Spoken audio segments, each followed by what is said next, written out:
speak, Bill. Hello, sir. Hello, how are you? Hey, good. My name's Dave. I'm a state police detective. So I got a call, I guess, our detective here needs an exam, so that's what I'm here for. Yeah. I'm going to want to visit with him here in a little bit or whatever. The process itself is about 2 to 4 hours.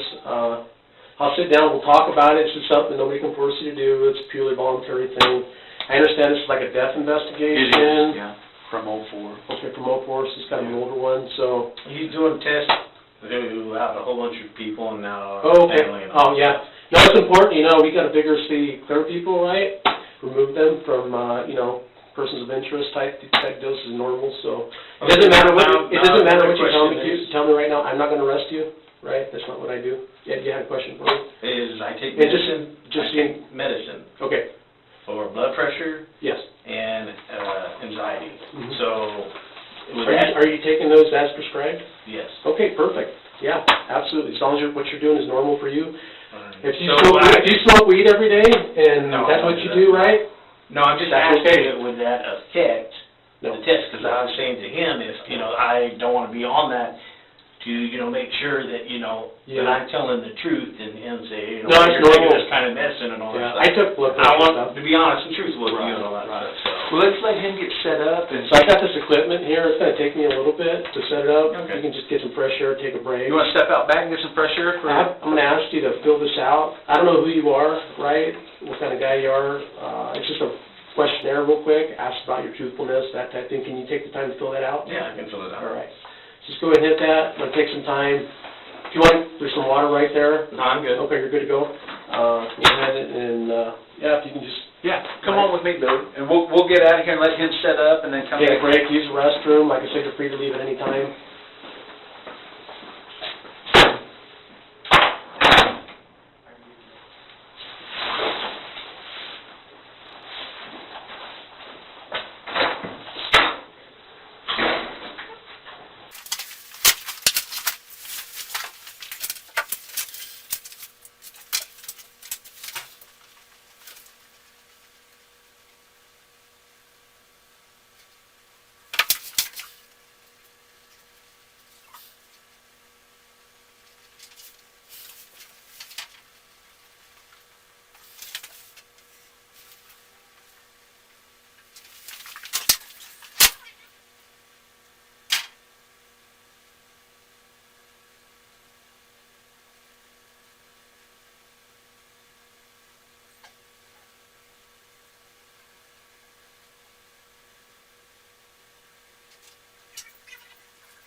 You know, as much as I hate to agree with you, I think I have to, right? Trump likes to, You can have a seat there, we're gonna do a lot, we're gonna be doing a lot of talking before we sit down and talk. okay. So my name's Oregon State Police Detective Damian Acosta. Our conversation's being recorded. Do you understand that? Yeah. That's normal. That's what we do. So can I record you? Yeah, if you want to record, get your cell phone. Yeah. Actually, at some point, I'm gonna ask you to turn it off because it'll go off and it does records and stuff, and I can't have any distractions. So I'm gonna do the same thing with my phones, but you'll have access to. You have a copy of everything that I have. So. Okay. So I'm recording the conversation. Everything's in this room is being audio and video recorded. You understand that, right? Yeah. I mean, it's normal. So I'm going to kind of recap a little bit. I spoke with you early, or I just want to refresh our memory. You're here voluntarily for a death investigation, is what I understand. Yeah. What it is a young lady got killed in my cousin's house. Okay. We were up there moving and stuff, my mom, and so we were up 3 miles down the road. I don't remember it, but saying that that I visited Casey and that I was over there Sunday. Let me tell you about a case I just worked. I had a guy, right? We have this gal who's missing, right? And man, they think it's this guy, right? He comes in, right? You know what? I've been having an affair with this lady. We met at a hotel room. I was sleeping with her, blah, blah, blah. Some people think that I did it. And so he cooperated fully. We did the exam. Boom, passes. Completely off the radar. It's normal to just visit with everybody, right? And just be able to exclude people. That way don't waste time and resources, you know. And that's what he asked, would you do it? And I was like, yeah, I'll do it and all that stuff. Yeah. But then when he started asking, like, would you do more stuff? And it's like, okay, am I a suspect? I'm going to tell you right now, you're not going to do anything that you don't want to do today, okay? All right, we're going to protect your rights. It's going to be pretty boring with lots of paperwork. Also, let me just I'm going to have to, I'm dyslexic. Okay, So that's good. sometimes I need to know that. I don't understand, and like I had my brother read that to me and all that stuff, and I made a If there's mistake. ever a point that you don't understand something, William, was it William? I go by Billy Williams. If there's ever a time, I'm never in a rush to do anything. I don't ever want anybody to feel like they're confused or they don't know what's going on. And if you have a question, I'm going to do the best of my God-given ability to make sure you understand, okay? You can take a break at any time. You can leave at any time. I have to follow a checklist. I know you're like an oil. But my thing is that, okay, I'm here to clear my name, and, that, in my opinion, if somebody did this, then they wouldn't be here. They would be avoiding police. Yes, true, right? That's and I'm coming in here and all that stuff, and then, how I was kind of getting across, I'm like, am I a suspect? And that's what I was asking, and he said person of interest. Yeah, a person of interest. So that would be a suspect. Person of interest is like they cast a wide net, right? And like we have to talk to these people, right? Because we don't make decisions about what's going on. It's the attorneys that do, right? And then sometimes they direct us what to do. If something were to happen to my wife, right, who would they talk to first? You first, right? Because you're the And then if one. they saw like the guy who delivers Amazon, right? They saw him at my house the day before she went missing. Who would they talk to next? The guy that was delivering the Amazon package, the milkman, friends, relatives. They would probably go through, all these things to try to determine kind of what happened. That's kind of what we do.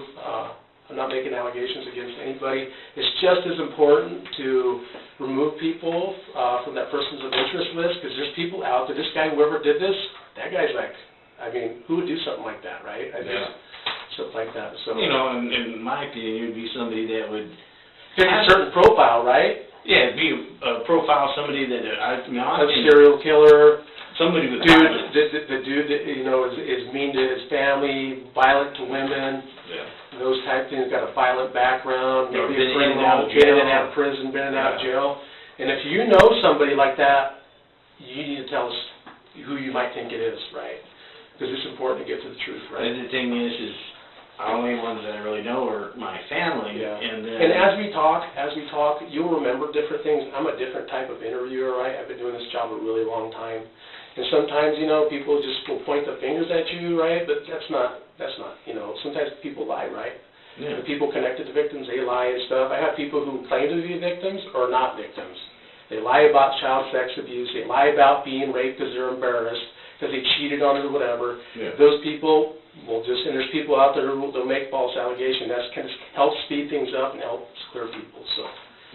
So I'm going through this checklist here. Just be patient with me. It's But then super the thing boring. is what I've read is that, okay, if I refuse, then I would be more looked at more for not cooperating with the police and all that stuff. So the only thing we can do is write down what you tell us and what you give us the authority to do, and we don't make decisions about what is going on, right? We just write it down. For some reason, I've had people, I had to go a million different ways, right?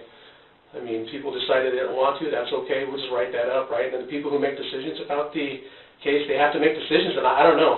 I'm just like I'm like a contractor. I come in, hey, there's a leak in the P-trap right here, I gotta go fix it, I have a job to do, this is what the issue is, there's a scald that something happened to her, they wanna find out, whatever, I just write my report and just push it on down the line, and like, hey, when they ask me for my opinion, I give my opinion, and that's kind of the way things are, right? I'm gonna treat you like I wanna be treated, right? I know you're not a bad man, right? And you've been working in the oil industry, it's hard to get into that job. Yeah, and then, and then my thing is, what if I fail? And I didn't do anything and all that stuff, and that's my biggest thing is, well, we'll cross that bridge when and if. Because like I made the comment is, I do take medicine that, blood pressure. I've had people come in here and they smoke marijuana, some of them even take meth, right? And so you want to do things that are normal for you, right? Yeah. So I have to go down this thing, and so it's a little checklist. So my name's OSP Detective, and Damien Acosta, I'm a polygraph examiner. Do you understand that? Yeah. Okay. And like you said, if you don't understand something, you ask me, okay? Okay. And then you're being audio and video recorded. Do you understand that? Yeah. And then, so I have to read this form to you. Everybody gets read this form, okay? Yeah. It doesn't mean you're under arrest. There's nothing that you tell me today that's going to make me arrest you, okay? So this is the So order. I should walk out of here, Yeah. and then you can never arrest me or anything? No. You can walk out of here at any time. Right. So I have to read this form to you. This is the Oregon State Police Polygraph Unit. This is the Miranda warning form. It says, before you answer any question, I'm required to advise you that, number one, you have the right to remain silent. You understand that? Yeah. Okay. And number two, anything you say may be used against you in a court of law. You understand that? Yeah. Number three, you have the right to talk to a lawyer, to have him or her present with you while you're being questioned. Do you understand that? Yeah. Okay. So do you Number think I need four, to get a lawyer? I can't give you that advice. I'm not a lawyer, right? And so, are you specifically asking for a lawyer right now? Just let me explain, right? Because if Okay. you do, I have to stop talking to you, right? And then we're done here, and I'll write on my report, hey, this is what he said. It gets to the DA's office, and they have to make other decisions, right? So that's what that means. Okay, do you understand that? Yeah. Okay. Go ahead. You can I ask. want to, understand, and that's why when you're saying, lawyer, present, and all that stuff, so, I haven't been in trouble and all that stuff. Okay. And that's a mark of somebody who's good, who makes good decisions. I understand you're a family man, right? And so, but here in Oregon, we want to make sure we protect your rights, because you have the rights as anybody else, right? I'm going to treat you like I want to be treated, and we want to protect your rights. And Okay, so what are my rights and all that stuff? Okay, let me finish number 5. Okay. Number 5, do you understand each of these rights I have explained to you? Yes or no? Yes. Okay, so I'm going to print your name here. And how do you spell your first name? William. Okay, so I'm going to ask you again. William is not your first name, so... William's my first name. William's your first That's name. on my and then, birth certificate. Okay, and what's your last name? Miller. William Miller. Like Miller High Time? Yeah, Miller Light. Miller Light? Yeah. I like that here. And it's William? Yeah. And what's your middle name? Alma. And then your signature, my signature goes here. Now, I'm going to ask you to sign, and you can also read the form, right? And if you have a question, we can talk about it, right? I'm not going to try to hide anything. And today is 11/7/2020. The time is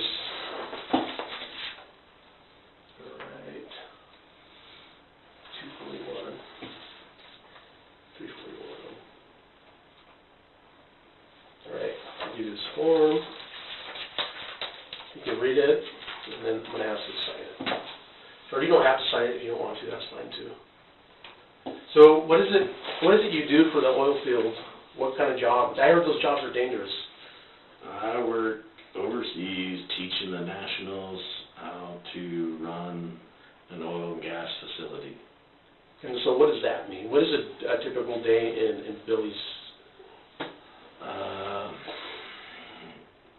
I'm dealing with grown men that act kind of like 12 to 13-year-olds, and I'm teaching them how to do production. And, you know, you got to have a lot of patience, you know, with, you're dealing with grown men, but over in that country, I think it's the lowest IQ in the world. Because Where are you working? At Eugene. Oh. The president over there is a dictator, been in power for 38 years. He sits there and he don't want people, only certain people are educated that are in his tribe. There's like 4 different tribes over there. If you're in the government, you get better jobs. Literally, the president kind of, you know, does what he wants, and the president's wife takes what she wants. The son got kicked out of France, U.S. for money laundering. It's real corrupted over there, and so our job is to sit there and teach them hands-on training. Are you dealing with like Americans or like Africans? We're going to West Africa. Okay. All right. That must be a little culture shock. Is it dangerous?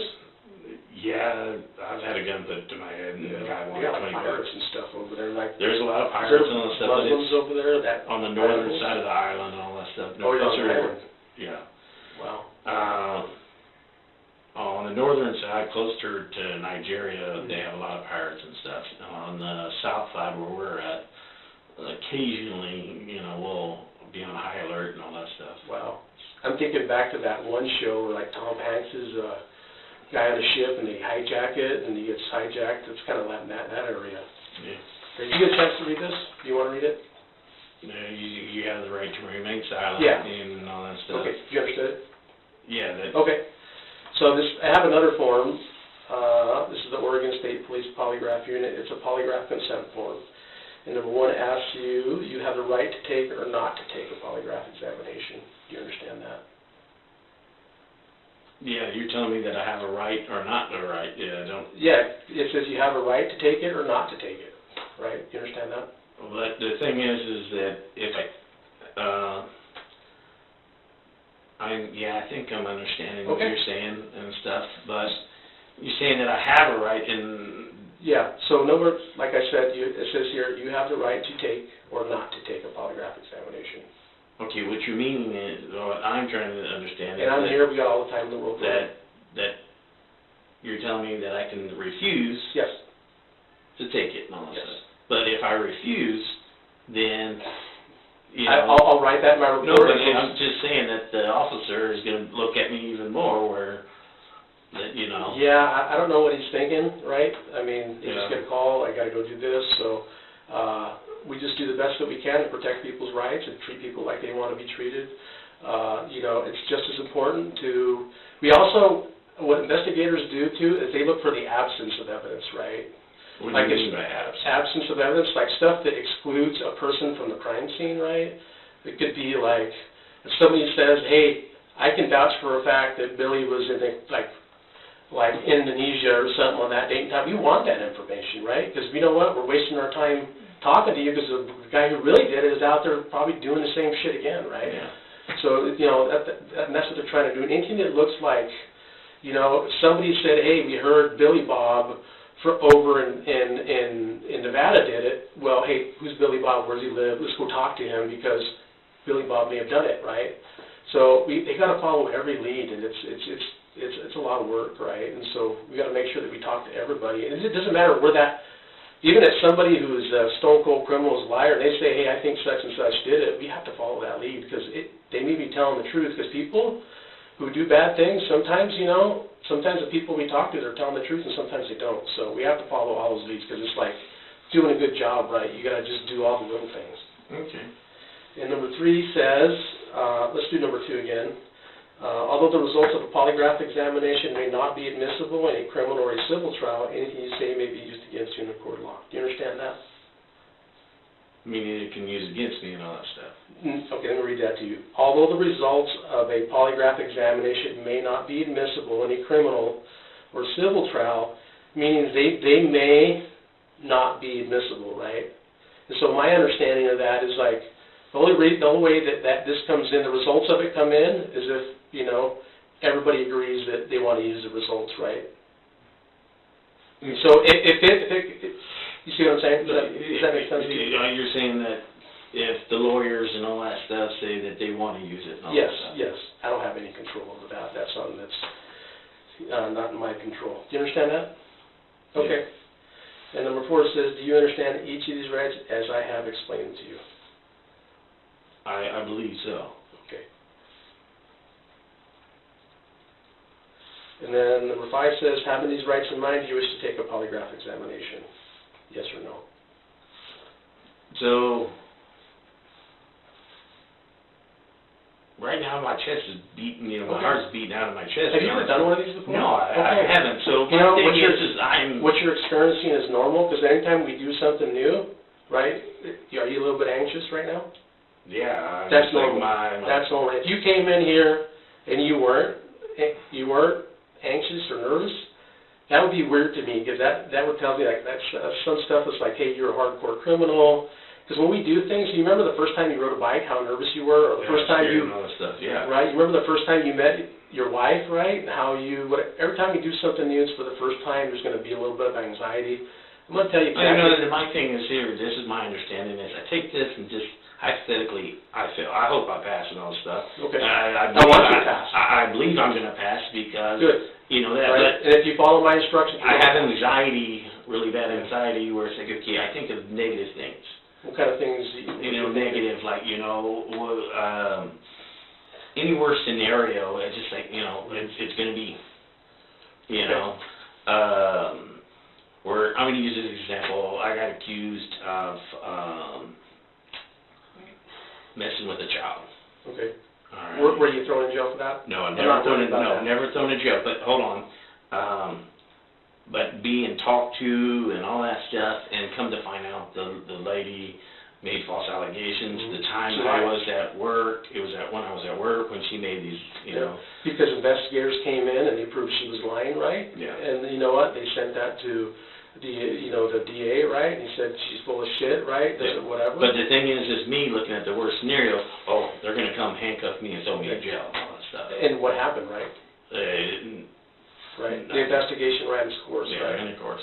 And you're innocent. I was innocent, but I'm just saying that, you know, I got real bad anxiety and all that stuff. Okay. And so where I think of the worst scenarios of different things. It's like, you know, sometimes I feel like I got the worst luck, you know. Yeah. Well, it's not bad luck yet. That's the way my luck has been, right? The election, I'm feeling kind of bummed, right? Yeah. You know, we work very hard for our money, and then, you know, I don't want gas to go up to like $4 or $5 a gallon, right? I don't want to have to, like, you know, the whole gun thing, right? Well, yeah, I might not be carrying guns anymore, you know? Right, and like, right, and so, but you know what? There's always going to be another day. You're going to stub your toe. We were fine before, man. That's just normal, right? We just got to keep on. You know, we all got responsibilities. We all got mortgages to pay. You know, I have to take care of getting older, right? And so that type deal. So having these rights in mind, do you wish to take a polygraph examination? Yeah, yeah. So I'm going to ask you to print, just like we did last time. I'm going to write here as a witness. So how do I get in the oil field business? How old are you? I am 45. Like, what can I do as a police officer, right? Because I think, you know, I could probably manage people or something, or. I got 23 years experience. Yeah. That's what's back. How do you get into an entry level? You're going to have to know somebody. And so what would an entry level guy do? That we were down in Texas, I'd vouch for you and say you're a hard worker, that you're going to show up. And I was telling you the exact thing in this world, right? You may not have the skills, you may not have the training, you may not even have the schooling, but if you show up on time, you work your ass off, right? Don't do drugs. You don't do drugs. You don't do all those things. You got a fighting chance. You're like 3/4 the way there, right? All you need is an opportunity, right? And I think you're one of those type of guys, right? I mean, it's like, hey, you know, if I tell you something, my word is my thing, and then I'm going to show up on time. And the more you show up, the luckier you get. The harder you work, the luckier you get, right? You know, can you print here and sign here? Yeah. You can do that if you want to. So do you have a family? Yeah, I got a family in the Philippines, and then I have an ex-wife and 2 daughters in the U.S. In Houston area. So do you like the Philippines, or? What time is it? It is, let's look at, it's 2:53.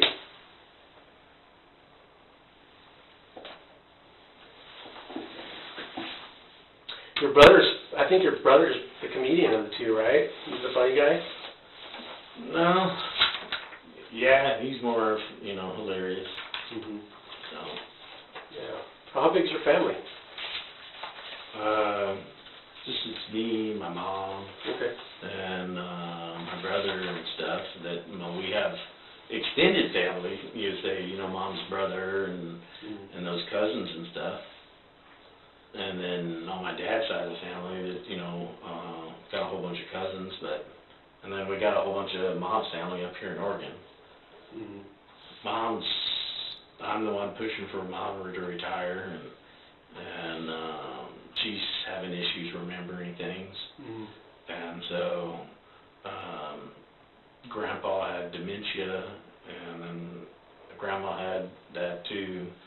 And then we believe she's done some certain things that we think that, you know, she has to write down whatever she does. Hey, as your mom gets older, it sounds like me and you are in the same situation. She can be a little crabby, right? And then you got to just give her a pass, man, right? You got to just let her get that last word in and say yes, ma'am, and just kind of just take care of her because, you know, she raised you right. And the fact that you're taking care of your mom really speaks a lot about what kind of person you are, right? So I'm the same way. I bought a farm over here on Allen Road, and it's 41 acres. Yeah. And what are you doing with the ground? What kind of stuff are you doing with the ground? Well, we just moved in there and all that stuff. And then plan to probably do like an orchard or do. We're dealing with like a whole bunch of. We saw a bear, fox, a whole bunch of deer and all that stuff on the property. Gotcha. And so I'm going to close the door. It's for privacy. Well, it's already closed. Good. I thought that was open. And so you're free to leave at any time. Do you understand that? Why do you keep saying that and all that stuff? Oh, because I'm going by a checklist and I hadn't checked it yet, right? Well, you said that a couple times, but I'm just asking because, you know, it's just like... I got to make sure. Because when you tell me that, it's like, you know, why do you keep repeating yourself? Because I wasn't certain that I told you, and it's like you're a boss, do you have checklists, right? And sometimes you go down the checklist, like, did I even... And you want to be sure, right? Because you believe in doing a good job. Yeah. Right? Because I got a boss, right? It's like, hey, dude, why don't you check the box, right? Dumbass. Right? And I want to do a good job because, you know, it's what pays my bills. So, you know, kind of like you, man, my job's important to me. And then, okay, so we have to do a lot of talking, and we're going to go over the exam. You're going to know exactly what's on the test. You're going to help me with the test. Right? I'm going to lean on you to help me make up the questions so we can help you pass the exam, okay? Why is that?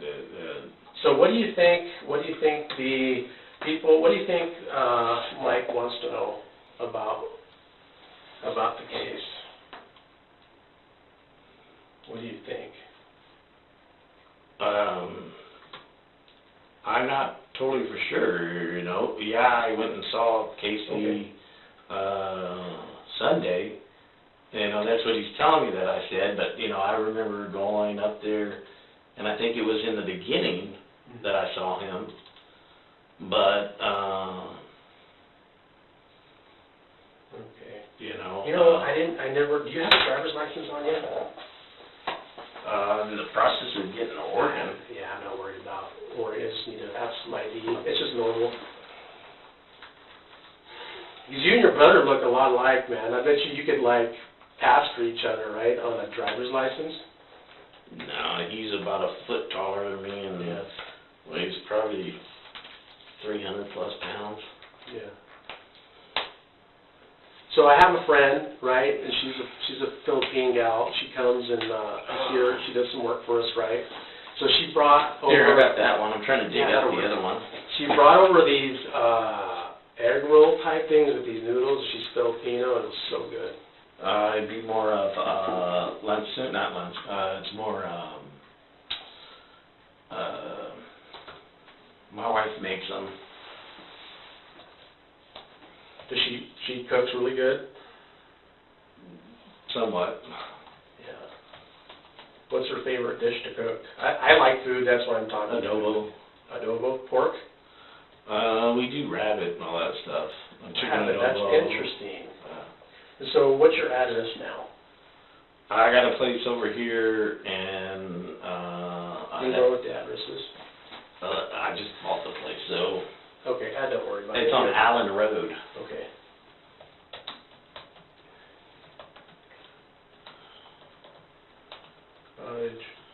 Road, Oregon. What's the zip out here, Billy?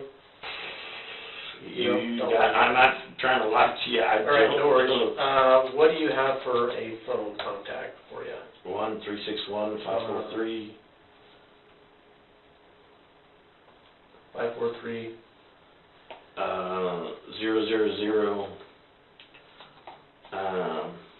8. 0008. Yeah. And then, what's your birthday? 10/23, 1976. We're about the same age. Yep. 46. Well, you're 44 years old. How tall are you? 5'5". 5'5". And how much do you weigh? About 290. 290. Brown hair. What color are your eyes? Hazel. Hazel. And then where were you born? Rockport, Texas. Rockport. You ever think about, that's where, it seems like Texas and Idaho, those are the places to be now, I think. What do you think of the way things are in Texas? For the oil field, yeah, and stuff, but the address is 34370 Allen Road. Republic of Philippines. That's a Philippine ID. Yeah. That's interesting. What do they charge you for to get a license? Do they have, this is a driver's license over Yeah. there? N02. What are the police over there like? Corrupted. Really? You get pulled over, they tell you that they want, to get out of a ticket, $20. Like Mexico or Yeah. worse? It's kind of like Mexico, if you've ever been to Mexico. I've They never were been. colonized by the Spaniards for a while. What's your most favorite thing about the Philippines? What's the most? Yes. I got my wife and my kids and all that stuff. How's the fishing? Is there much fishing or hunting? We live up in the mountains, we live up in the mountains. We got about 30 acres of land. Over there it's called hectares and stuff, and it's 2.2 acres to 1 hectare and stuff. So yeah. So what do you do for fun out there when you're not? Sounds like you're always working. I mean, you got a farm here, farm there. You're busy taking care of your family. Do you do anything for yourself? Do you like to scuba dive? Or if you're in the Philippines, you're doing it's kind of a tropical rainforest. Yeah, but over there, my wife, she's kind of like the bank, and so literally, because over there, when I first went over she's the bank, what does that mean? What does that mean? When you say you call her the bank? Okay, all the money that comes in, it goes to her and all that stuff. Oh, she manages finances in the family? Finances My and wife all does that the stuff. same thing. So the thing is when I moved over there, I was like, okay, I told them, when you marry a Filipino and all that stuff, you don't just marry her, you're marrying into the family and all that stuff.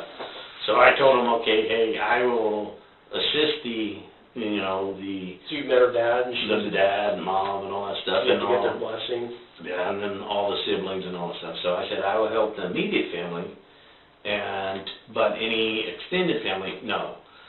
So I sent them to school, got them educated. We got a pretty big banana plantation, We have coconuts, cacao, fish ponds.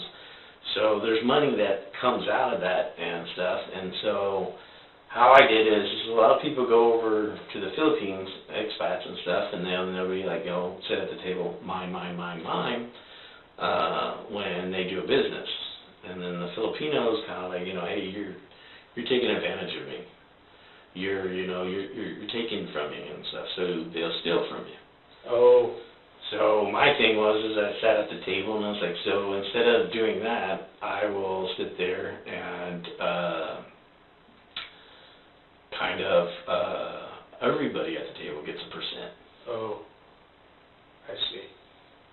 Oh, that's how that works. So now there's brothers and sisters and all that stuff, they get a percent of certain amount of bananas. Like one brother, he gets 10% of all the bananas. Your wife keeps track of all that? Yeah. So she's the bank, she writes everything down, and then she sends me, how much the bananas sold, how much, that and stuff, and so, and then, she's the bank. So the money goes to her, and then she kind of divvies it up, and then from there. So, but like me, I sat there and had, I told somebody if I sat there and went over there and got like a Starbucks and try to, get them to run it, it was going to fail. I had to do something that they were good at. Yeah. So Well, you're a smart man, right? You don't have to you just have to surround yourself with people who are smart. Yeah. And sometimes, you know what? People who are smarter than you or smarter than me, you got to accept that, right? You got to I'm not going to be a plumber. I wish I could turn a wrench or I could be an electrician or whatever, but like when it comes to that stuff, I just pay the money, right? And like, this is not my deal. I like to talk to people. I like to treat people with respect, right? I'm a simple guy, so. What's a good email for you? Bronco Billy. Okay. Bronco Billy, all one word? Yep. B-I-L-L-Y? Yep. Okay. 3153 3153 at yahoo.com. At yahoo.com. In case anymore it becomes like a cell phone number if we, have a question or whatever. That's a good way to get on the all right, blah, blah, blah. Got that. Do you have a cell phone with you? Yes. You do. Can you turn it off? I'll turn mine off. When it's time to, just go ahead and leave it on for now, right? If you want to, you can use it anyways, but there's going to be a time when I ask you, hey, Billy, I need you to stay still, don't cough, don't move. And that's the time we'll turn off the cell phone. Or I have it turned off. Okay. Cool. I don't want any distractions or anything. Okay. I want this to go smooth and Perfect. And I want it to go so, smooth. Okay.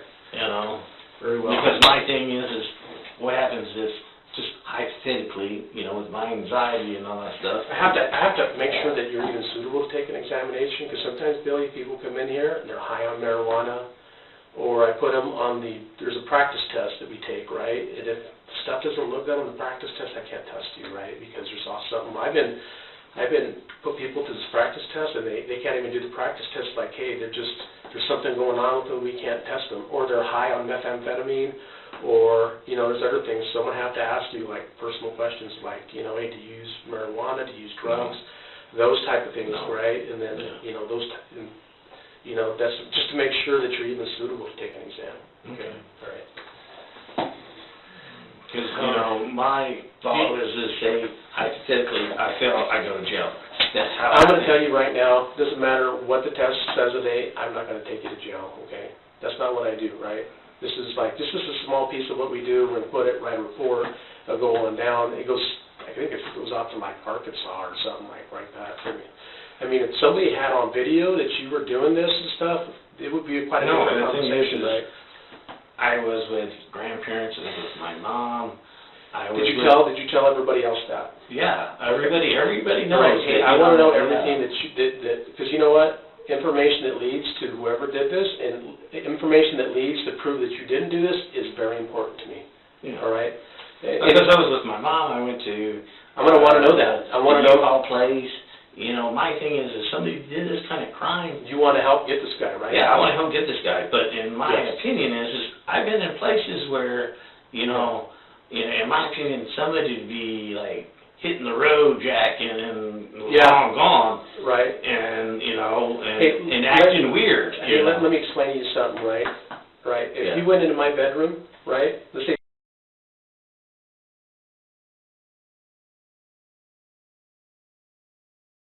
and it's normal, right? Yeah. Hey, if you found my DNA on my bed, it would be normal. If you found it in my pickup, it would be normal, right? It would be, all those things, they just have to have an answer, right? Like, hey, is there a reason you said, I guess you're saying that you had been in that house? But I've been in that house. Good, Hold on, because but then the thing is, okay. is that my mom gave furniture. So when my aunt and uncle got divorced, Do people know that? he just found out that. Okay, that's most important, stuff. right? Because if they find a piece of evidence and it has your DNA on it, we have an explanation. They're like, yeah, I mean, his mom, gave her stuff or whatever, and that's the reason, right? But that's not, they call that, hey, that's not important to me, right? Okay. And so, And you gotta understand, it's 16 years, and and my thing is you watch these detective shows, it's like, we wanna close this case, and, that's my thought, and, this guy, you want to do a good job, just like Yeah. when they send you to do your, they send you back to work, you want to do a good job because it's what you do, right? Mhm. Anything you're going to do is work doing the right way, Yep. and the best of your God-given ability, right? Yep. Would you agree with me? Yep. Right, and that's the way we are, right? There's a piece of, and so as we talk, you may remember things that you didn't tell Mike, right? Or you didn't Yeah. tell anybody else, right? And that's normal. Doesn't mean that you're lying, you're making shit up. It's been so long, yeah. It's been so long as we talk about things, it's okay to, remember other things, right? It doesn't mean that you're lying, it means like, oh, now I remember. How many times have you sitting there like, where did I leave my sunglasses? That's where they are. You know what? They're on top of the microwave. That's where I put them. I don't usually put them there, but now I'm like, oh yeah, it makes sense, right? That's kind of the way that stuff is, Yeah. right? So it's important as things come up to your mind, right? The mind is different for everybody, right? And so some people remember front, back, from A to B, from backwards to forwards, and that's normal. Everybody's brain is different, right? And so don't get hung up on what you told Mike. Hey, as we talk, I want to make sure we get information that whoever did it, we would get on the right track, right? I mean, this conversation we're having is like the same conversation that Mike has had with other people, so it's totally normal. Okay. Right. So I want you to know before we get started, it's normal, like we talked about earlier, there's a normal amount of anxiety and nervousness. If you didn't feel that way, that'd be unusual, right? Like we talked about this thing first time you rode a bike, first time you do anything, you're a little unsure because you've never done something like that before. No, I've never done anything. And like I explained before, it's going to be new and foreign to you, but the most important thing is that you follow my instructions, right? And if you don't understand something, that you let me know, okay?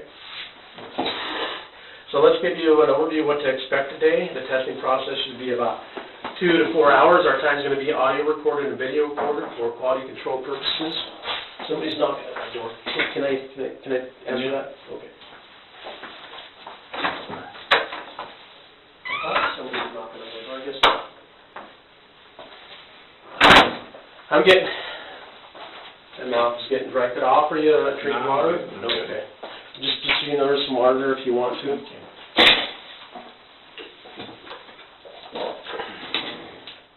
All right.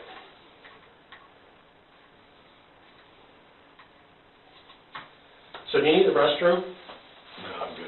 You're good? Okay.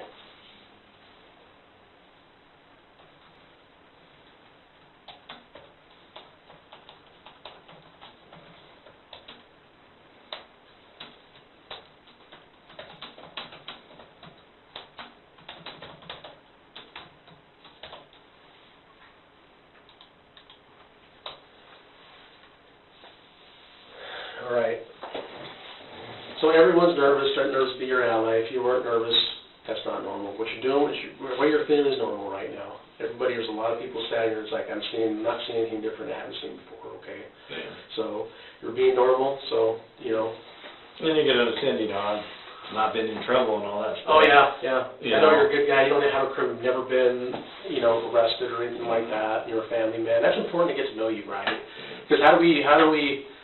determine future behavior. We look at past behavior, right? And like, there's a lot of people sat in your position who've done some really bad, horrible things, right? That's not you, right? Yeah. So I'm going to believe everything that you tell me today, Billy, until you give me a reason not to, right? And so let's just work through it, and then we'll just, as things go forward, we'll take our time. I know you said you don't want to feel confused, and if I don't want to make you feel confused, okay? Because that's not how And like I said, I will ask or stop you and say, hey, I don't understand, That's important, right? And then, you got to trust me that, hey, I'm going to listen to you, I'm going to understand you. And you got to understand that for me, too, that if I don't understand something, I'm going to ask you to, okay, about something. If I'll ask for clarification. I'm getting old, right? I'm getting long in the tooth. I'm going to be 50 soon and stuff. What do you mean? You're 1 year 50, older than me. Yeah. I'm feeling it. I wake up, everything hurts in the morning, right? True. My eyes are going bad. I have to have 2 sets of glasses, right? My right side is going bad. Yeah, it's just, I guess it's just a chapter in life, right? Yeah. So the process is 2 to 4 hours. We started when you got here, when we got introduced. Our time's being audio and video recorded. We're going to explain the polygraph, instrument, and sensors. I'm going to explain where these things go in your body, okay? I'm going to ask you several questions to make sure you're suitable to take an exam. We're going to fill out some paperwork. We already did that. I'm going to ask you several questions about your purpose of being here. We're going to administer a practice test just so you can feel comfortable, so you can see what it's like, so you can follow instructions. It also lets me know that you're able to follow instructions, that your body's normal, right? Sometimes people's bodies aren't normal, right? All right, and so we're going to review in great detail all the questions are going to be on the exam. We're going to administer the test. We're going to give you the test. It'll be done in several phases. And then I'm going to evaluate the exam results, and I'll tell you how you did before you leave today, okay? That's what to expect today. So these things that you see right here, those 2 tubes, one will go around your abdomen, one will go around your chest to take measurements around your trunk. Do you have a long enough one? I got a guy.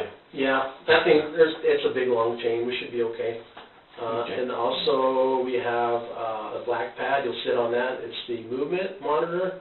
It's so sensitive it can pick up your heart rate. We got a box on the floor there. It measures your blood volume. It also measures your sweat gland activity. Those 2 metal plates do. And then we got a standard blood pressure cuff. So it goes around your arm. We'll put it around your forearm. It's not going to cause you any pain. The only thing that causes you any discomfort is going to be the blood pressure monitor or blood pressure cuff, right? And you've had your blood pressure taken because you're taking medication, right? Yeah, I just take medication too for my blood pressure, and I actually lost a few pounds. I'm not eating as many good things, as much cheeseburgers lately, but yeah. And working in oil fields, you got steak, lobster. Do you? Oh yeah. They take care of you? They take care of you. That's why I'm so fat. Yeah. And then the company does? Yeah, the company does. So we got cooks, people that wash. What do you make a month? Before taxes, or you don't get taxes. I don't get taxed. I'm tax-free up to $98K, and then if I stay out of the country, that's why I stay out of the country, is that if I stay out 330 days, then I don't have to pay nothing to the U.S. government. So I make close to about 25 grand a hitch. Oh, wow. A month. When you say a hitch, okay, you call it a month. Wow, that's good money. Now, you've been doing that for how long? With this over here, going on 7 years. Oh, okay. All right. Sounds like you found you a good job. I just found somebody who's going to pay me my worth. Yeah. And then now with this uplift and all that stuff, this year I'll be close to about a little over 200K. All right. So this is a lot like an X-ray. There's going to be times when I ask you, like we talked about before, Billy, I'm going to have you look straight ahead, don't move around, don't burp, don't belch, don't say anything until the test is done, those type of instructions, all right? I'm not going to have you sit motionless like a statue for like hours on end. That's not what we do, okay? Do you have any questions so far? No. Okay. So these are the questions I ask you. They're kind of personal, right? And I need to have you help me out with these today. How many hours of sleep do you normally get? Between 4 to 6. Hours a day? Yeah. How many hours did you get last night? Roughly, probably between 4 and 6. 4 and 6. Are you too tired to take a polygraph test today? I don't know. I'm always tired. I have to have a sleep apnea machine. to help me and all stuff because I Okay, that's important. I stopped breathing Yeah, like over 307 times throughout the night. okay. So, but I get up like 3 or 4 times to go pee. Yeah, that's me, that's a whole man thing, right? Got a little kid's bladder. Yeah, I'm the same way.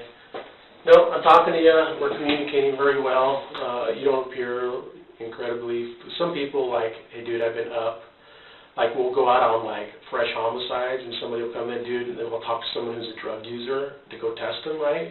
Because we want to make, it's kind of like the same situation, hey, they said this guy was there, we want to exclude him, right, make sure he didn't do it or whatever, can you test him? The guy will come in and is like, this guy's a tweaker, right? He's been up for 3 or 4 days, right? And he's like on the nod or on heroin.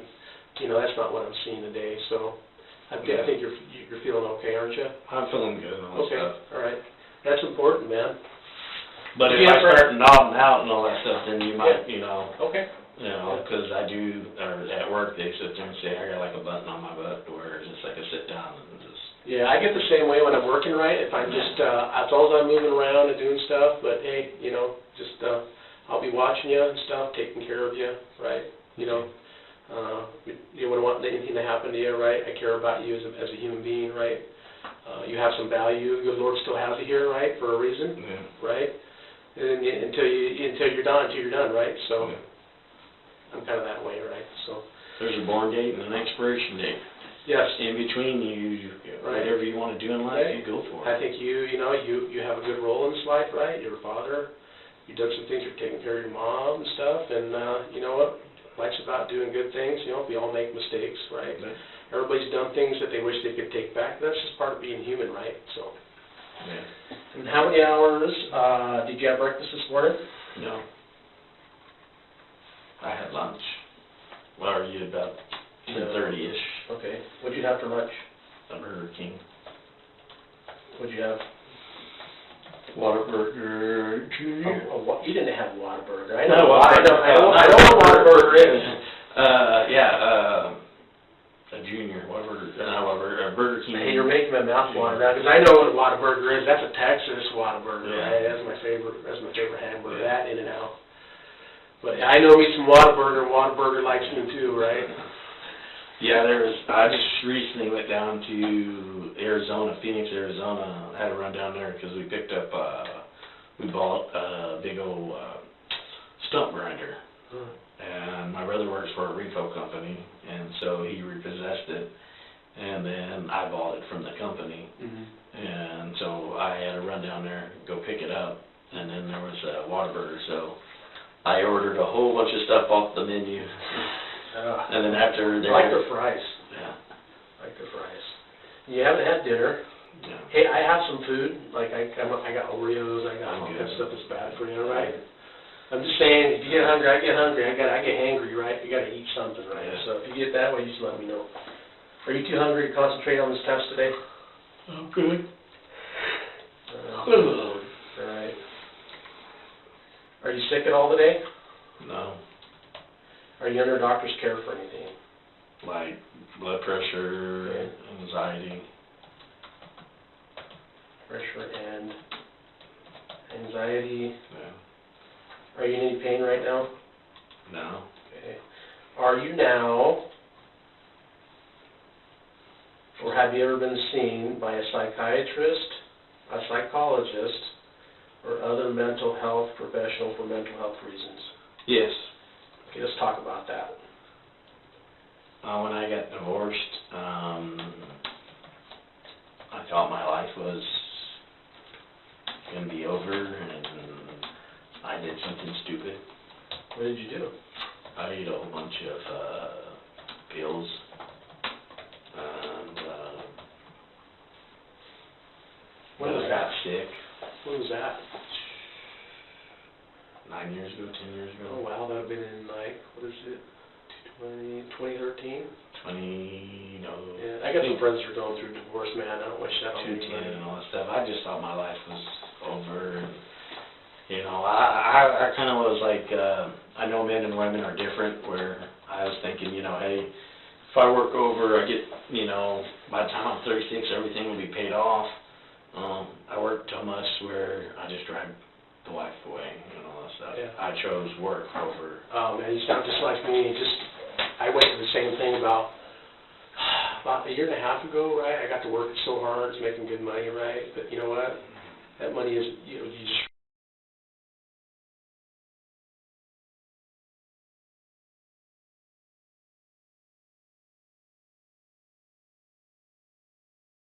it just throws a wrench in things, right? You're making good money, and like, you know what, she doesn't appreciate, I got the impression she didn't appreciate you, right? What you were doing, like, hey, you know what, you got a nice car, you got a nice home, why can't you be nice to me? School and all that stuff. Yeah, why can't you, like, be nice to me, right? Be kind, right? What happened to the woman that I married, the one that will, like, you know, be happy when I got home and see those So things? like I did like 98 days and come home for 2 days and go back out for 21 days. You know, that's kind of like I just worked. Yeah. And Yeah, so that's kind of, you know, I kind of say it was my fault later down the road, you know, that, you know. That's a sign of maturity and wisdom, right? Realizing, hey. And, you know, I apologized to her, you know, said, you know, I'm sorry, I chose work over, you know, time with you, and I didn't give you a chance. Yeah. You know, I just... You're a smart man.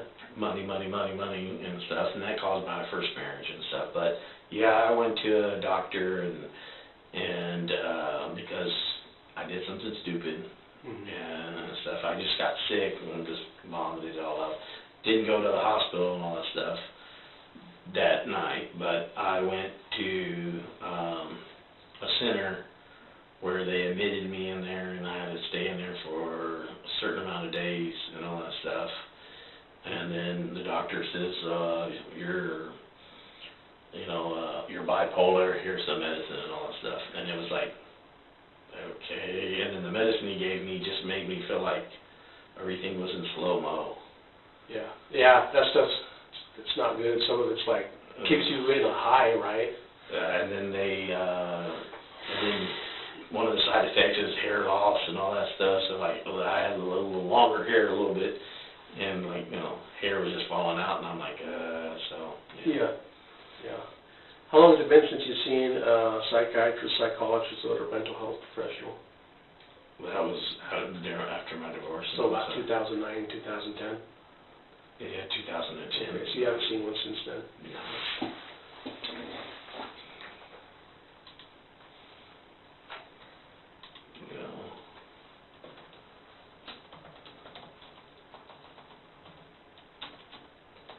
But now I came home and she says, I don't want to be with you. Did she find somebody else, or? Yeah. But the thing is she got a master's degree in occupational safety. So she sat there, you know, I put her through school. At the time, she got her associates. You supported her to college, and then she went and did that too. Yeah, and so I felt betrayed and all that stuff. And then, so there was an incident where she got me arrested. Yeah. And the cops were called. And I didn't do anything. Bullshit, right? Bullshit. I got That's another example where, like, cops did their job, right? They're like, hey, you listen to her, you know, there's no evidence, right? That type thing, and then, you know. So, no, there's an incident where I sat there and I had my arms full with all the girls' stuff that I cleaned and washed, because when we were in the process of divorce, I had to stay at my mom's house. Oh. So I would get the girls and come to my mom's house, and then I would take them to my house that she was staying in. So I had my arms full, and, you know, there's a long driveway. Literally, the girls get out, they run in the house, I grab all their stuff. I go, and she's like, throw it on the ground in the driveway, and I'm like, no, it's dirty, just move out of the way, and I'll throw it on the clean kitchen floor. And she's like, no, and I just threw it in there, and I said, you know, bye. And then by the time I walked to the vehicle, the cops were there. So the cops got called before I got there. Gotcha. And so... Where'd that happen at? In Ramses Pass. Ramses Pass? Ramses Pass, Texas. Oh, or Ramses. Ramses Pass. Where's the Ramses Pass? Close to Rockport, Texas. Oh, okay. That's, yeah, you were saying that. Well, because I had a house. We had a house over there. So, they were like, okay, hey, you, they asked her, you know, what was it, they talked to her, but 2 cops, there was a total of 3 cops, asked asked her if she was wanting to press any charges. She was like, no. And then they were like, oh, we're going to take him to jail. So literally, I got hauled off to jail. So one young guy walks over and sits there, and, you know, after talking to my wife, he comes back, and he's like, you're under arrest. And I was like, you know, okay. And then I get up.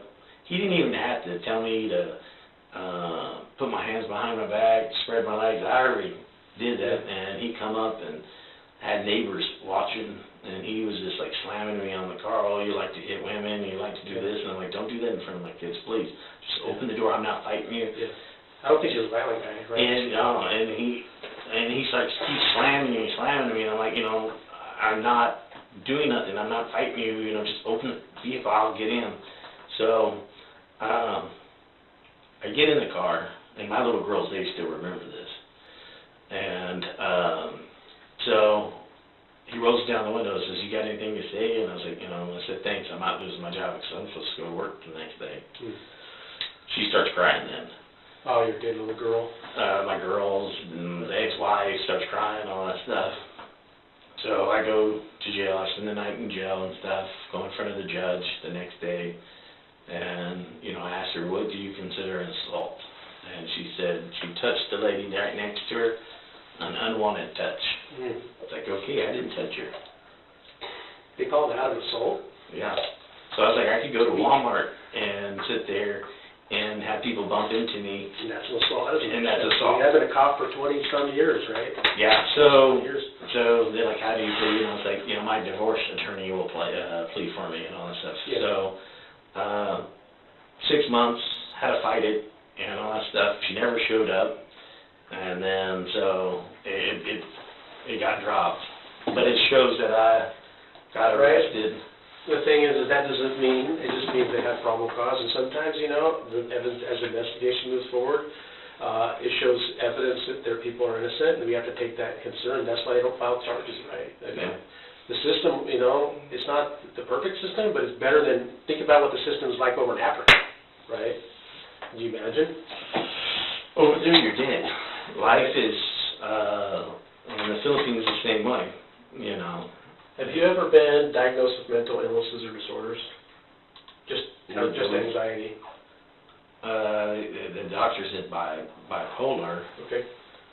When did he tell you that? Doctor told you? I was bipolar, but that was like the thing that back in the day, you're bipolar, here's the medicine. Wait, when was that year, do you think? 2010. Okay, and then, are you taking what's No, I don't take it and all that stuff. I realize that there's certain triggers that, you know, if, kind of like with the anxiety where if you say you keep talking about something that's sad and all that stuff, and you just keep dwelling on it and dwelling on all that stuff, that's when, you know, I just like, you know, just kind of negative thoughts start coming to mind and all that stuff. And then the anxiety is sometimes I will just go crawl in bed for 2 to 3 days. I do that too, right? And not get out of bed. I've had those days. I think, you know, life, it's like this, right? There's times when you can't be on the mountain all the time, sunshine. You got to come down and come up. It's normal, right? When you're depressed, when you're feeling bad, it's because maybe, you know what, you did something disappointing, right? It's your body letting you know that, hey, you got to make some changes. You're depressed, hey, you got to make some changes, right? And so I think that's your body letting you know. And I think when you take medication like that, it dulls those senses, right? And it's like, could you imagine if you were like just over the top happy all the time? Somebody died, you were happy. You heard something sad, you were happy. That's not normal, right? And that's human emotion, which is like, I think we got to just accept human emotion the way it is, right? Yeah. And so, you were bipolar in 2010. Were you taking medication? Yeah, I was taking medication for... What was it called? It started with the B. I can't think of it. When did you stop taking it? It was a couple of years, and then I stopped. Okay. It was like maybe 2 to 3 years, but I just felt that the medicine was just kind of making me all groggy. Okay. just felt, Uh-huh. and then I realized, that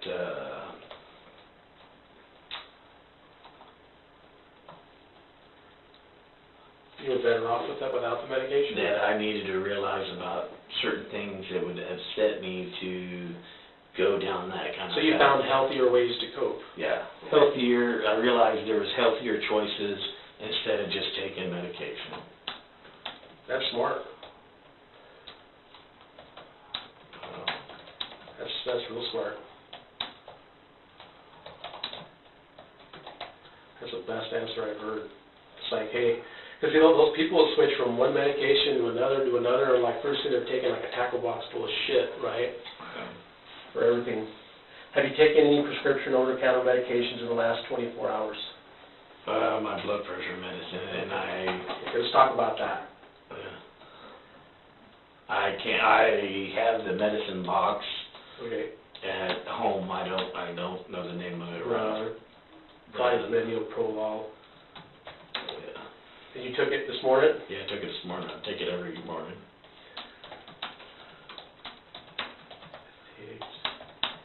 Every morning. Okay.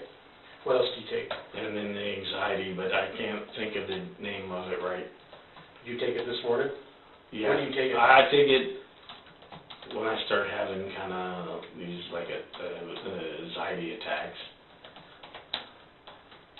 and stuff. And So you only take it when you have anxiety attacks? Yeah, or I start taking it, right when I get anxiety attacks.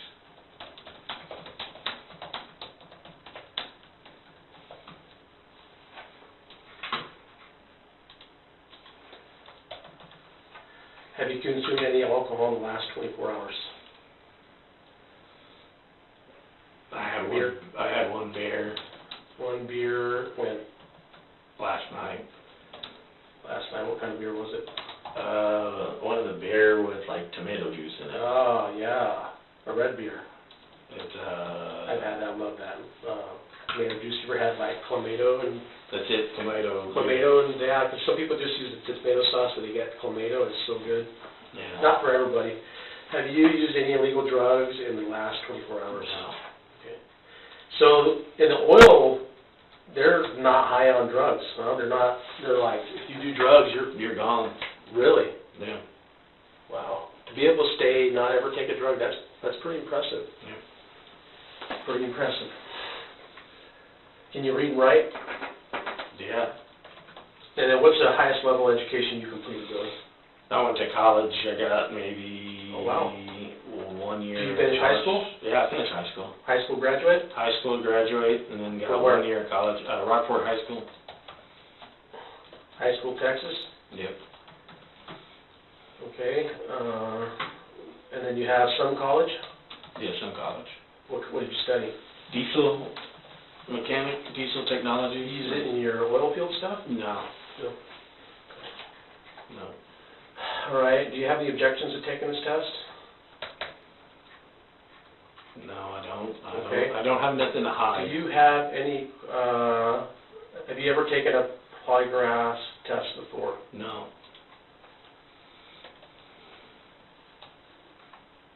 Okay, so, I know you were starting to tell me about some things I'm not familiar with. Why are we here? So, catch me up to speed. What is it that Mike wants to know, right? You were starting to tell me, and I'm sorry I cut you off. I'm to the point where I kind of want to make sure to write the questions right. So why is it that we're here? Because a young lady was killed in my cousin's place and all that stuff. Okay. That's what I've read Okay. later down the road. Okay. So when I knew and found out and all that stuff was that she was missing and stuff. Okay. Now, there's podcasts, there's a whole bunch of stuff that's been written, wrote, books and all that stuff that have been out there. So I kind of read over, these podcasts and stuff. What do podcasts say? That they believe that she was murdered in the house and then taken off somewhere else. Oh, okay. Okay. All right. And so you talked about, you were telling, was it, I'm sorry if you have to rehash, but I have to wrap my mind around it. Who is this gal? A girl that I think my cousin was seeing. Okay, and when you say your cousin, who's your cousin? Casey. Casey, what's his last name? McCullough. McCullough. And then what year did that happen? 2004. Okay, and so Casey's your cousin, and how long have you known, or did you guys grow up together? I had cousins I grew up with them, right? I could tell you I met him, or, spending time with him maybe 10 times. I can count on both of my hands. Are you guys about the same age? No, there's an older one that's a stepbrother. I'm closer to his age, and I am more closer to him than the other ones. They're younger. Okay. There's one that's, I think, closer to my brother's age. Okay. So Casey's your cousin. That would mean that your mom is what to his mom or dad, or how does that work? Okay. My mom was a illegitimate child. Where She's a human being, man. She's your mom, right? I know, but you're asking a question and I'm being honest with you and all that stuff. So, Grandpa hooked up with Grandma, knocked her up, and then Grandma's family is like, get the hell out of here or we're going to shoot you, Oh, wow. So he took off, went off, and then my mom didn't know him until she was like 22. Oh, okay. And stuff. So she don't have the same last name. There's no paperwork or anything showing a tie. Oh, okay. All right, I understand. So, but my mom was living up there, and she asked me to come up there and move her back. So how long had she been living up there when she asked you? I think 4 to 5 months up there and all that stuff. And your dad? My dad's passed away. It's been 20 years. I'm sorry, I didn't know that. It's okay. Right. He's in a better place now. Yeah, I haven't seen my dad in like 20 years, so he's probably dead, right? There's no such thing as normal in this world, man. It's just life, right? So, you go up there to help. Does she call you? She called, and then the thing was, I worked a 7 and 7 schedule. What were you doing? What were you doing for a job then? Oil and gas. Wow. You work 7 days on, 7 days off. I like that. You work 14-14. This one I'm working is 28 and 28. Gotcha. But with this pandemic stuff, it's like 11 weeks, 6 weeks off. Gotcha. And so she calls you up, and then where are you living at the time? I'm living in Aransas Pass. Aransas, and then and then who's living with you? My wife at the time, now my ex-wife. What was her name? Amanda. Amanda. Okay, so she calls you up and says, "Hey, I need you to be a good son. You need to help move." And then I've moved her a whole bunch of times. I've moved her up to Arkansas, moved her back down to Rockport, moved her to Colorado, moved her to Oregon. Was she having a rough time up there, or? My brother was having issues and stuff. What's going on with your brother? It's just too small of a school and all that stuff. And I lived up there when I was in high school, and I had like a little bicycle and all that stuff, and it was just 12 kids in a class. Okay. So mom says, "Hey, son, I need you to come help me like a good son." You go up there. How did you get up there? I drove my truck up there and all What that kind of stuff. truck did you have? I had a black truck, a black Chevy truck. Chevy truck. Was it a full size or? No, it's a mini. I think it was like an S10. I think. Oh, It might have been on an S10. gas and stuff. Yeah. And then, so if you were to drive, how many miles is it from Aransas to? 16 hours, I think. I believe Wow, it's that's a 16 long hours. trip. You're talking how many miles? Underneath 1,200 miles. Wow, that's a. Because when I went to Arizona, that was Oh, yeah, 1,200 something miles. I did it in 17 hours. And then who went with you? On there, me. I just did it by myself. And what did you tell your wife? Was your wife Oh, with you no. when you left Aransas? Oh, no. We're talking about me going to Arizona. I'm saying estimating. Okay. Okay. Sorry to interrupt you. My wife, I'm changing the subject. My wife at that time sat there, and I think she had school. Mm-hmm. So she stayed home and stuff, and then I went up there. Okay. Because she was getting her associate's degree. Also, you're supporting her, you're helping her out. Yeah. So you go up there. You guys have kids at the time? Yeah, we had, I think, one child at the time that was hiding. So you drive straight through, you stop at a hotel or anything like that? You just drive straight through. I get up there Sunday I sit there. What time did you get up to your mom's place? Where's your mom living at that time? Just down the road from where the cousins were at. and Grandpa's property. What's Grandpa's name? McCullough, Okay. Claude McCullough. Okay, all right. So you get their mom, Mom lives on Claude McCullough's? No, Okay, she sorry. lives Sorry. down, Thanks for she's correcting. down the road at, Wolf Farm, I think. It's hard to remember, but Grandpa leased the land. Grandpa did hay there.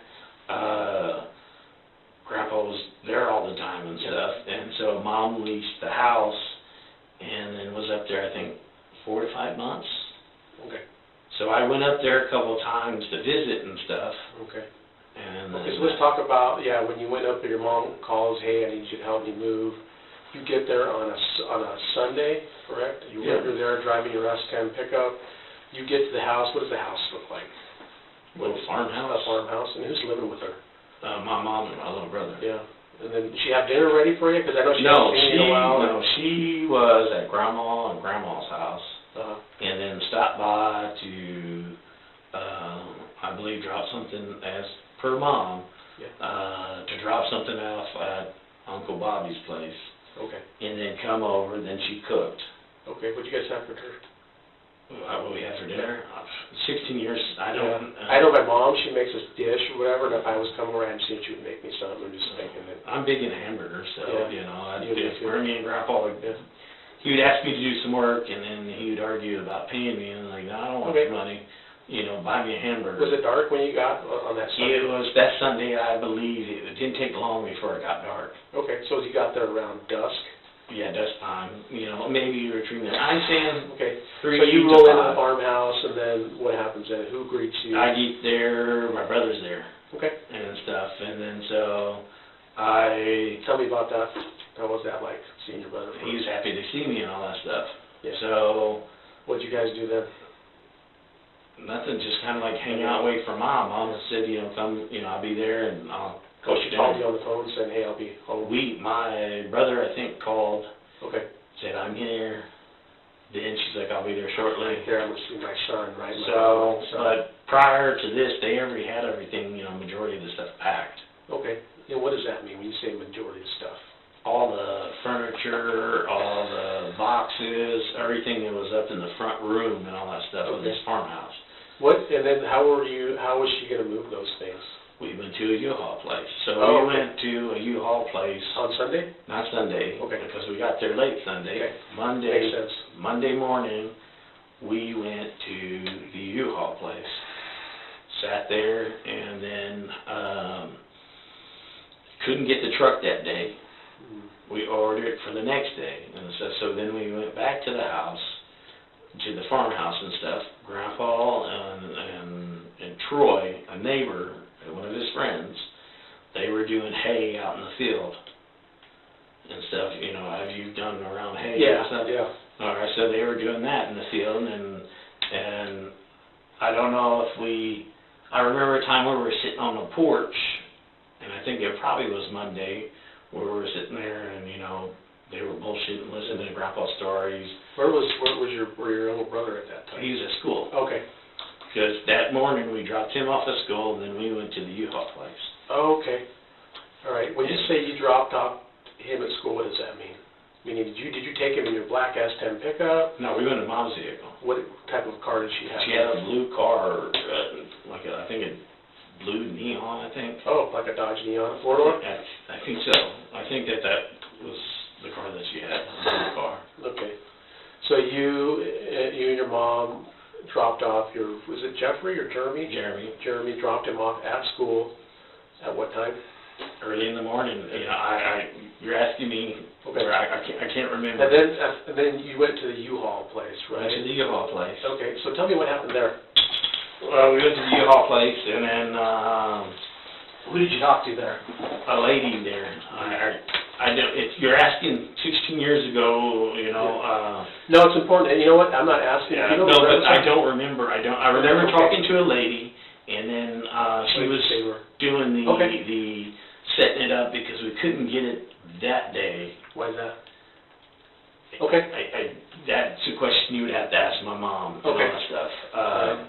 So, how would you guys plan on paying for that, cash or check or credit card or? I think credit card, Okay. that mom paid for that. Okay. So, so then, What time did you guys get to the U-Haul place? Roughly. You dropped off your brother I'm not totally for sure on Okay. the time, so. in the morning and the Yeah, it was in afternoon? the morning at school and all that stuff, so then I think we slowly made our way to Ash Flat, you know, that's where the place was at, went there, Okay. and then we couldn't get it, then we came back to the house, Okay. and then there was Grandpa and Troy there, and And then, where you guys were staying? yeah, where Mom was staying, Grandma and Troy? Grandpa and Grandpa. Troy, When you say grandpa, who was that? McCullough, Grandpa McCullough, because, you know, I think, it was Claude, was Grandpa. Okay. But then Uncle Bobby, I think, is Claude too, but he has, I think, a middle name. So it was like Grandpa or Uncle Bobby. Okay. So then what happens then? So I sit there and we go to the U-Haul place. After the U-Haul place, we sit there and then we go home. Grandpa and Troy's at the house, and where Mom is staying at and all that stuff. So we sit there and we're packing up stuff. Mom sits there and has the bright idea that she wants to go to Brampton. Okay. That she's not going to be back up here On Monday? Yeah. on Monday. So she sits there and she has the bright idea and she's kind of like talking to me, and then it's like, Mom, I'm here on a short time, you know. She's like, no, I don't think I'll be ever back up here. I want to go. It's just, how far is Branson? I've heard. I think a couple hours. Did you guys end up going? Yeah, we went and Okay. stuff, but we What went. did you guys do? Hold on. We went and picked up my brother after school. Then my mom sat there and told, I think, the principal that, you know, we're going to be heading back. Okay. Did you get off there? Or- Did you go escort? No. I just stayed in the vehicle and all that stuff, and Okay. and then we got Jeremy.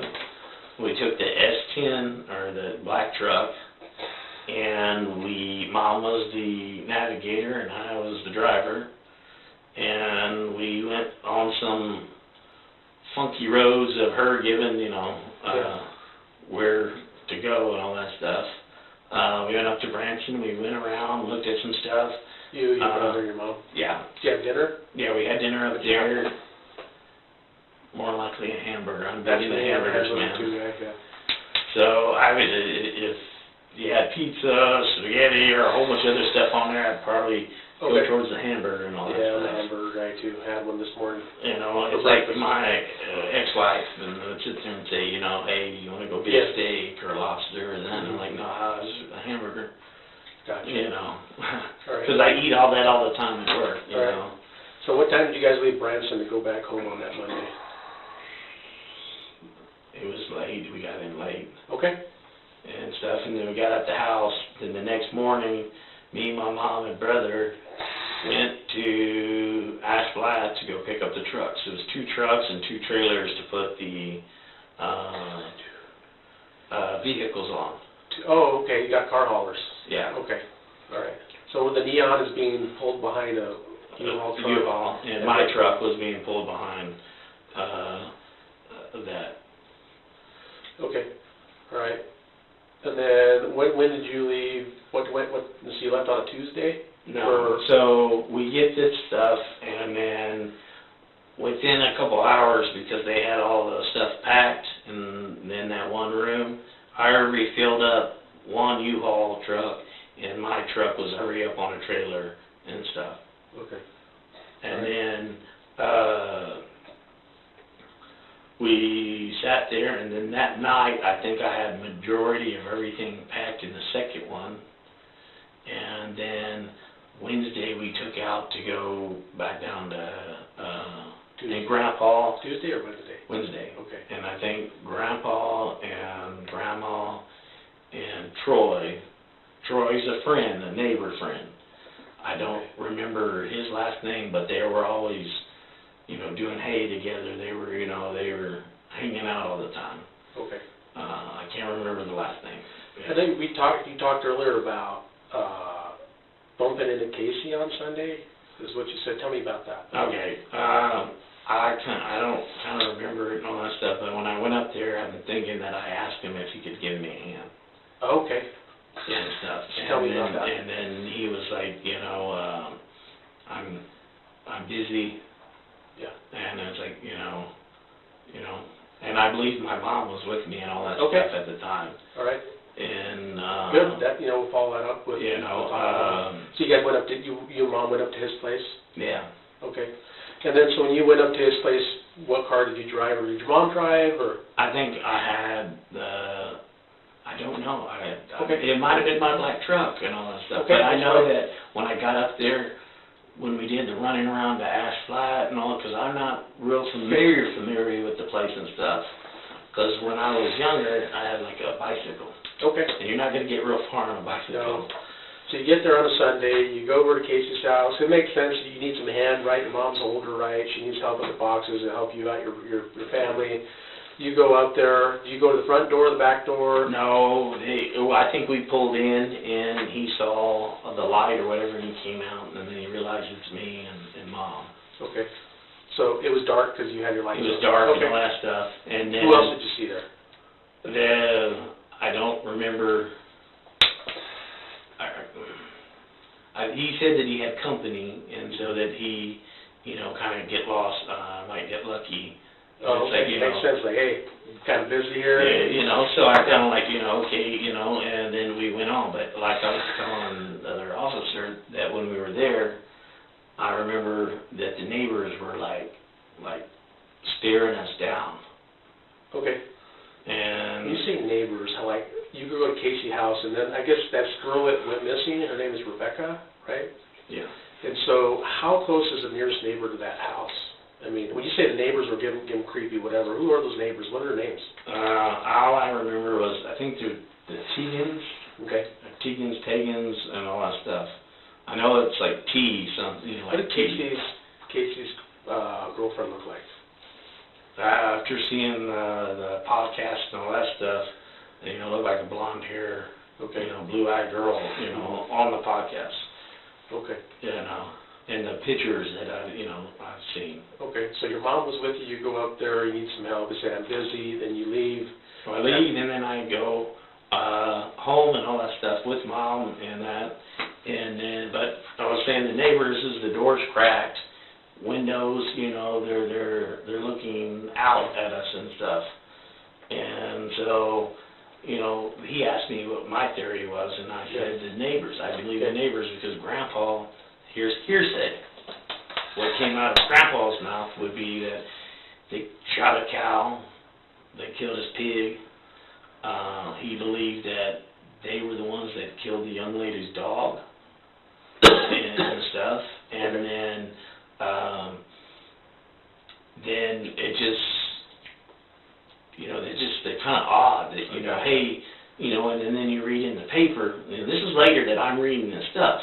Yep. And because I kind of found out that they, all this stuff was going on, and I told my cousins, hey, if you need money, don't be afraid. Gotcha. It's for a lawyer and all that stuff. And so I know you talked about, and I think it's important to talk about this, is you talked about, hey, they talk about DNA and all that stuff, and that's a real important piece of scientific evidence that people like to use. It's got a lot of power to it, and it's got the power to exclude people too, right? But you were saying, hey, your concern is you have your DNA inside that, and it makes sense, right? If your mom you were living in that house, you were all over it, handling it, it could, you've been in that trailer before, right? You got to be able to explain that, right? So, and that's normal. That stuff's going to help clear you. So, and I understand at some point you were in that mobile home, right? yeah. Okay, so talk about that. Okay, when I moved up, Mom and all that stuff, Okay, so let's rewind a little bit.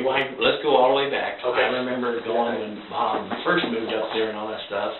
I believe I saw Casey, that before and stuff, and then, but hitting and missing with the McCullough boys, it was, I didn't see them all the time. I didn't hang out with them all the time. I was more towards Randy and all that stuff, the older one and stuff. Okay. Those boys were off doing their own thing, and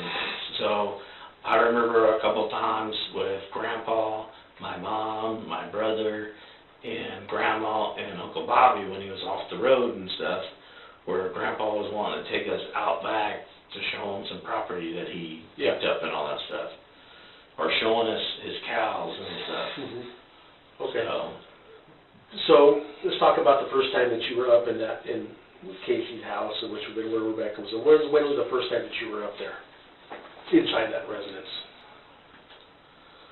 There was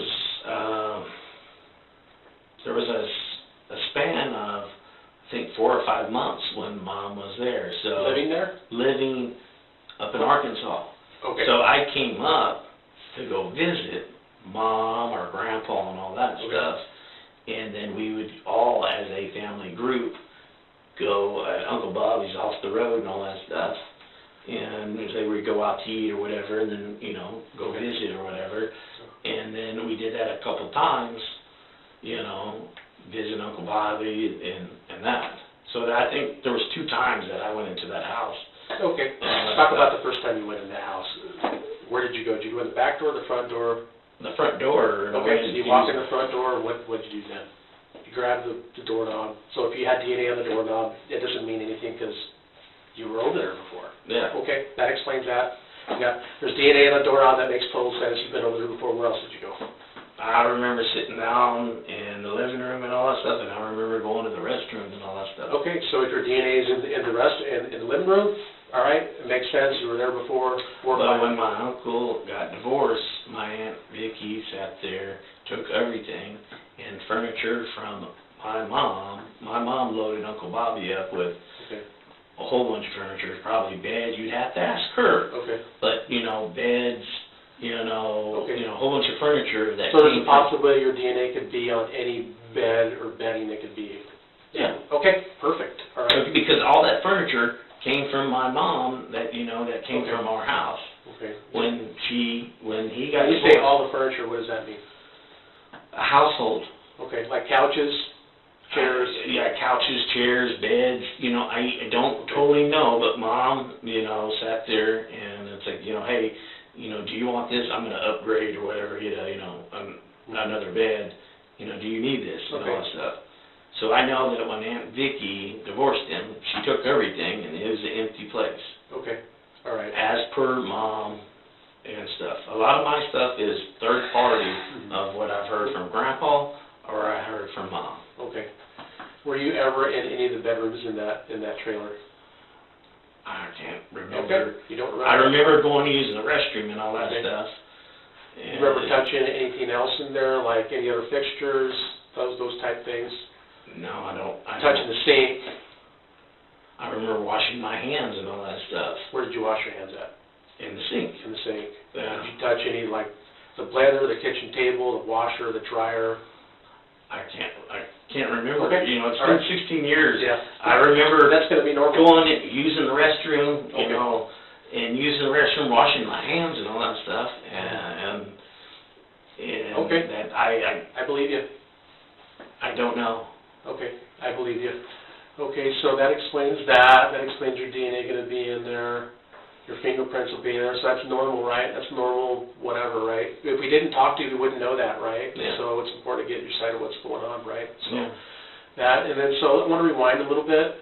And then so how well do you know Rebekah? So let me explain to you. I've never met Rebekah. Okay, all right. Okay. I've never met the young lady. Let me finish. People, there's no such thing as normal in life, and the people, they lie when they lie about things. Guess what's the number one thing that people lie about? Sex, right? That's something that's very private, right? Even the President of the United States, right, is lying about sex. Yeah. Right? Because you know what? People are married, people are in relationships, people, they keep that, right? They have secret relationships, they have friends with benefits, they have these things, they keep them under wraps. And so, you know, they're going to do tests on, it's normal to do tests, they look for DNA, those type of things and stuff. And then so when people have sex or anything like that, it's normal to have a transfer of DNA, right? Yeah. And so that explains that. So, you know, that's why, and it's good, you know, I'm just saying, if you had an affair with her or something, it was on the down low, nobody knew about it, it was just, I understood she liked marijuana, she's a party girl, she's a college student. Young girls are like exploring men, they're like finding their sexuality, young men like to party, they get tired or whatever. And then, you know, people cheat on their wives or boyfriends and they don't want anybody to find out. So that's what I was asking you, is that maybe you, I don't know this, that's why I have to ask you. No. So that way, if your DNA was on or inside or something, we would have an explanation for that, right? right? So you never had a secret? No, no. Okay, good, perfect. So there'd be no reason they would find your DNA on or in or anything like that? Good, perfect. All right, how about, now I know sometimes people, it's sex again, right? You know, would there be a reason that anybody else had sex with it? You know she was having an affair on Casey, or, because you know, sometimes it's a jilted lover, right? And we need to explore that, right? The podcast and all that, now all the stuff that I'm saying is what I've heard, or, you know, what I've... Or was she having a thing for a young man like her brother or something, right? No, he's 15 years old. Hey, how many times have you seen on the internet, on TV, we had some gal who's older who's having sex with a young man, right? A lot. You know, right? And some of these Yeah, teachers, it's like, you know, that they're fine. It's like, why didn't that happen to me? You Right, know? that stuff happens. That's Mother Nature, right? And so, Grandma that happens, man. If you know, because you know, quite often when something happens, it's because they know each other, right? Yeah. So, and people sometimes they hurt each other because it's a marriage on the rocks. It's a secret, whatever. A guy gets jealous, whatever, kills the girl, or whatever. Did you know she had a secret lover out there that? All I know is what I've read and what I've heard in the podcast was that she was still dating her ex and all that stuff. Who's her ex? Did you tell Mike that? No. Okay, well that's important to know, right? That, you know, but I'm just reading and, you know, what was on the podcast and all that stuff that a guy named, I think Justin, a week prior, and all that stuff, so... Okay. So that I don't know, that I know Grandpa said that Casey would hang out with a rough crowd. Okay. And then and then when I found out about marijuana and all that stuff, I told Jeremy to stay away from it. Yeah, okay. All right. So what do you think, Mike, why do you think they sent him here from Mark? What do they want to know? They want to know if you caused the death of Rebekah Gould. How would you answer that question? How would I answer that? Yes. That, you know, how can you do something when you're in another location? Okay, perfect. When you're at a U-Haul place or you're with a whole bunch of people. Yeah, okay. And all that stuff. Okay. So, yeah, I think that's the question that I think Mike, I'll have to talk to him, see if he wants to even ask you that question, right? I think he's going to tell me, hey, I think, you know, he wants to know, you know, are you the one responsible for Rebekah's death, right? And so if they were to ask you that on the exam, what would your answer be? No. Okay, no. Perfect. And are you 110% positive? Yes. Perfect. You know, you're not going to have a problem passing the test. If you didn't do it, you didn't do it, and then let's go through the process, and that's what they want to know, right? Yeah. Fairly simple, right? Yeah, that everybody's doing tests to kind of clear them and all that stuff. Yeah. And so, they know it's a homicide, right? That Rebekah was victim of homicide. What are some of the ways that one would be a victim of a homicide? What was your understanding of what happened to her? All I knew that she was missing and stuff when the cops came to Texas. Okay. All right. And was that the first? No, we were told by Grandpa that the young lady was missing. Okay. Right before we left and all that stuff on a Tuesday, because Mom called Grandpa and sat there and said Casey might be having a party because Casey was known to have a party. Hang out with the wrong people. Yeah. Okay. And so Mom calls Grandpa. Grandpa goes over there and finds out that the young lady, Rebekah, is missing. Okay. So that when we left technically up there and was heading home, we knew that she was missing. It wasn't until later we found out that she was murdered and stuff. Okay. When did you find out that she was murdered? It wasn't until later. Okay. When you say later, what does that mean? Once a day? Grandpa, no, not a day. Okay. Stuff. It was Grandpa told us, that. What was that? Maybe a week or 2 weeks. Okay. Right. That he said, that the young lady was missing and then found murdered. Mm-hmm. And so, what do you think happened to her? I don't really know. Okay. If you want hearsay or what. Well, yeah, what are you hearing? Because sometimes that the podcast and all that direction. stuff. I'm not not totally for sure, you know. Okay, all right. So, in terms of when somebody is a victim of a homicide, what are the ways that people can be a victim of a homicide? It could be what? What are some of the ways? From, like, gunshot. Gunshot, all right, gunshot, that's one. Okay, what's another way? Gunshot, stabbing. A stabbing, okay. You know, beat to death, you Okay. know, strangulation. Strangulation. I don't know, you're an officer, you need to help me or something. Yeah, you were like, you could be a detective, right? Because you got like the four, right? I think the only thing you missed was like drowning, right? Drowning, stabbing, shooting, beating, you know, either with like on the floor, against the wall, or with an object. And then one thing that we didn't talk about is like an accident, right? I mean, because accidents happen, right? I mean, sometimes they happen in the most weirdest way. And so, I think sometimes when something traumatic happens, people get scared, right? And then they do things they wouldn't normally do. So that all kind of factors in there, but those are some of the ways that, you know, those things can happen, all right? And so, did you do any of those things? No. Are you positive? Positive. Perfect. That's what I want to know, right? And you're 100% positive, but that's what we'll ask you on the exam. And so, I'm going to show you a little something here.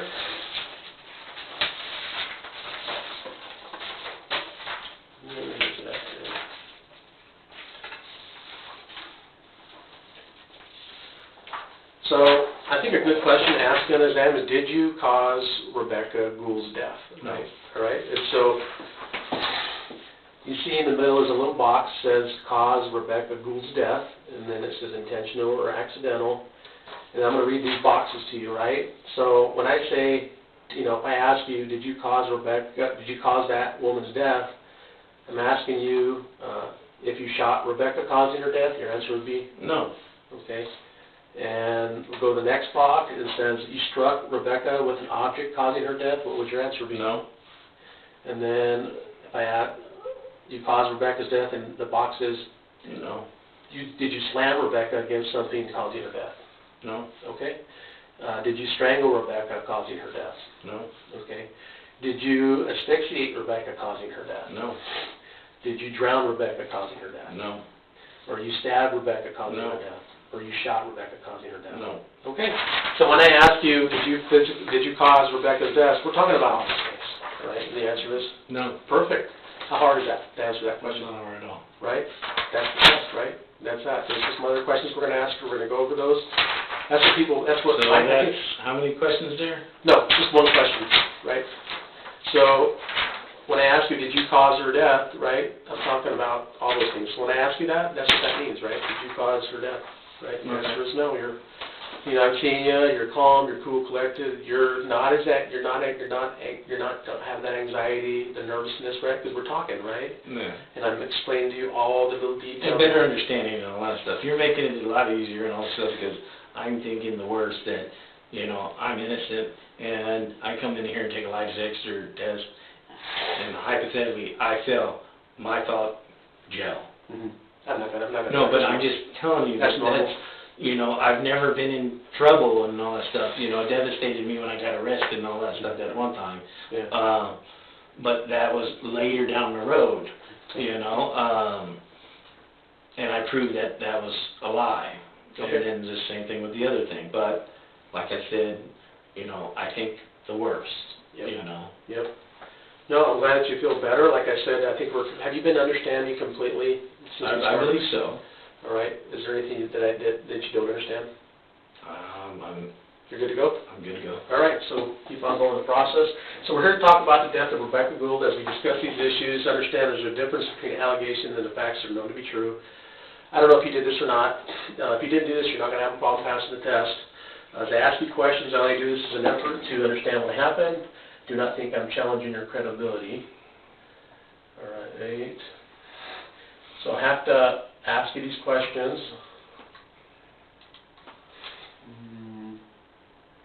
See which ones apply to you. Do you know who for sure committed Rebekah's homicide? I'm not for sure. Who do you suspect? I always suspected the neighbors because Grandpa always had issues with them.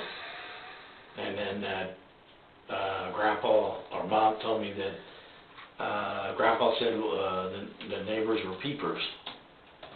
And So you think it's the neighbors? Meaning the peepers would be like a peeping Tom. So you suspect it's the peepers? That's how Grandpa said it, you know, to Mom, peepers. Do you suspect them? I mean, usually... It's just, to me, that, you know, you sit there and they're constantly, like, watching everybody coming and going there, you know, and then in the podcast and all that stuff, or in the newspaper, they sat there and said on Sunday night they were screaming. Mm-hmm. All right. Well, and my thought is if somebody's screaming, you would call the cops. Okay. Yeah. So you think it's the peeper neighbors? I believe it's the neighbors. You and all suspect that stuff. that? I suspect because of all the stories Grandpa has said. It's the, you know what their names are? The Tegans, I think. Tegan. I think it's Tegans. I might be wrong. Okay. Has anybody talked to him? He said that they talked to him and all that stuff. The Tegans. But, you know, my thing is like like T. T-E-A? Yeah, it's like a T, yeah. Tegans. All right. Tegans. All right. Did you have any involvement in the death of Rebekah Gould? No. Okay. Do you know who physically caused the death of Rebekah Gould? No. Okay. Did you physically cause the death of Rebekah No. Gould? No. Why wouldn't you? I don't know the young lady.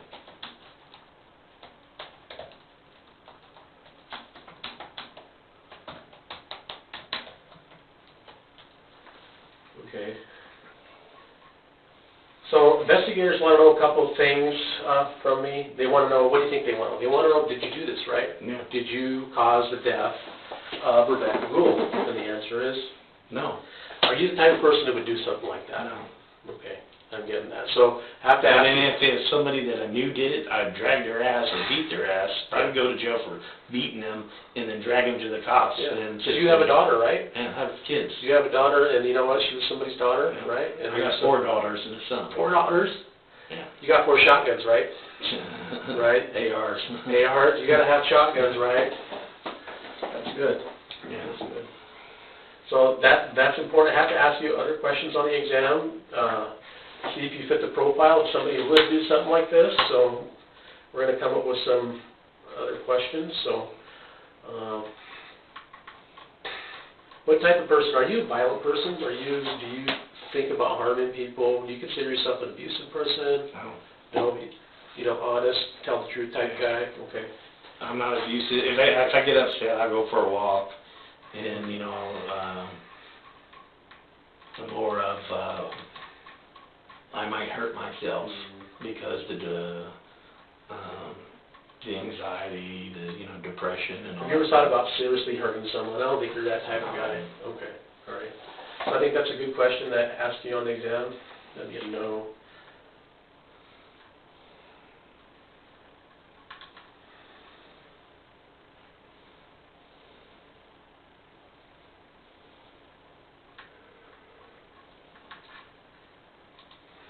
Let's see here.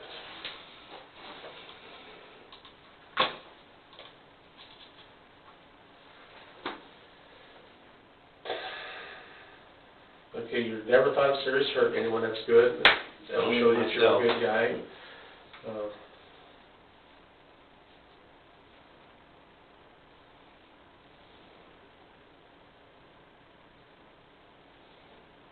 Have you ever thought about hurting anyone? You guys, it's not okay. No.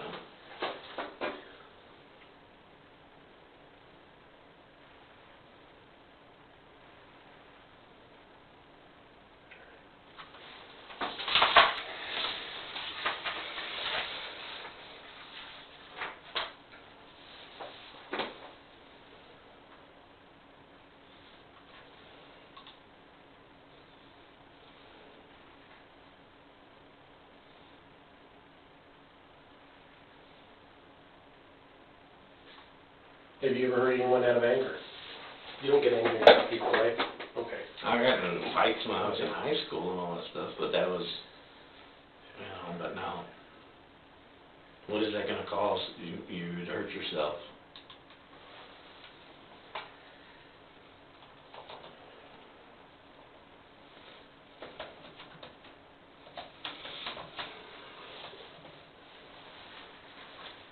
Have you ever hurt someone that you love? You're not that person for people you love, right? Right?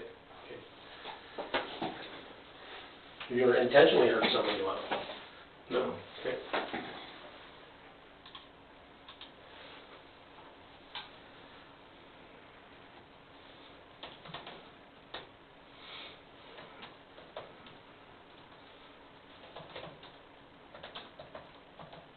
And you come across me, you love people, you're about relationships, building people, when somebody, hey, got your loyalty and your trust, you don't hurt people you trust, right? Yeah.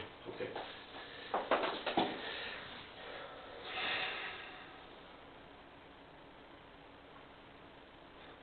You've never hurt anybody in anger. If I ask them that, the answer is no, correct? And have you ever seriously hurt anyone? The answer is no. No.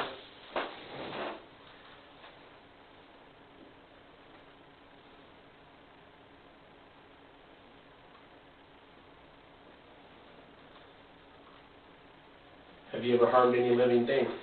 You've used animals, you know, those type of things, horses, other people? No. Okay.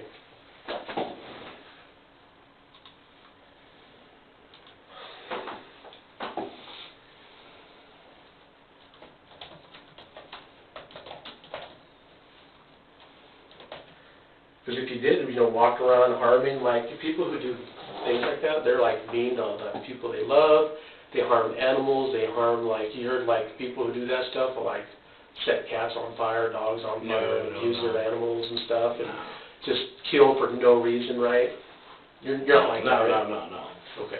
There's a bear that's been coming around our place that's scary. That I gotta get a bear tag.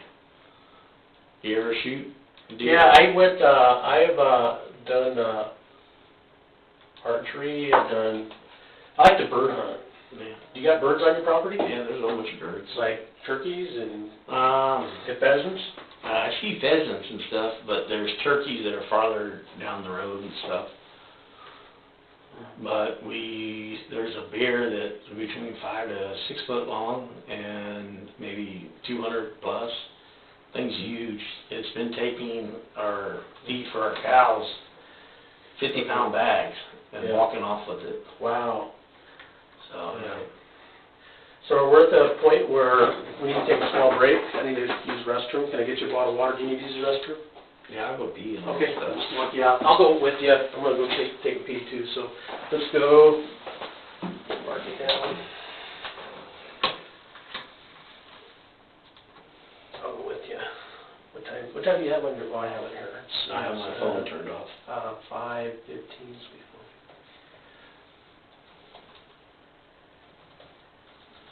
Pee. Let's go out here. I'll walk with you. Let me grab a bottle of water.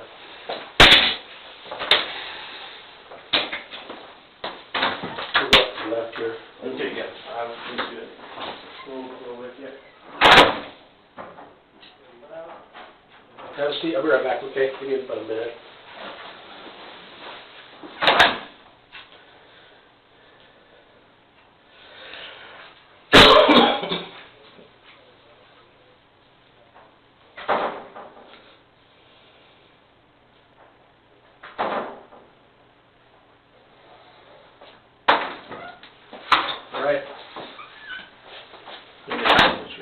I don't even want to see the internet because I don't want to read the negative presidential stuff. It doesn't make Sickening, right? I'm like, don't ever want to look at my cell phone again, right? All right. Where is that? So let's talk a little bit about why we use polygraph. Most people have been taught right from wrong. Yeah. Who has taught you right from wrong in your world? My father. Your father. And so when you And lied, my mother and all your that mother. stuff, yeah. So what happened back in the day when you lied to your mom? beat my ass. beat your ass, right? So, Yeah. you know what, and then, so when your kids needed discipline and they lied to you, what would you do to them, right? Beat their ass. Right? It's one of those deals where, hey, it's normal to be punished for lying, right? Would you agree with that? I agree. That's how you raised her, raised right, your actions have consequences, that's how we learn, right? So you understand that, good. All right. Have you thought, blah, blah, blah, when you lie, would you say it's easier on your body or hard on your body? I just feel sad, or I just Yeah. feel more, you know, that Yeah. why would I It's need hard. to lie? Yeah, exactly, right? So when you lie, when a person lies, would you say that your blood pressure goes up or goes down? Yeah, it goes up, right? I don't know. Okay. So when you lie, would you say you sweat more or you sweat less? You sweat more, right? I mean, notice that, like, hey, you know, especially if you're trying to hide something, right? You know, it causes reactions in your body that polygraph measures. So, and that's what it measures. The stuff that polygraph measures, you can't control it, right? Yeah. Like your heart rate, these things, it all gets captured on a polygraph exam. Okay. So when someone tells a lie on the exam, Billy, it's not easy for your body. It takes effort to lie. It takes energy. It causes cognitive activity.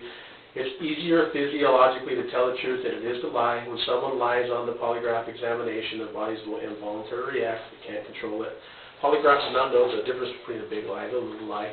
That's why it's important to be 100% truthful with me, okay? Yeah.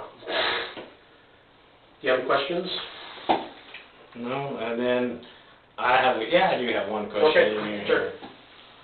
With me, you giving this interview and all that stuff, Yeah. am I showing any kind of... Yeah. So I'm just asking you, you know, straight up. If I had a reason to think you were lying to me right now, I would tell you, right? Okay. Right. And I appreciate that. I wouldn't believe. Thing is, I've gotten to know you over the last hour and some change, but I didn't know you walking in the door, so you don't know who you're dealing with, right? I don't know much about your body. And I know that, you know, you're a family man, you take care of your kids, you've been gainfully employed for a really long time in a job. Since I was 16 years old, so yeah. In a job that requires you to be trustworthy, honest, reliable, you know. And if you screw up, you own up. Right, and then so he comes down here, right, you respect that, you come down here and talk to him, those aren't the actions somebody who's guilty, right, so. And in my opinion, somebody that's going to hide or, you know, avoid that person also. Right. That's my opinion. Because that would be like a red flag, right? Like you just went and ghost and you just, you know, didn't cooperate, right, Yeah. so. Right. But with me moving overseas, you know, that's my Yeah, thought. but you were working, man. I know that now, right? If you let people fill in the blanks, you're going to fill in the blanks with things that are not good for you, right? They're going to like assume, right? When, you know, that's why it's important, like you said, you know what? You've had some run-ins with in the law, but you know what? In the end, you've always been proven to be not the person they said you were, right? Yeah. Right? And that's important, right?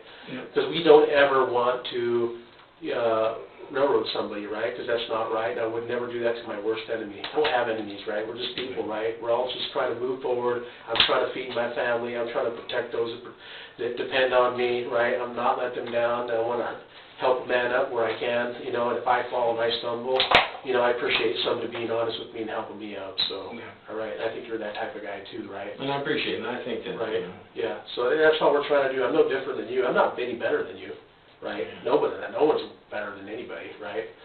I tell you right now, if I got in the oil business right now, you'd run circles around me because I don't know what the hell I'm doing, right?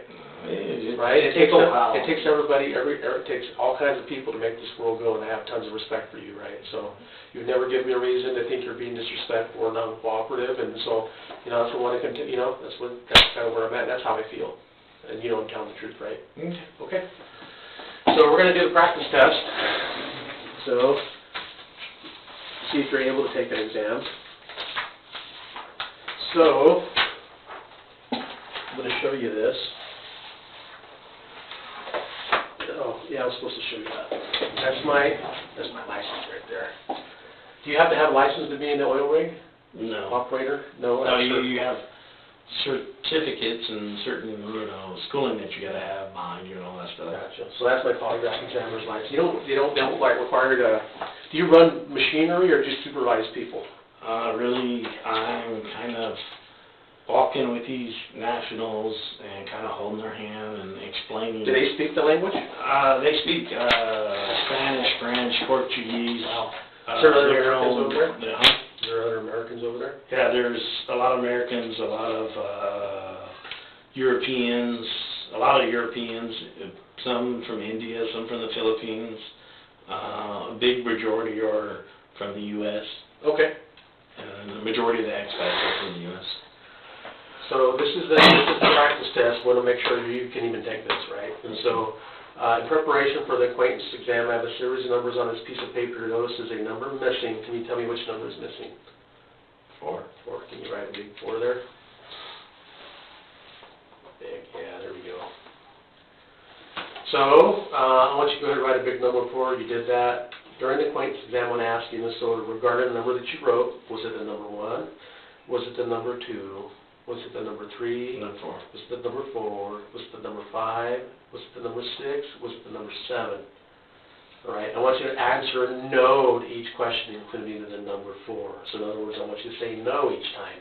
When you say no to number 4, what is that? That's a yes. Yeah, but I'm asking you to say no, right? That means I'm giving you permission to lie, right? So when you say no on the number 4, it's a lie, correct? Would you agree? Yeah. That's exactly what I'm just... Oh, we're going to work through it. Okay. All right. Can you go through that again? Because I just got totally... That's good, right? I don't understand. You're saying you want me to lie. Yes. So I'm going to ask you, regarding the number that you wrote, was it the number 1? You're going to say no. I'm going to ask you, was it the number 2? You're going to say no. No. Was it the number 3? You're going to say no. No. I'm going to ask you, was it the number 4? You're going to say No. Was it the But it number is 5? number 4. It is, but you're telling a lie, right? And I know you're telling a lie. Okay. All right, that lets me know that my instrument is functioning correctly.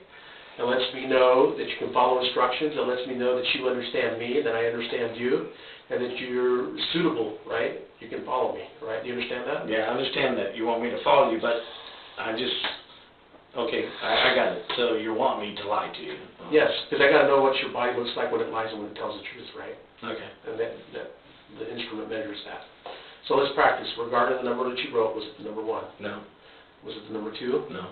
Was it the number 3? No. Was it the number 4? No. Was it the number 5? No. Was it the number 6? No. Was it the number 7? No. Perfect. That's exactly what I want you to do. You're good at following instructions, right? Okay. Well, I just understand you now and all that stuff because I was like, I wrote 4. You know, so. Right, and that's why, hey, if something's unclear, we ask each other, right? And there's a couple times during the interview I ask you, what do you mean by that, right? And it's like my way of trying to understand where you're coming from, right? Because we don't have the same upbringing, we have a lot of the same, walks in life, but hey, use different words for different things. I grew up in New Mexico and in Idaho, right? My dad was from, Chihuahua, Mexico, right? I'm kind of from everywhere, I'm kind of like a Heinz 57, so. All right.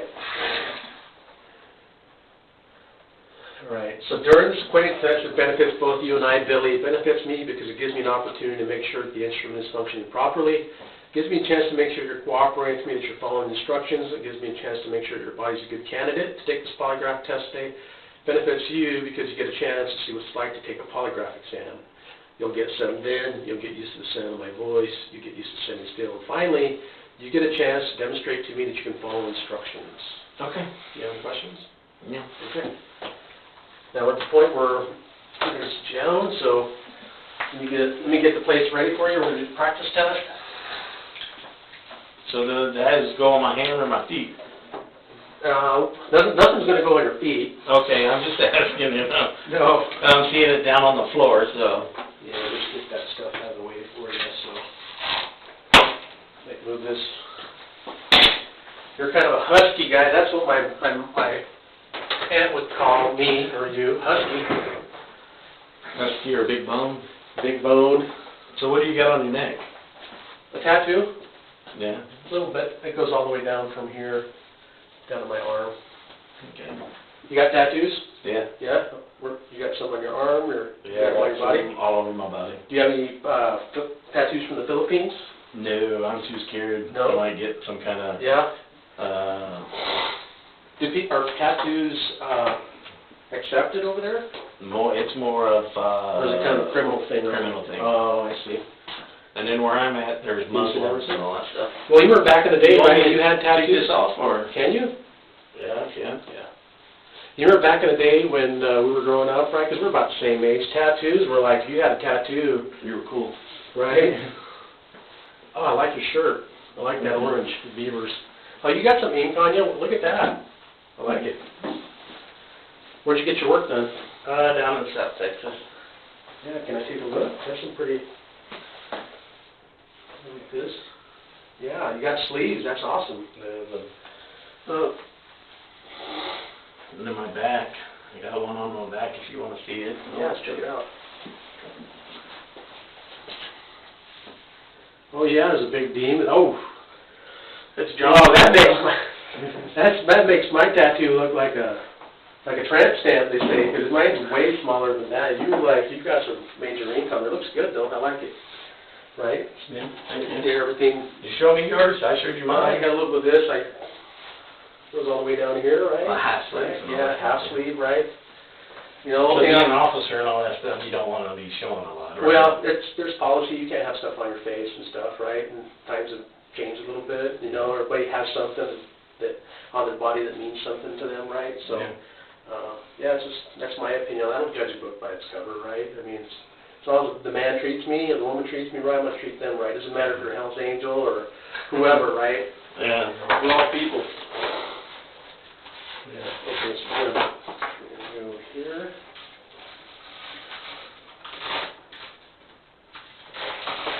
So I'm gonna go around you. That's a nice looking shirt though. I like that. Is it a Under Armour? I don't know, I got it out of my brother's closet. Oh, you guys were the same size? No, he's like I think 3 times my size. Yeah? Yeah. So who can win a fight? He's gonna just lay on me. He's gonna lay on you. You would have issues with, this wouldn't fit on him. Really? How much does he weigh? He's over 300 and something pounds. He's Wow. huge. Yeah. You got a good relationship with your brother? Yeah. You raise your arms a little bit. Sounds like you and your family are pretty tight. And you love your mom. It kind of like that about you taking care of your mother. Reminded me of me, right? Yeah. You only got one. You got to take care of her, right? She brought you into this world. Least you could do is help her out. Yeah. There's guys out there that don't do that shit, right? No. I wish everybody had your work ethic. Yeah. So we're gonna go. What's the worst thing you ever see happen when you're working out in Africa? Did anybody get killed out there, like working out in the oil fields, or? In Texas, we had some facilities where people got hurt and all that stuff, but in Africa, no, man, we were so, You go like this. we were so, safety first. Yeah. I mean, we might do hours of paperwork before we even do the job, and the job might take 10 minutes. And we do 3 to 4 hours worth of paperwork and stuff. How much money do you think you have invested in your ink there?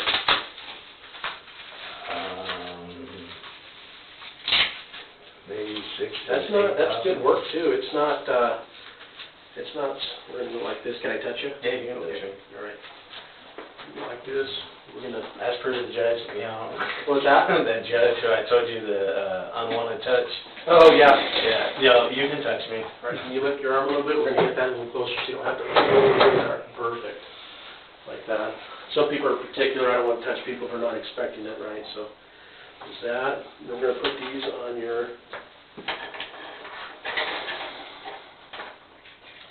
So what was the most, I know for me, when I had my tattoos, the most sensitive is like right here or right across your collarbone. My chest, my lower, my middle of my back and stuff.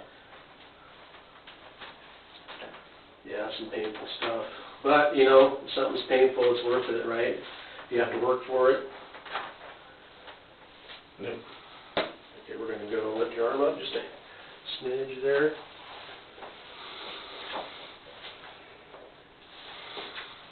Okay, we're going to go like this. We're going to put that. Do you smoke? Nope, No? it's a waste of money. You know how much, I think they're raising the cigarette tax for, was it like $2 a pack? Doesn't bother me because I don't smoke, so.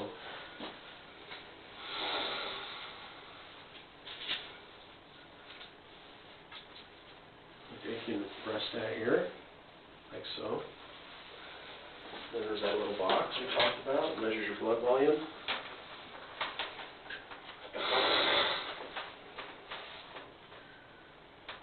Can you buy ground in Africa? Like go there to live? Not that you would want to, right? No. You ever heard of the diamond mines out there? We're on an island, so. Oh, okay. And whatever it's a dictator, so, anything they find, it's the president's. Do you see any lions or? We're on an island, so you see massive snakes, and it's not like. Like how big are snakes? Like massive, maybe like, 12, 13. Pythons? Yeah. How about any stuff that's gonna kill you? There's, Like poisonous snakes? Can I move this? Yeah. There is some,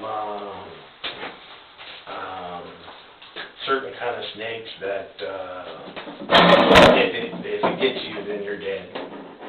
Yeah, like spiders too, right? I don't know about spiders and all that stuff. I know there's certain snakes that those guys like freak out and stuff. Yeah, I was gonna say, because you had like, what is it? Even Australia, there's some shit that'll kill you, deader than hell, in a heartbeat. Yeah. Crazy stuff. And then like in the Philippines and all that stuff, they got all this exotic food, different stuff. The food over in,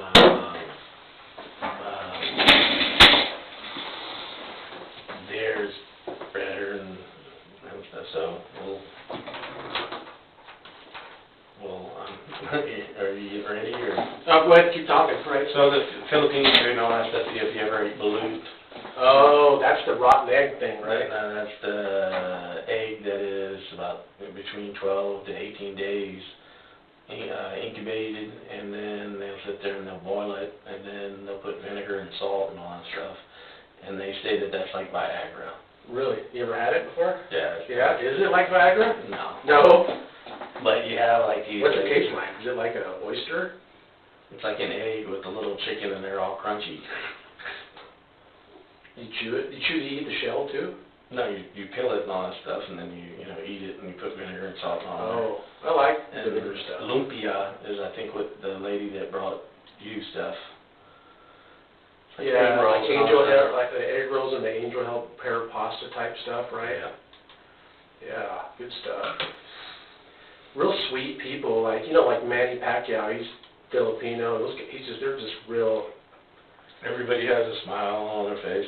So. I've never met anybody from the Philippines that I didn't like. Yeah. Right, and so when you met your wife, they know how to treat their men. I've been told. Meaning like they appreciate a man who works, takes care of it, they do your clothes. My friends who were in the military, right, they were like, hey, they're no joke. The Philippines, they're just beautiful people, and it's all about family, right? Mm-hmm. It's kind of like you and your mom, your brother, right? Are about family, taking care of each other, and those type of things.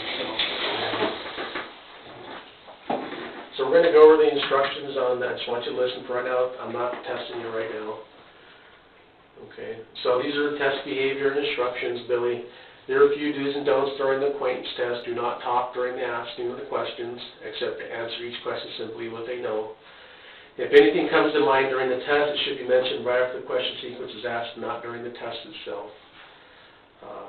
You must sit straight, feet flat on the floor, head nice forward, don't move around.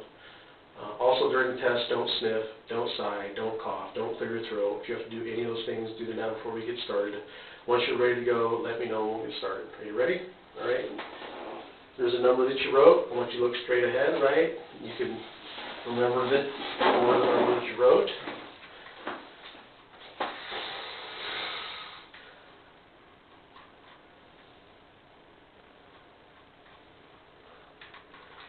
All right, we're going to begin. I want you, from this point forward, do not move.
happening.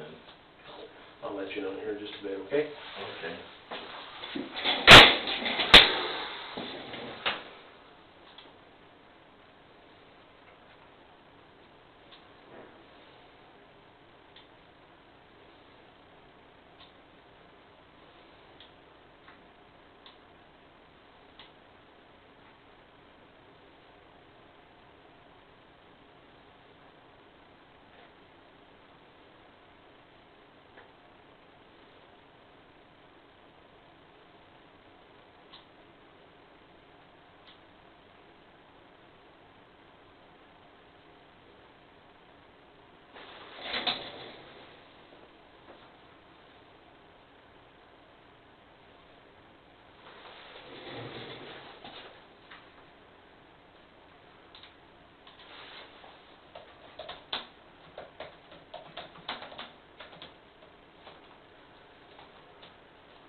You're going to stop.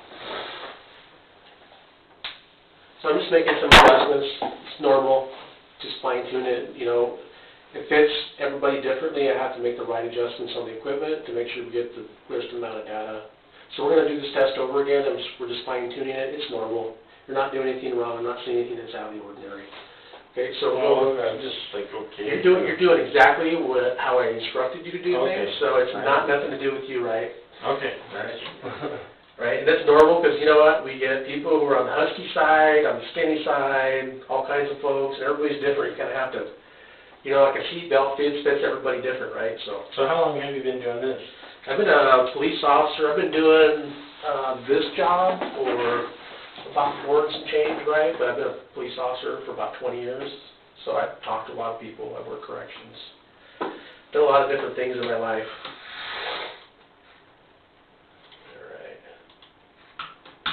So we'll go over the instructions again. There are a few do's and don'ts during the acquaintance test. Do not talk during the asking of the questions except to answer each question simply with a no.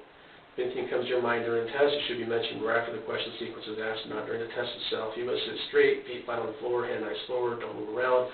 Also during the test, don't sniff, don't sigh, don't cough, don't clear your throat. If you have to do any of those things, do them now before we get started. Once you're ready to go, let me know when we get started. Are you ready? Meaning cleaning your throat is like coughing? You know how you clear your throat? If you have to do any of that, you can just do it right now. I get dry, so you can I'm just like swallowing my throat, you know, swallowing.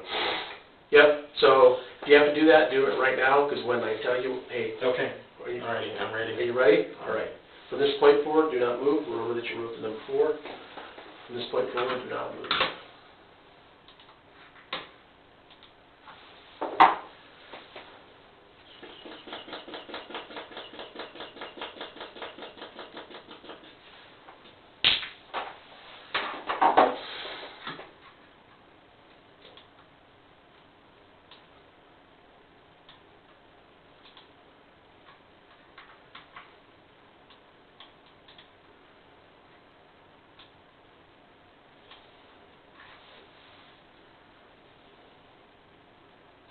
This test is about to begin. Please do not move. Answer no to each question, including the number 4.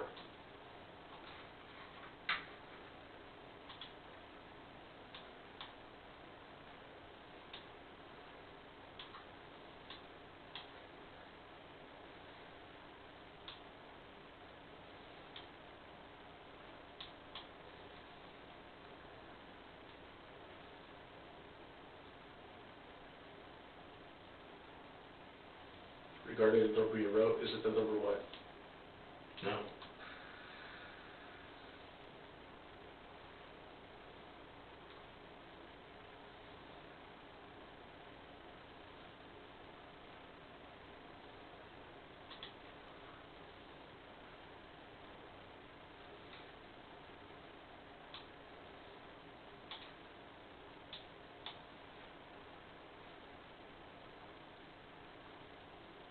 Is it the number 2? No.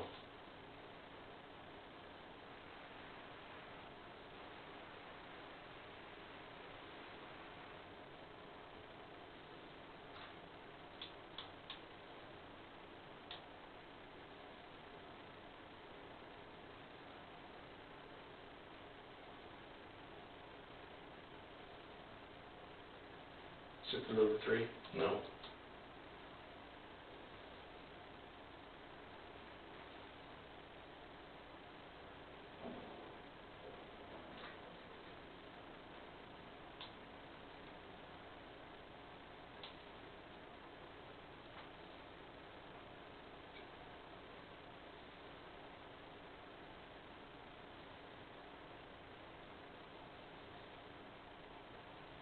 Sit to number 4. No.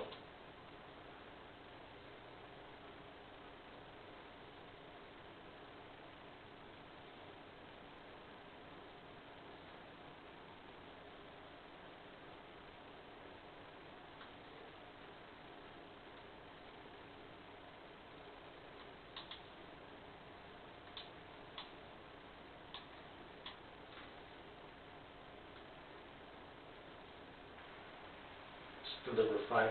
No.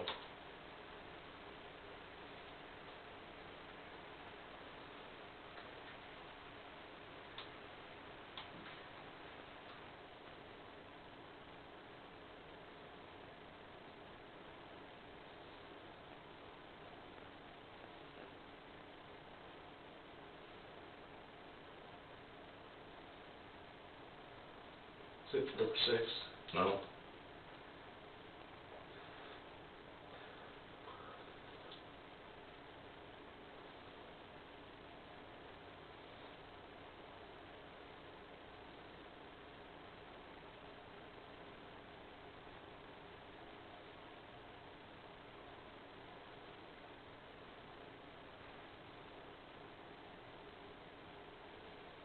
Sit to number 7. No.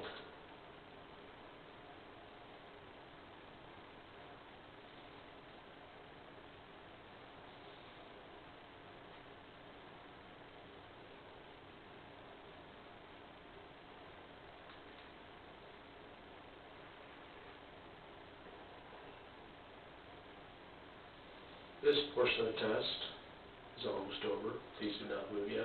I'm sorry.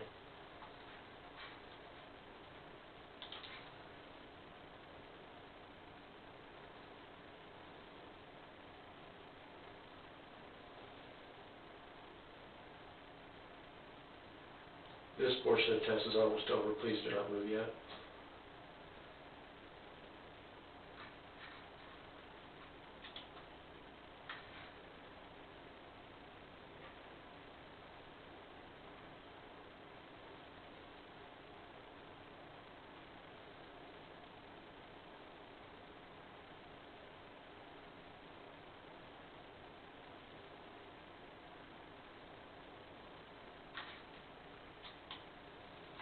Relax.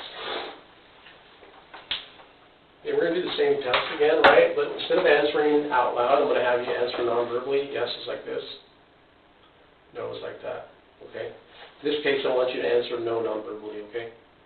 All right, so regarding the number you wrote, was the number 1, you're going to go, what's the number 2? Like You that. just want me to nod my head? Yeah. Okay. This is no, right? You're going to answer no on each, right? So when I ask you, hey, this is practice. Regarding the number you wrote, was it the number 1? You're going to go, what's the number 2? What's the number 3? What's the number 4? What's the number 5? I got it. All right. Are you completely clear on it? Yeah. Okay, you want to go through the test, the whole test, the whole? Yeah, I got it. Just shake my head. Yes. Just subtly. So let's practice. Regarding the number that you wrote, was it the number 1? What's the number 2? What's the number 3? Slow. More subtle. Okay, okay.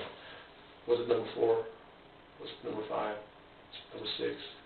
Number 7? Perfect. That's exactly what I want you to do, right? So we'll go over behavior instructions once again.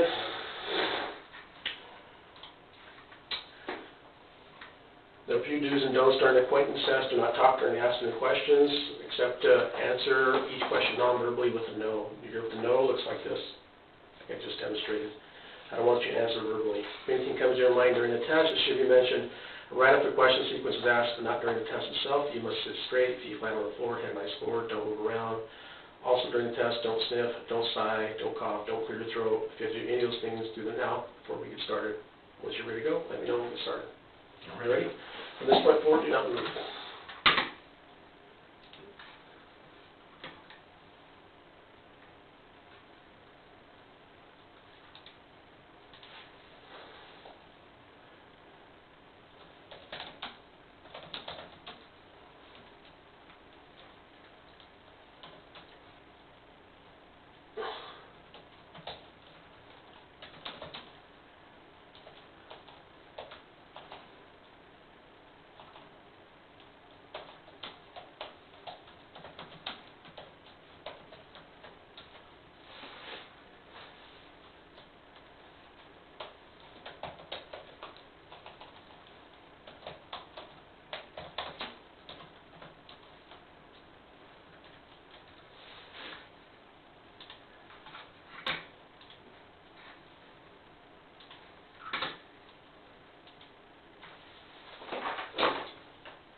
This test is about to begin. Please do not move. Nod your head no to each question, including the number 4.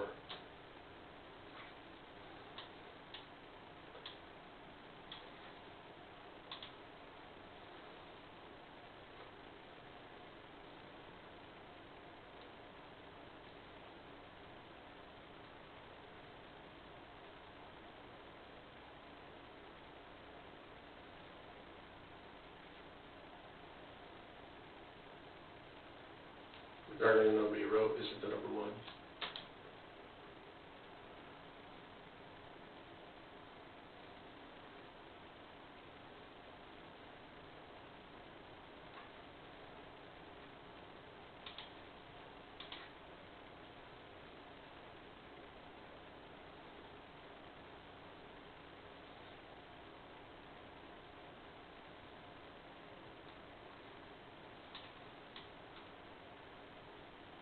Is it the number 2? Is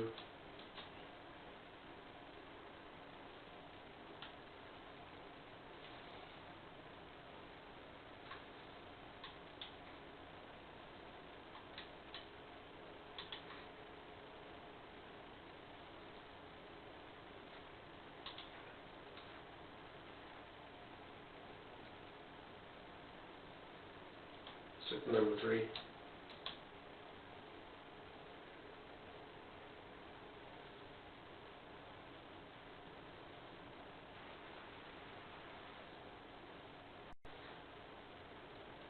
Number 4.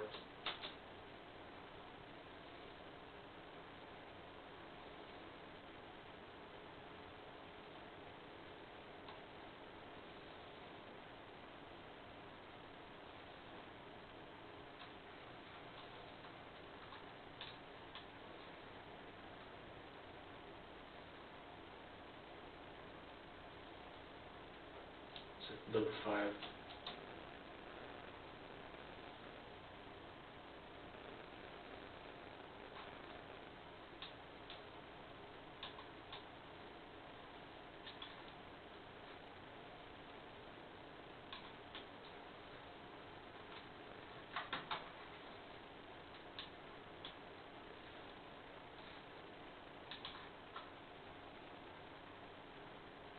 Number 6.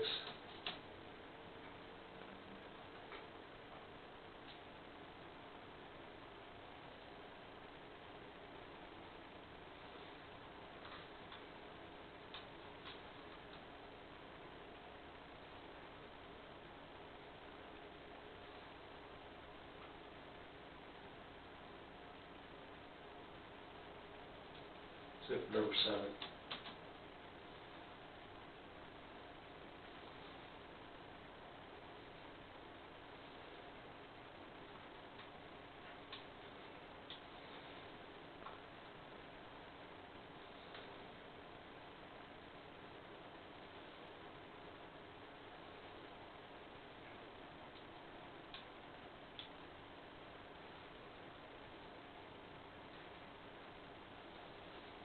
This portion of the test is almost over. Please do not move yet.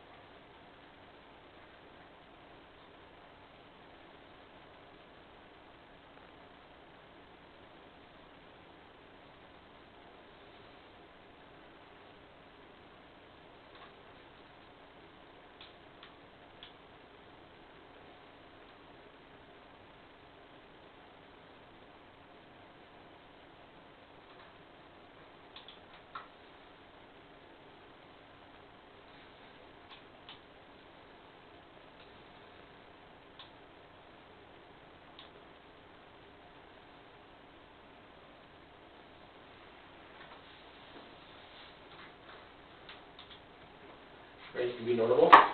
Okay, everything looks normal on the test. It's a reaction on the number 4.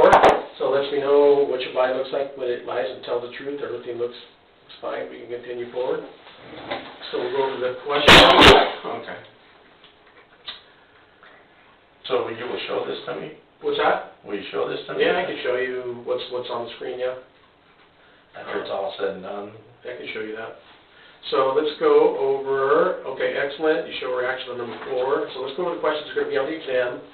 The following questions are specific concerning Rebekah Gould's death. You'll notice that during the exam, these questions will be repeated but slightly reworded 3 times during each chart. So let's read these questions. I just want you to listen, okay? Take that away. First question is, did you cause that woman's death? No. Second one is, did you cause that woman to die? No. And then the next one is, are you responsible for causing that woman's death? Okay.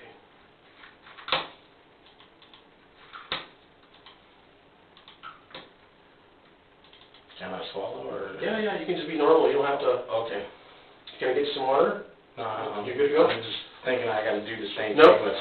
No, I just want you to listen for right now. These are the questions, I just want you to listen. The first one is, did you cause that woman's death? No. The second one is, we're going to answer non-verbally, okay? So it's going to be, right? Second one is, did you cause that woman to die? And are you responsible for causing that woman's death? Okay? So subtle will be like this. Okay? Okay. So those questions completely clear to you? Yeah. Okay. So, the alleged time frame, the homicide happened on or about September 20th, 2004, where this happened in Eugene, Arkansas, Izard County, in a mobile home owned by William Miller's grandparents, is that right? I think it was my Uncle Bob. Okay. And when I say that woman, when I say that woman, we're talking about Rebekah Gould, the homicide victim, you understand that? Yeah. Okay. And so, when I say cause that woman's death, or cause that woman to die, we're talking about shoot, stab, strangle, bludgeon, drown, so cause her death, right? So this is how do you understand that explanation? That you're gonna say all those. No. Oh. We're gonna go over the whole exam. It's like an open book test. We'll practice it and go over it. Are you ready? Yeah. So I want you to answer them this like you would on the exam. This is gonna be yes. This is gonna be no. Are you ready? This is just practice, so they're not hooked up to the instrument at all. All right? The first one is, did you cause that woman's death? No. Okay, so I want you to go Sorry. like this. I want you to look straight ahead. I want you to go. Okay. Did you cause that woman to die? Are you physically responsible for causing that woman's death? Okay. Is there anything about these questions that's not completely clear to you? I understand. Okay. Do you completely understand these questions? That you're asking me, and you want me to shake my head and not be Yeah. verbal. Yep. Okay. Okay. So the next question is to make sure that you intend to be truthful to the question we just reviewed. This is how you hear it on the exam. I want you to answer it right now out loud. When I ask you questions about causing Rebekah Gould's death in 2004, do you intend to answer each question truthfully? Yes. So I want you to go. Okay. Shake my head. Okay. Yep. Yeah, just so, just like this. So let's practice. When I ask you questions about causing Rebekah Gould's death in 2004, do you intend to answer each question truthfully? Yeah, smaller than that. Okay, next set of questions we're going to review that are equally important. Behavior questions. So I already know the answer to these is no. We're just going to go over them, okay? Make sure you understand them. Have you ever harmed any living thing? No. Okay, so I want you to go. Oh, sorry. Right. And the next one is, have you ever hurt anyone out of anger? Have you ever intentionally hurt someone you loved? Perfect. Do you completely understand those questions? You don't want me to be verbal, you want me to shake my head. Okay. Did you understand those questions? That you're asking me? Yes. Okay. All right, the next question I'm going to review through our known truth questions. Billy, these are questions about simple things that you and I know both are true. I want you to answer them truthfully during the test. This is how you'll hear these questions on the exam. I want you to answer them truthfully right now. With a head nod. Yes, it's like this. No, it's like that. Are you now in the state of Oregon? Are you now sitting down? Are there lights on in this room? Do you sometimes drink water? Okay. Do you completely understand those questions? Is there anything about those questions you don't understand? Okay.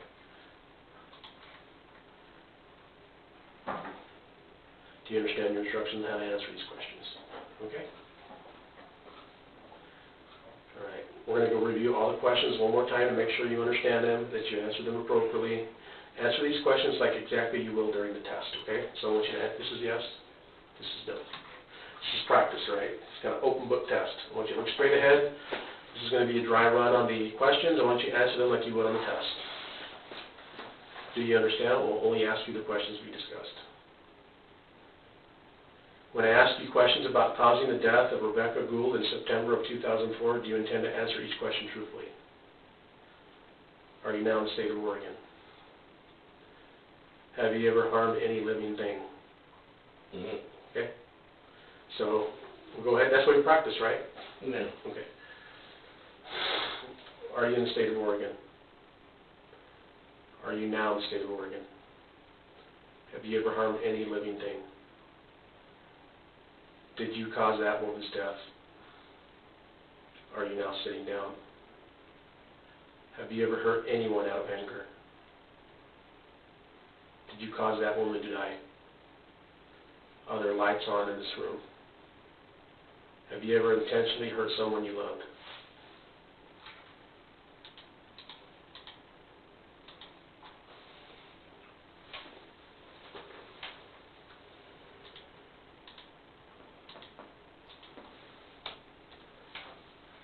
Are you responsible for causing that woman's death?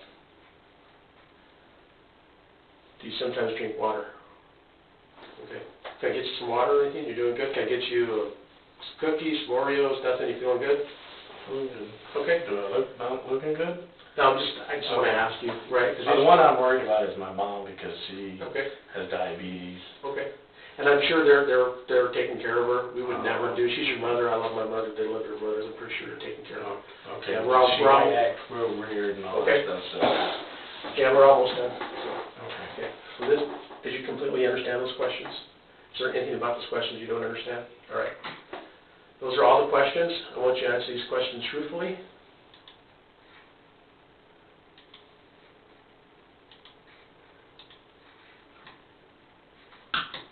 Go over the instructions.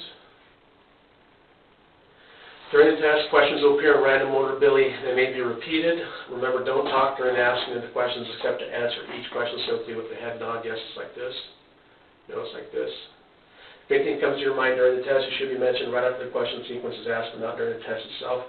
You must sit straight, feet flat on the floor, head nice forward, don't move around. Also during the test, don't sniff, don't sigh, don't cough, don't clear your throat. If you have to do any of those things, do them now before we get started.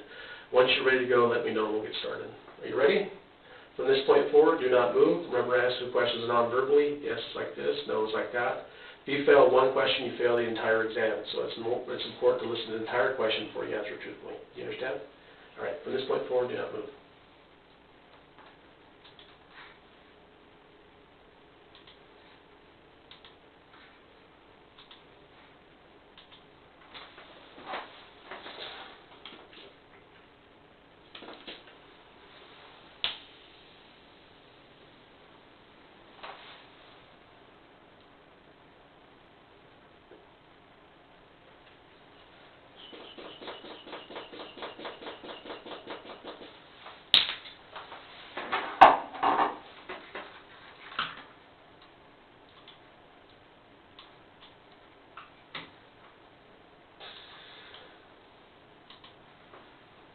This portion of the test is about to begin. Please do not move.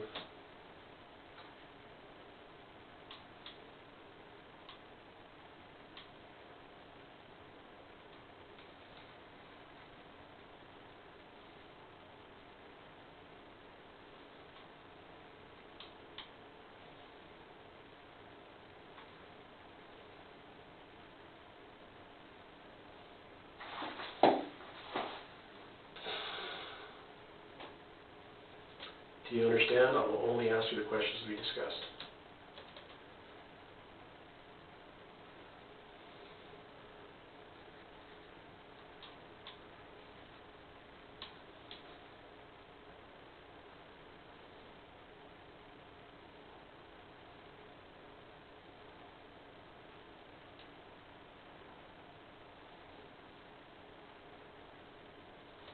When I ask you questions about causing the death of Rebekah Gould in September of 2004, do you intend to answer each question truthfully?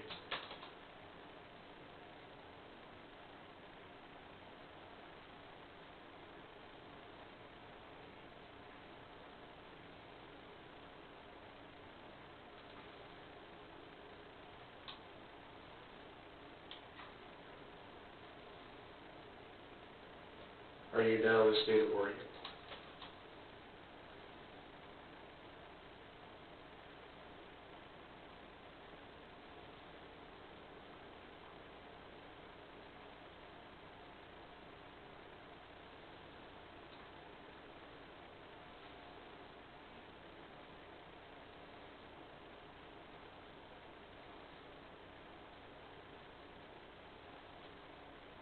Have you ever harmed any living thing?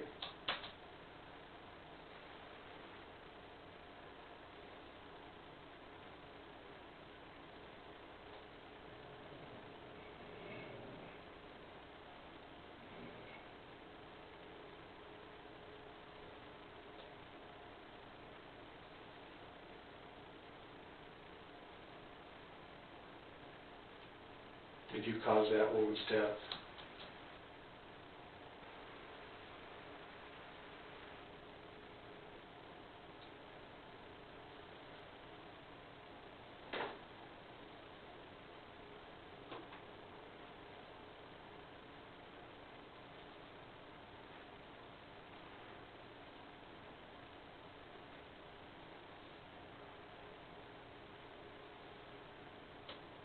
Are you now sitting down?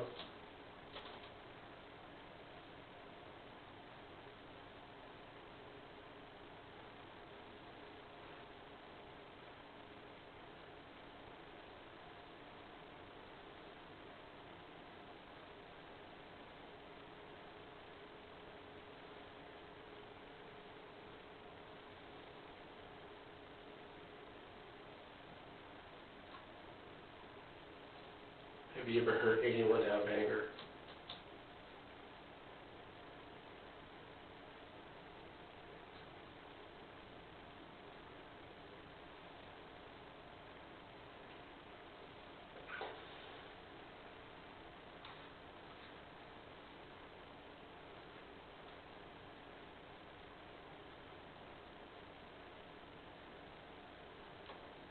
Did you cause that woman to die?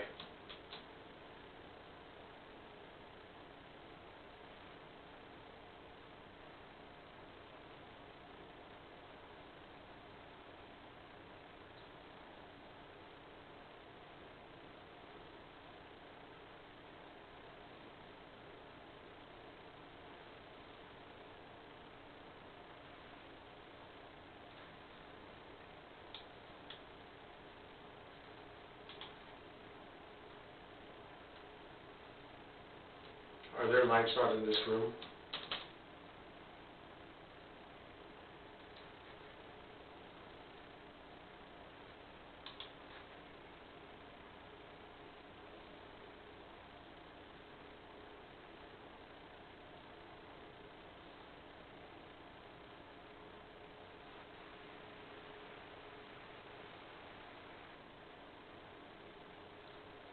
Have you ever intentionally hurt someone you loved?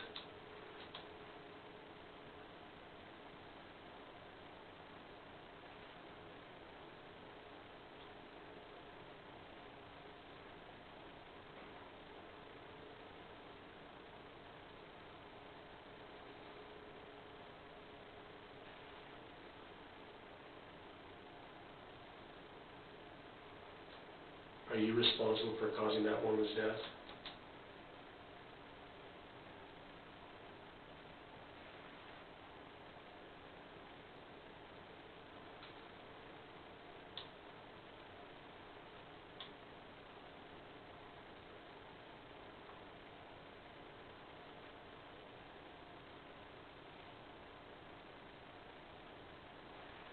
This portion of the test is almost over. Please do not move yet.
Okay, you can be normal.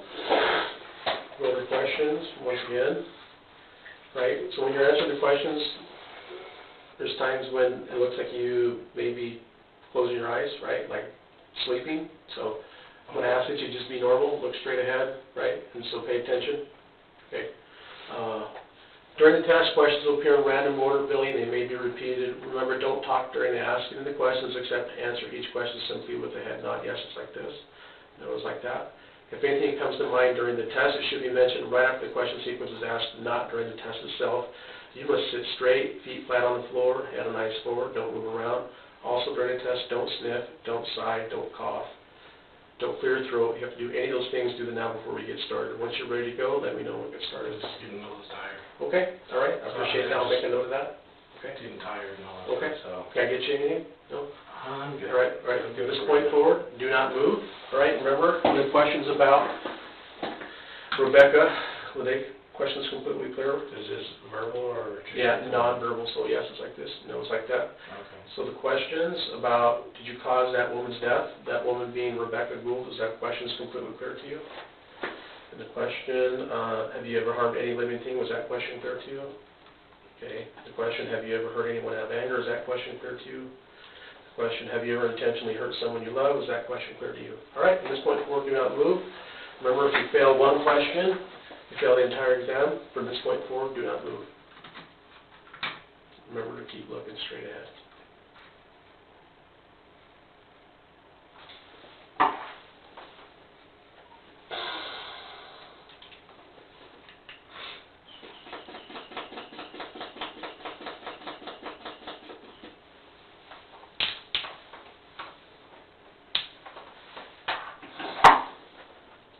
This portion of the test is about to begin. Please do not move.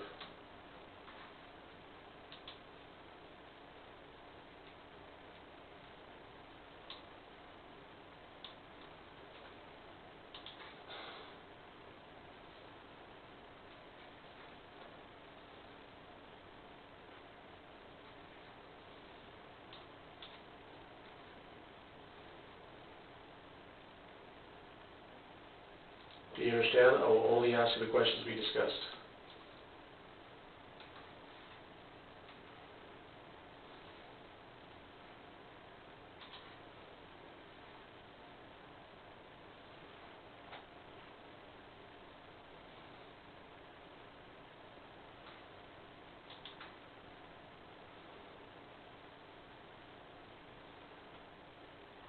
When I ask you questions about causing the death of Rebekah Gould in September of 2004, do you intend to answer each question truthfully?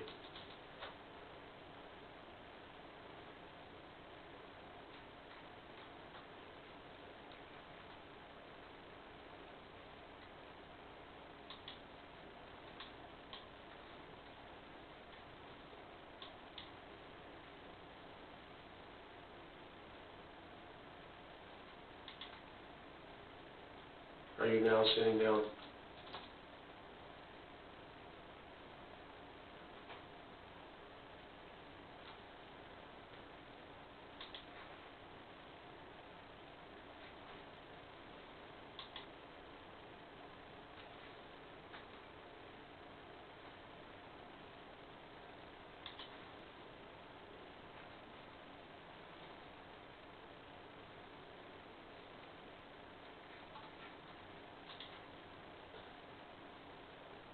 Have you ever intentionally hurt someone you love?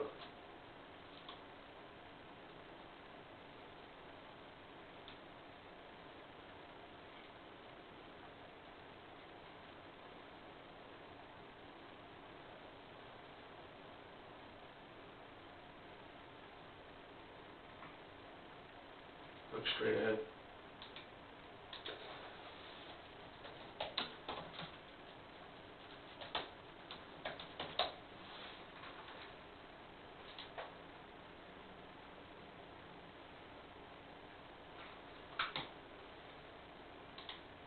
Are you down to the state of Oregon?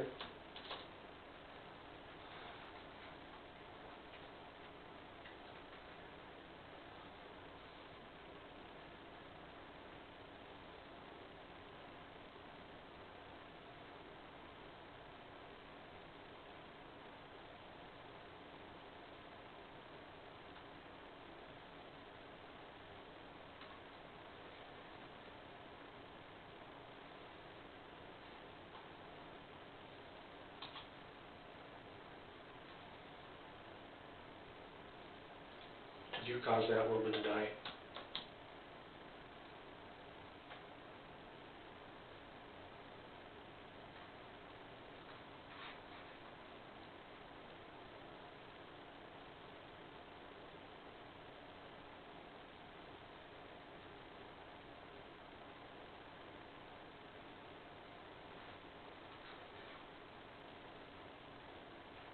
Are there lights on in this room?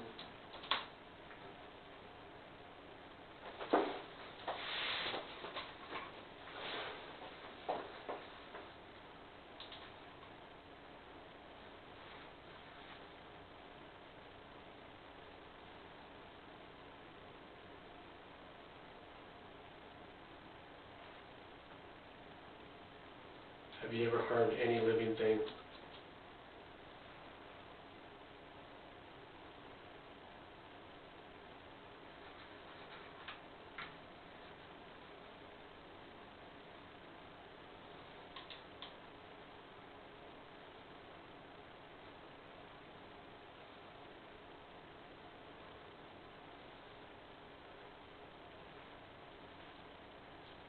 Are you responsible for causing that woman's death?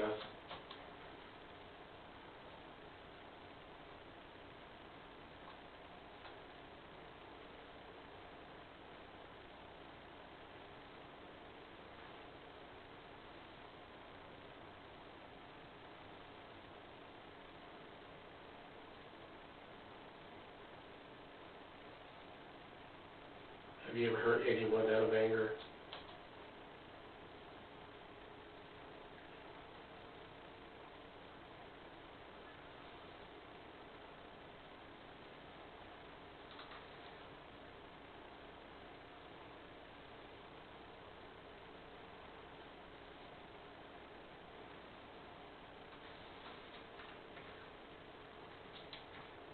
Are you down in the state of Oregon?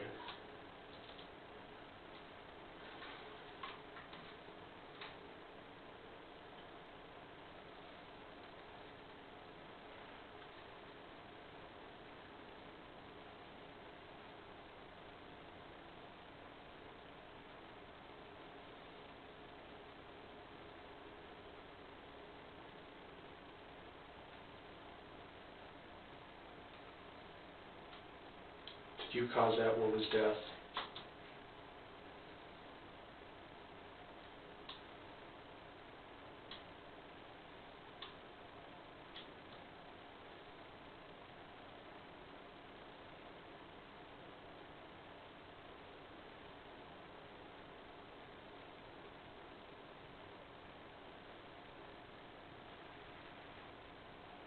This portion of the test is almost over. Please do not move yet.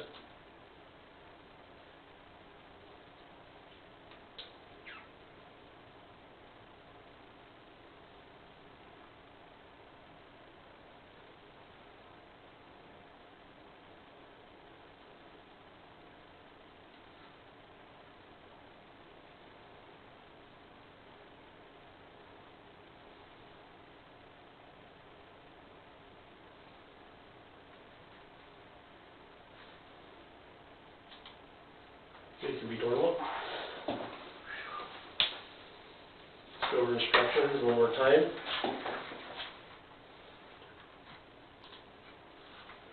During the test, questions will appear in random order that may be repeated. Remember, don't talk during asking of the questions. Accept, answer each question simply with the head nod. Yes, it's like this. No, it's like that. If anything comes to mind during the test, it should be mentioned right after the question sequence is asked, but not during the test itself. You must sit straight, be flat on the floor, hand on nice forward, don't move around. Also, during the test, don't sniff, don't sigh, don't cough, don't clear your throat. If you have to do any of those things, do them now before we get started. Once you're ready to go, let me know and we'll get started. Are you ready? Got one question. Sure. How much more time we got?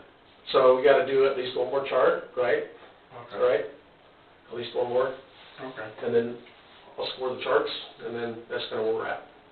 Okay. You ready? Yeah, I'm ready. Okay? You ready to begin? Remember, if you fail one question, you fail the entire exam. It's real important to listen to the entire question before you answer truthfully. Yes, like this, no's like that. Okay. And I'm doing all right, right? No, I mean, I have to... So I mean that follow directions. Yes. Okay. Right. I just need you to stay focused on my questions, right?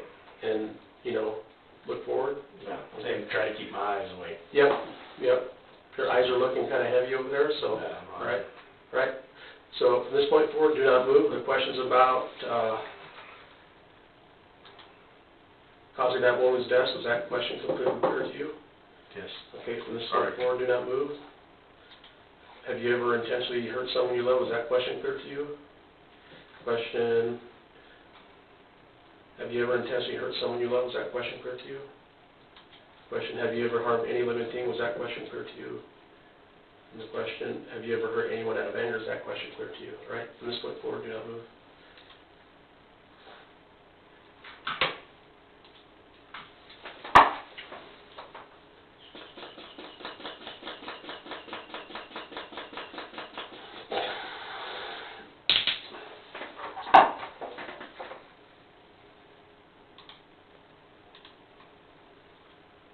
This portion of the test is about to begin. Please do not move.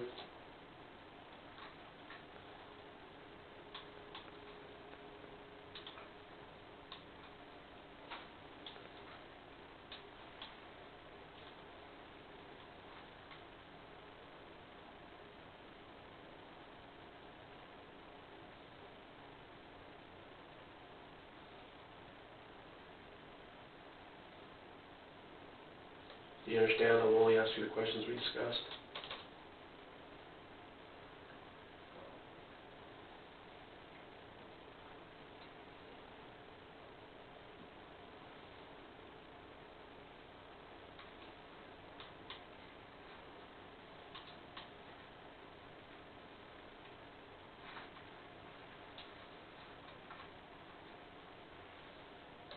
When I ask you questions about causing the death of Rebekah Gould in September of 2004, do you intend to answer each question truthfully?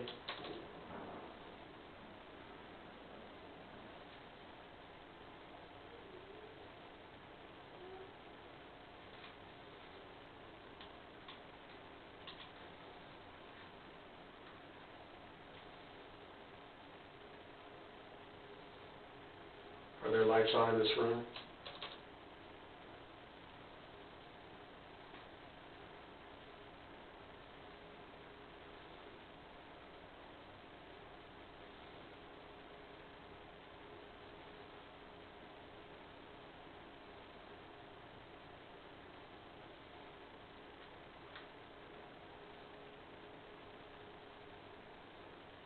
Have you ever hurt anyone out of anger?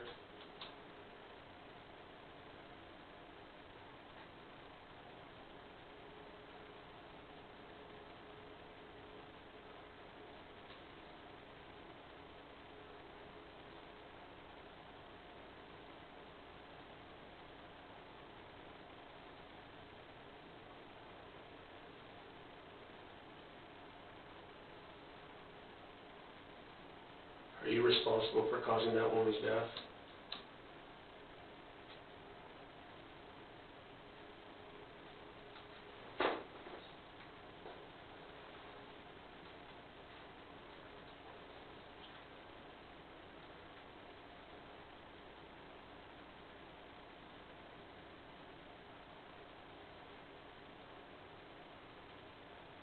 Are you down to the state of Oregon?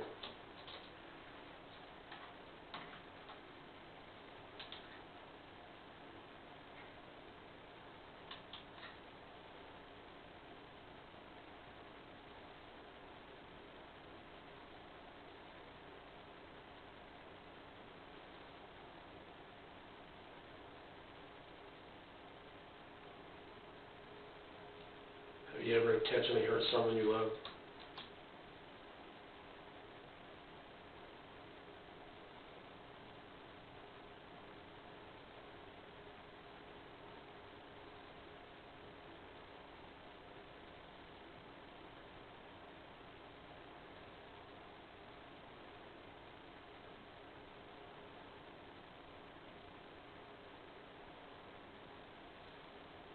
Did you cause that woman's death?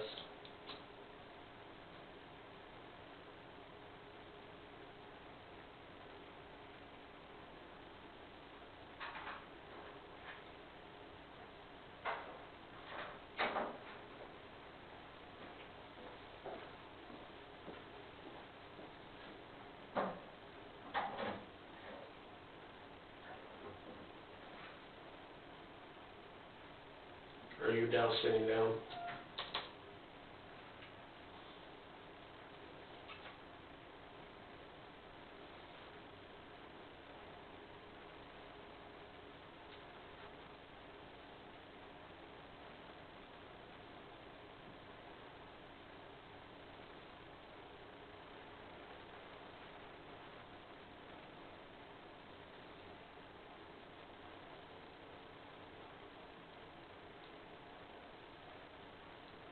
Have you ever harmed any living thing?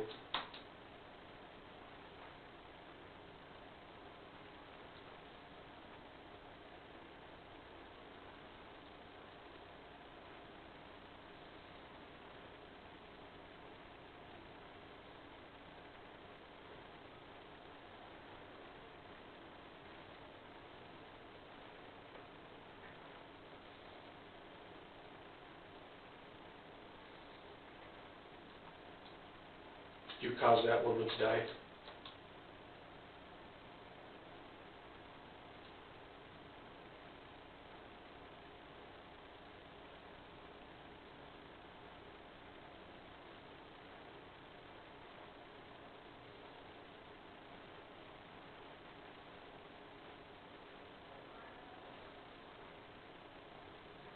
This portion of the test is almost over. Please do not move yet.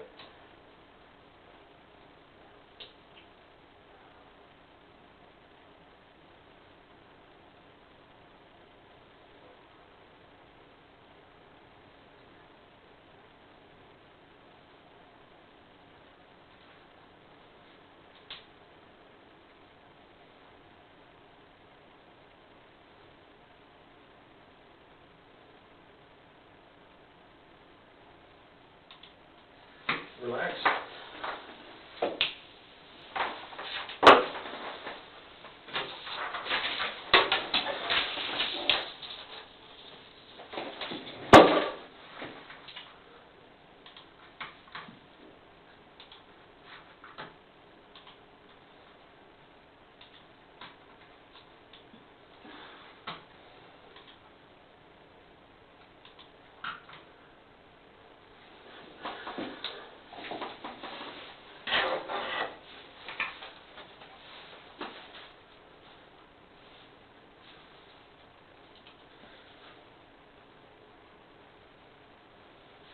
William Alma Miller III. How did you get your middle name? My great-grandfather was named Alma Miller. And then so he named his son William Alma Miller. Then my grandfather had my dad, and it was William Alma Miller Jr. I'm the third, and then my son is William Cabiza Miller the fourth. But when he comes to the U.S., we'll change it to Alma.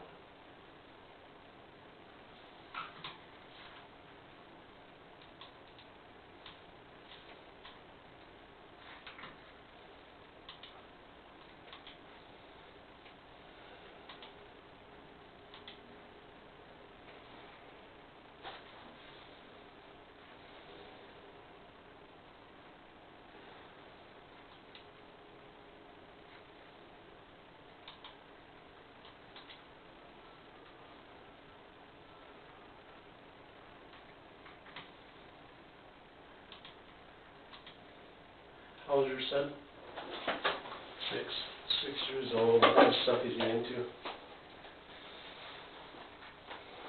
And little cars and stuff. And then my 3-year-old daughter, she's into Barbie stuff. You like their toys, huh? Yeah, How's your relationship with your in-laws? good. They're wonderful. They appreciate somebody who, they like Americans over there? They love Americans, especially if you're white and you're fat.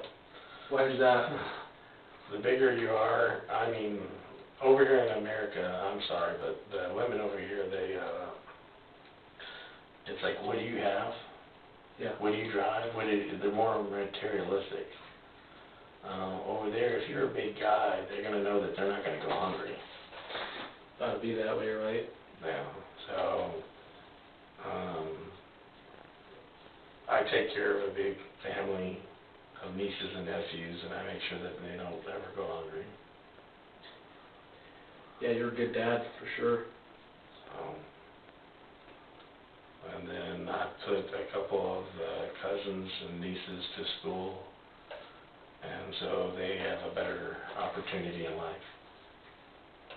And then I do stuff with the church where we... That's awesome. What did you do for your church? We donated... I volunteer at my church, too.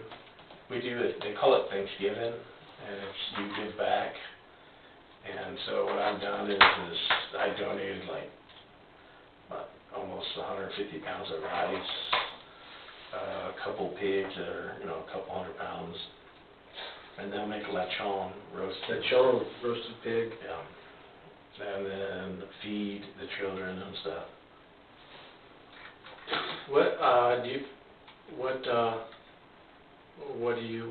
What's the most common religion over there? You got a variety of different, What's the most popular? You got Christian, Baptist, you got Jehovah's Witness, you got so many. You got a bowling pot of people. And especially where I'm at, there's Muslims. Really? And how do they behave themselves? And there's radical groups, but usually I got a long beard and shave my head because I got a big bald spot. And so they just look at me and then go on. And there's some radical groups, but with me dealing with the community and giving back, they don't mess with me. Well, that's one thing you got fruit on your tree, right? You're taking care of your family, you're helping your community, helping your church. That's awesome. It's important, man. And it's been, I'm going on 9 months not seeing my kiddos. Is that killing you? Yeah, it's killing me. It's sad. I get to FaceTime, and they FaceTime me outside before we came in here when before you got me, and I told them I was at the police station, and they're like, what's wrong, I'm freaking out. And they were at church. What'd you tell them? I just told them, I'll talk to you later, I'm at the police station. So. What'd you tell your wife? That's all I told her, is police station, and I'll talk to you later. Can't talk, and wave to the kids and stuff.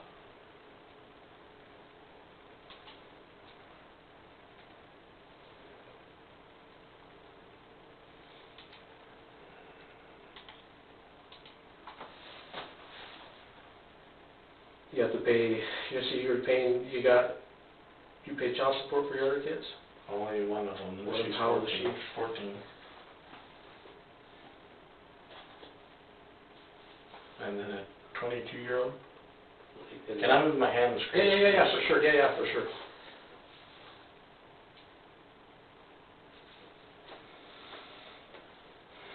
For sure. Yeah. So she's in cheerleader and gymnastics, a whole bunch of stuff, so. That's good, man. That's good. Yeah. How big is your house out there? How's your thing, your house? What's a house in the Philippines, a normal house? I live more,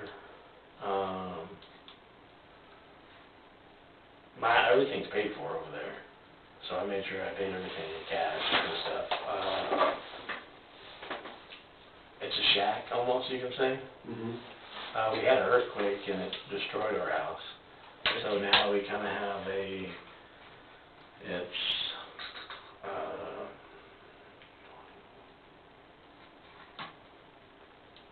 40 by 40 building and all that stuff. What do you have to, you built stuff out of bricks, or? We did on the first house. It's really humid over there, right? Yeah, the bricks, well, we had the earthquake, because we got a 6.5 on the Richter scale. We're in the epicenter. That was scary. I bet. And seeing people freaking out, praising God, laying on the ground, screaming, crying. and you seeing buildings falling and stuff. We had a massive landslide, so we couldn't get up into the mountains where our, families at. And, so yeah, it was pretty terrifying. And that's when I said, I'm ready to go back to the U.S. How often do you come back every time you get? Mostly I go 2 years and then come back for 9 days to do a health check. And so, How is the stuff over there, like the hospitals and stuff? you could be a doctor. What do you mean? The quality is, in my opinion, especially out in the countryside, that are not up to par, Really? and that's my opinion.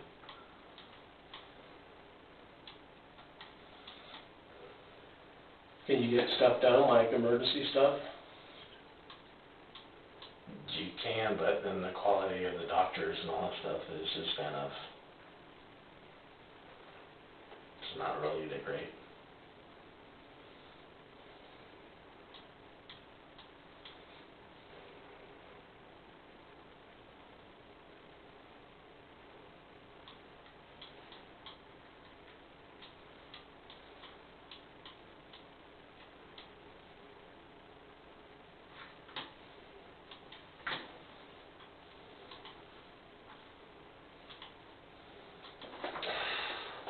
What's a typical work day for you? Meaning, Over there, yeah, how long is your work day? in the Philippines, mostly I'm the supervisor. Maybe you go cook and cook a big old pot of food and all that stuff, because I have like 10 workers that work for me on the banana plantation, and so mostly it's cooking and then feeding them, and then when they say that I need certain stuff, then I go to the bank, get the money out. That my wife, we call her the bank, because she gets it and she takes it to the bank, and then I'll go get it out and then go and get the supplies that we need.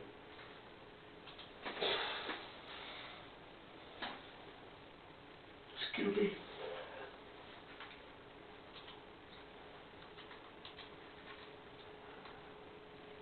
Me, it's more playing with the kids, my kiddos.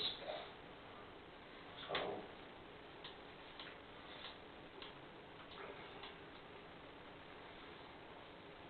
And plus, over there they speak Visaya, Tagalog. And then my son, he goes to a private school and he speaks English. And then my daughter, she speaks Visaya and Tagalog. And then at work, they speak Spanish. Speak Spanish? Spanish, like my Spanish? Hola, ¿cómo estás? ¿Hablas español bien? Clarito, ¿me entiendes clarito lo que estoy hablando? No, you're talking too fast for me. Okay, all right. But yeah, they speak Spanish. That's awesome. But they have a slang with it, with their native tongue. Now, in the Philippines, they speak like over 90-something different dialects depending on the area.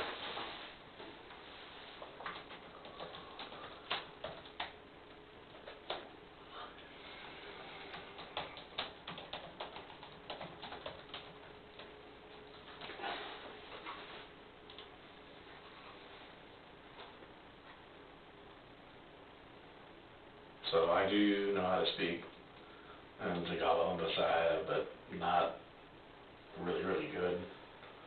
What do you call that? Visaya and Tagalog. And then my Spanish, I know my Spanish a little bit. Enough to get me in trouble, that's what I always tell. Do you speak a lot of Spanish in the Philippines? Some of their Tagalog and Visaya is kind of have same Spanish words, but it means different in the Philippines. So like your count and all that stuff is the same thing. I see. And how you pronounce stuff is like... If chicken fighting over there, was it cockfighting is big over there, right? Oh, yeah. Real big. Ooh, sorry. like people bet on? Yeah, because we got the biggest piece of property there, when they have like, they call them barangays, and it's like the little town, the captain, the little mayor, he'll come to our place and ask us if they can use our land in a certain area. Mm-hmm. And I tell them, yeah, you can, but you have to clean up, so like there's no trash. And so, No trash? yeah, no trash left. Do people pretty take pride in their stuff? Meaning take care of their stuff and... And you gotta understand, out in the countryside, they maybe make $65 a day, or not a day, a month. Oh, wow. $65 a month. Mm-hmm. That's not a lot of money. No. So whatever money that they do make, it takes them to survive. Wow. So, doing a business and all that kind of stuff,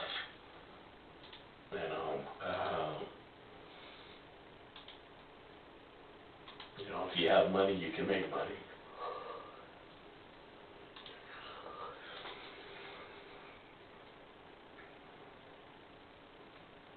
So at one time we had about 130 goats. There's a lot of... What do you do? Do you milk them or do you eat them? They were milking them, and Do you butcher them too? we butcher them too. We milk them and sell the milk. Philippines only produce 1% of milk, 99% is imported. What do they import over there? All different kind of stuff that they,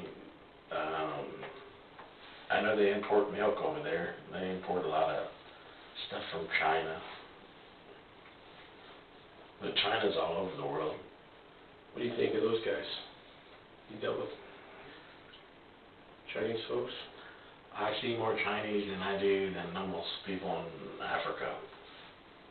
What they'll do is China will come in and say, hey, we'll build you an airport, we'll build the infrastructure and all that stuff, but you have to pay us back.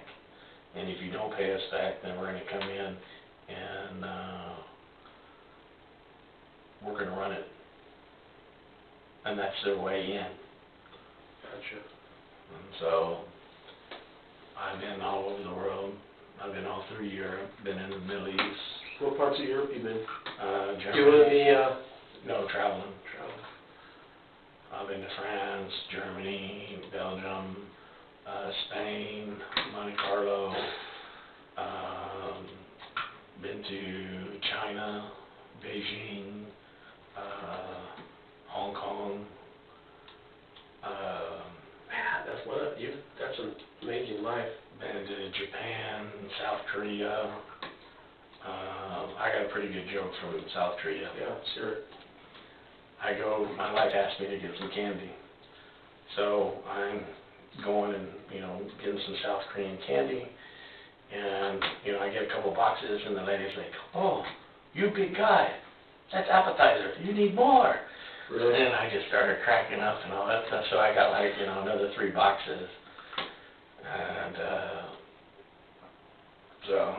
yeah. Then I've been to Abu Dhabi, Bahrain. What do you think of that place? Like Abu Dhabi, they got a lot of money over there, right? They're Yeah. all oil folks. Oh, yeah. Bahrain is where they party. That's their sin city and all that stuff. Okay. So they go. So what about like you've been to the UAE? Yeah. What do you think of that place? It's kind of like a muddy place too, Yeah. right? So, I didn't care too much for it. Everybody's wearing sheets and stuff, so it was kind of just very awkward. And, You have to worry about staying out of trouble or what? Yeah, I keep my mouth shut. When you're traveling, we've had a couple instances where guys are running around on the airplane and I'm like praying to God, Yeah, because, they don't mess around over there. It's like, cut your head off, do something. Oh, yeah. And like in the Philippines, there's some radical groups and all that stuff that can do the same and stuff. But then Singapore, a whole bunch of places in the Philippines, Hawaii, Guam, some island that is close to Bora Bora. stuff and got off the plane, and then we had to wait for another plane to come in. I didn't get to go venturing out and all that stuff, but we had plane issues. West Africa, Ethiopia, Cameroon, Nigeria, the Congo. Wow.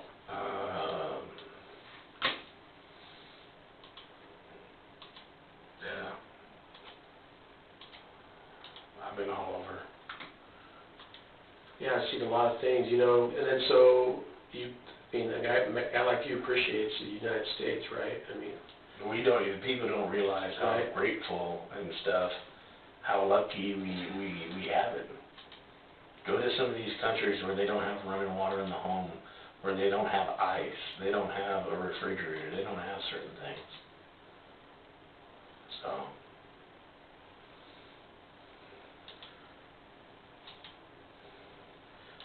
yeah, it's good old US of A. You got to travel around and see how well you have it, right? yeah. You know, go outside the country and, you know, see.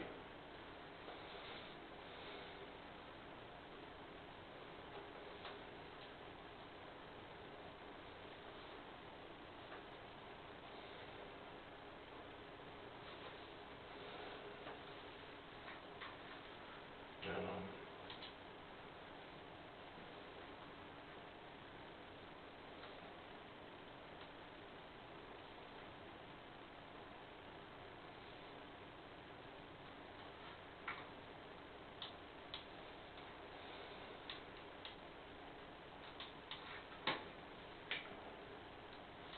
But no, at our place, man, I've counted tons and tons of deer and stuff, and then we put a game cam up, and we got a massive bear. You got bears and stuff on your property? Yeah, I think it's like 5 to 6 foot long, and maybe over 200 something pounds.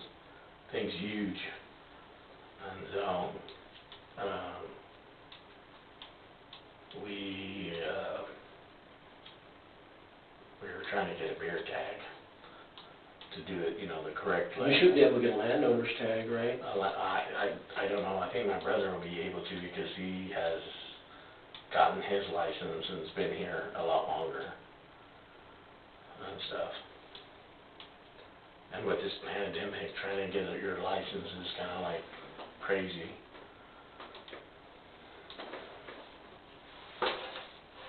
At the local DMV.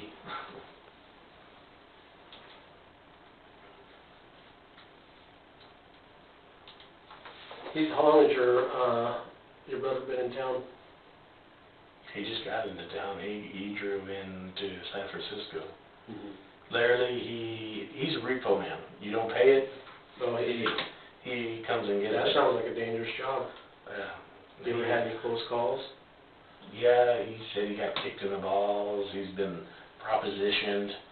You know, if the husband and the child wasn't there, then, you know, she could take care of him. He's like, you know, okay.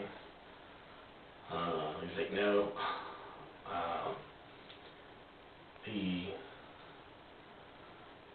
He went into a dentist office. I like this one. He went into a dentist office and repossessed all these chairs. And the reception lady asked, what should I do? And my brother's like, well, go to work for somebody that pays the bills. And so yeah,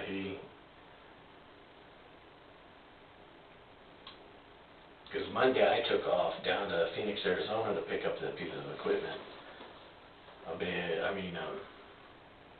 Piece of equipment, brand new, is like $24K.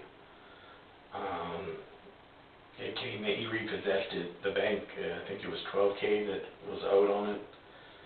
And he called me, and then we got it. And then I went down there, picked it up, came back, drove 17 hours, picked it up, and then drove back. And then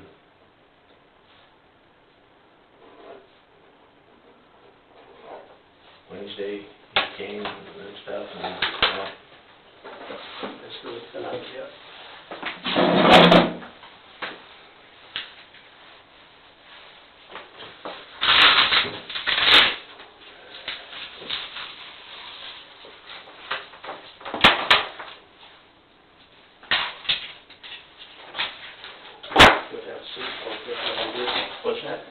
seat, and I'll let you know how you did.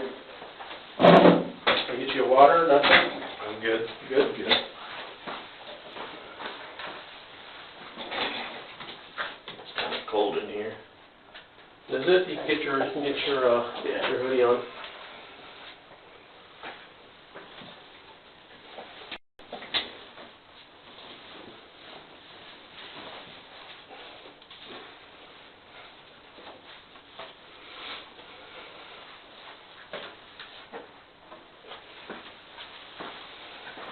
How do you think you did?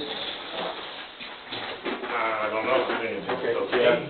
So the results on the exam of deception indicated, right, so as to the questions of did you know, What do you mean by that? cause you failed the test? I failed the test. Yes, yes, and so, My heartbeat felt like it was just beating out of my chest. yeah, and so what that tells me is that, this a couple things this tells me, right? It tells me that, doesn't tell me that you're a bad man.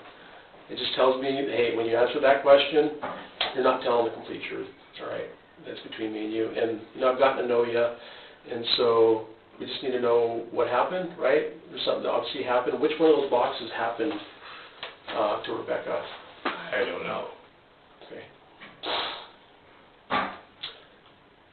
Some things happen out there. We just want to, just understand what happened, and I just want you to be honest with me, right? And you said yourself, right? If you did something that you would own up to it, right? Yeah. You're a man of your word, right? Yep. And so, I don't know where you were at in your life that something happened, right? And then so, I just want you to be honest with me, right? Because I trust you, right? All right? This doesn't tell me that you're a bad man. Everything else, if you do one bad thing, doesn't mean you're an evil man, right? But, people outside of this room, they want to know, are you sorry for what you did? And so, even like Rebekah's mom, she needs an answer, right? And so, and if something happened to your daughter or your sister or something like that, A child and all that stuff. a child or whatever. You would want to know, yes. You would want to know, and I know that you're a man of God, right? You go to church, you volunteer and stuff, and I know that you're a good man. One bad thing does not erase all the good things that you did, and all people want. I don't know what happened in there, but hey, was it an accident? Something happened? I'm telling you, I do not know. I do not know. Let's talk about what you do know. Okay. Okay. What we do know is you were over there the night before, and I'm believing you, but, the exam is telling me that something happened there, right, with Rebekah. And so what it doesn't do, this is in a video camera, it's not peering from the heavens, it's not looking down. So things happened to Rebekah that shouldn't have, right, and we don't know what, obviously, because we didn't have video camera there. Mm-hmm. And then so, the only thing, we got to fill in the answers, right? I mean, there's other people that have taken polygraph examinations, right? They've passed them, right? No problems. And so we've been through the process and stuff. We're trying to understand what happened. And so there's a lot of other stuff that's coming out that's pointing at you, right? And so that's why we're here talking to you. So how could this have happened? I mean, was it an You're saying accident? point at me because I took the test and that I failed. There's other things, like the guy.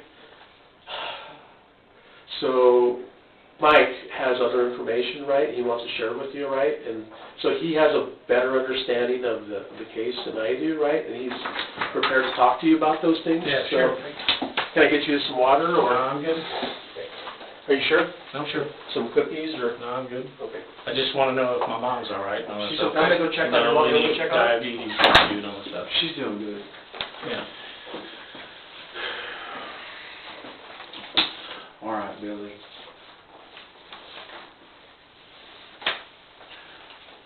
So, some information that I had not provided you.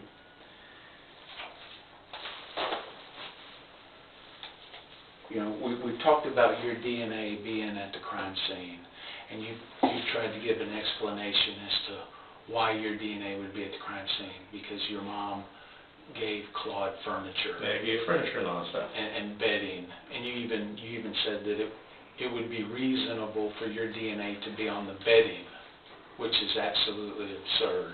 No, I didn't say that. Okay. I just said that mom gave furniture and all that stuff. Okay. All right. This is a washcloth that was under the bed that the killer used to clean up. It was wadded up in a ball, okay? We've got the killer's DNA on that washcloth, okay? Would there be any reason for your DNA No, to it be on that shouldn't be on washcloth? there. It shouldn't be. Shouldn't be on there. That's right, it shouldn't be. Yeah.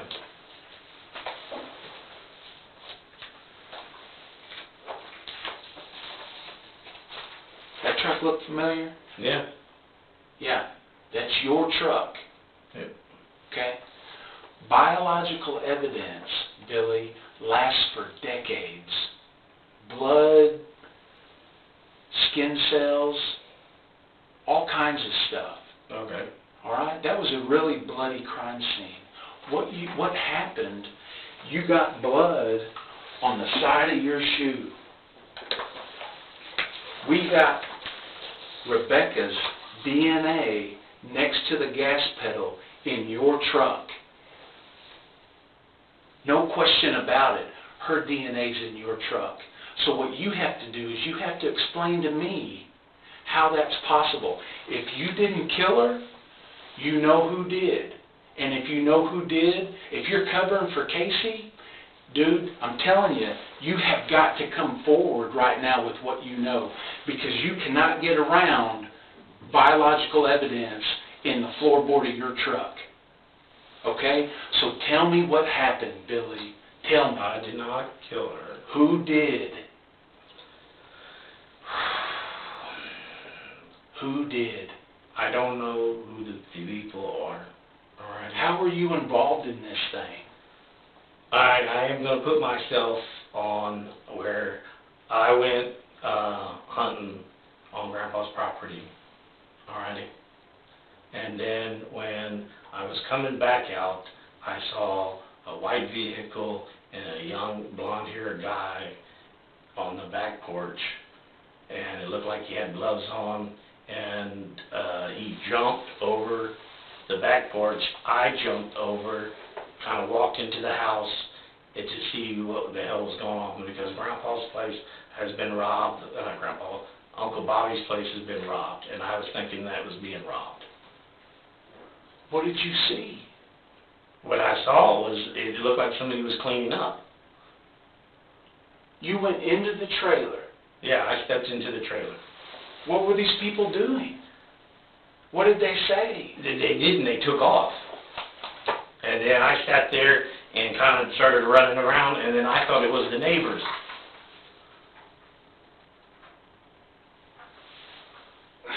Okay. All right. So, whenever you came in here and you told us that Monday morning you and your mom took Jeremy to school, that was a lie. Is that what you're saying? Yeah, that's the same. Okay. And the truth is that you got up early Monday morning to go hunting Before Mom and them got up. before Mom and them got up. Yep. So I went over there to go hunting and stuff, and then to shoot a deer and that. And you're coming back out of the deer woods. Yeah.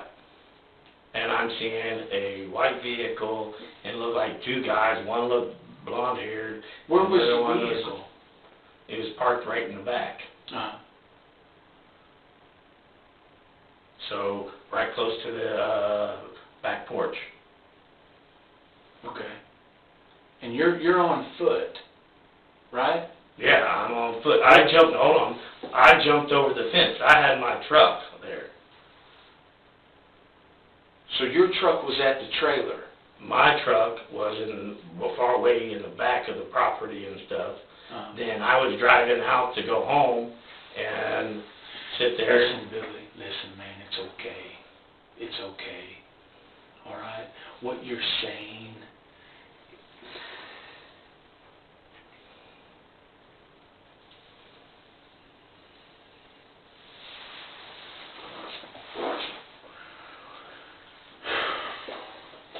what you're saying is absolutely ridiculous. Okay? We know what you did. We know how it went down. We've got her blood in your floorboard. You tried to clean up best that you could, Billy. Don't drag your mom through this anymore. Don't drag your brother through this anymore. Give the family some peace. It was a freak deal, man. You did not mean to kill her. I know that, but it happened. Okay? It just happened. That doesn't make you a bad guy. You just fucking freaked out, man. It happens. I talk to people all the time that do this kind of stuff. It's okay. It happens. It should have never happened, but it did. Okay? So tell me, Billy, just tell me.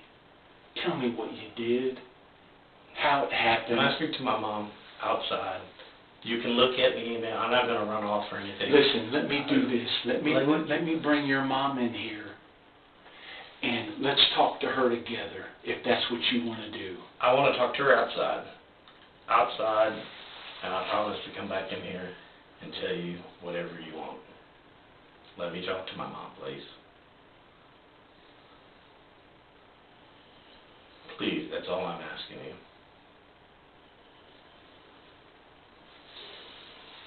Because did you show her that? I'm being honest and straightforward with you. Did you show her that? No. No?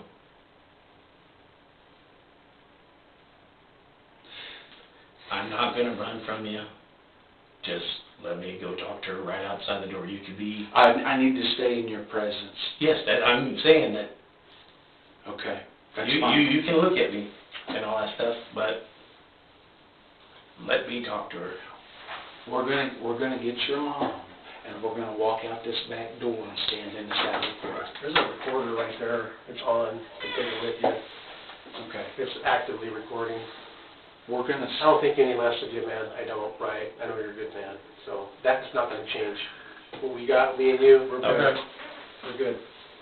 We're gonna get your mom, and we're gonna step out into the saddle porch, and you're gonna tell her what you're gonna tell her, and then we're gonna come back in here. Okay. All right.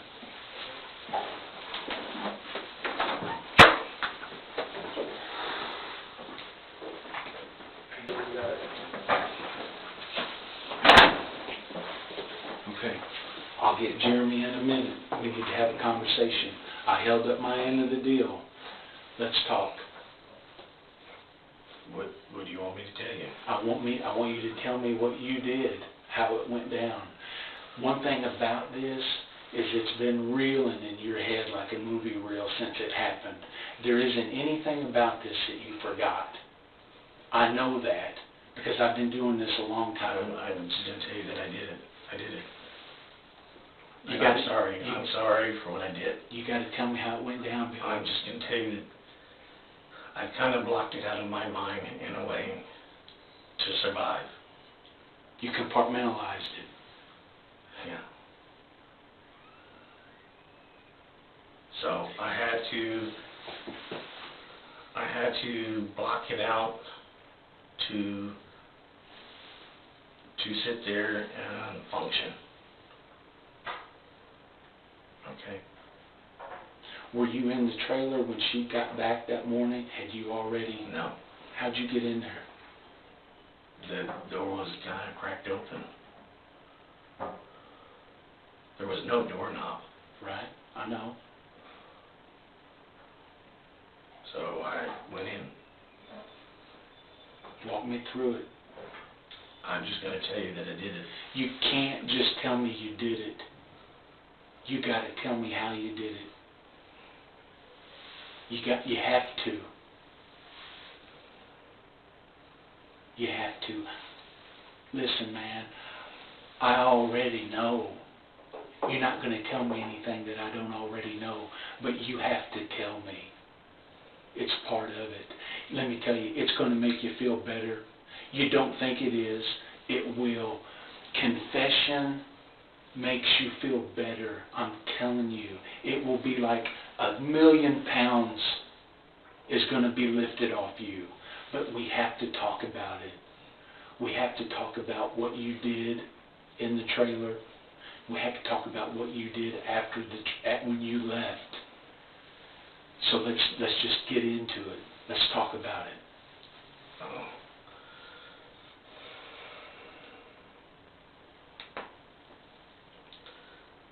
I remember going into the trailer and stuff, and then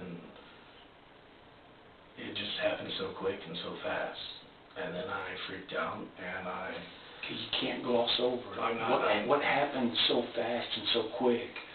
What happened? Where did it happen? You have to tell me these things. if you got evidence on me, you should know No, that. you know. I do. Or should I just get a lawyer and all that stuff?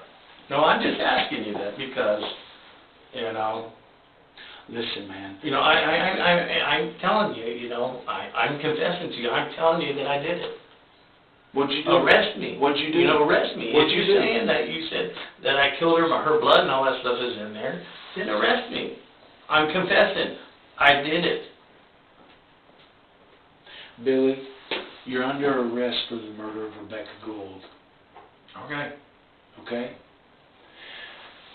Take me to Arkansas. Let me. Listen, No, that's a whole, we'll get there, okay? I know that, but it doesn't happen the way you want it to happen. It just doesn't, take me to Arkansas, do this, do that. It doesn't happen that way, okay? Listen, Billy, taking full responsibility. Right now, everybody that I'm associated is a victim of me. absolutely, A victim. absolutely. And I played everybody as a fool. Everybody. I never told anybody but you right now. I just whispered in my mom's ears, I need to pay for what I did, and I'm sorry. That's what I told her, and I'm very sorry, Mom. And I would like to do that to my brother. And I'm going And to tell him bye, and that I love him, and I'm sorry. And I'm going to give you that opportunity. I'm going to let you hug your brother. And I'm going to let you tell your brother that you're sorry for what you did. I'm going to do that for you. Okay? But you have to meet me halfway. Okay? There's a process to this. And you just can't sit there and say, I did it, I've been playing everybody a fool. We have got to talk about this. We have to. I know what you did. I know what you did. And the thing is if you got evidence and that you sit there and I got blood in my vehicle and all that stuff, that should be enough evidence to get me right there. Billy. And me saying that I did it. True. But- As a detective, if somebody comes into a police department and says, hey, I did that, they're going to be arrested, correct? No, not necessarily. There's so many other factors. There's so many details. People can say whatever they want to say. We have to talk about specific things that went on in that trailer, and I know that's very hard to do. I know it is. I've been doing this job for over 20 years, Billy, and I sit down with people and I talk to them, and we talk about things that they haven't said to anybody ever but me, just like what you just did. Okay, but I need to know what you did with Rebekah. Where did you put her before you dumped her? I need to know all that stuff, and I know that's not easy to talk about. But we got to have that conversation. I'm going to meet you halfway. Okay. So they can leave, right? Or they don't have to leave? No, they can. Right now, I would like for them to stay. Honestly, they have no idea. No idea. Nothing. Nothing at all. Nothing. And I can promise you that they don't know nothing. Okay. Before I let you hug your brother and tell your brother you're sorry, Where did you put her before you dumped her? Where did you keep her? In the truck, Where in the truck? the back end of the truck. Okay. What was she in? She was in a shirt and undies. No. Did you put her in a trash bag? Or No, did I you didn't put her in there. No, What'd you put her in? there was a blanket and all that stuff.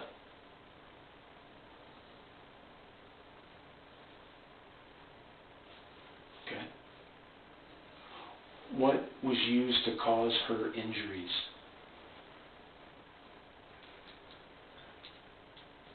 We'll go to Arkansas, and I'm going to point out something to you, and then you'll find some certain things that you might be looking for. All righty? So you're telling me right now, in November of 2020, there is still physical evidence Probably. that has not been found? Yeah. Let's go to Arkansas.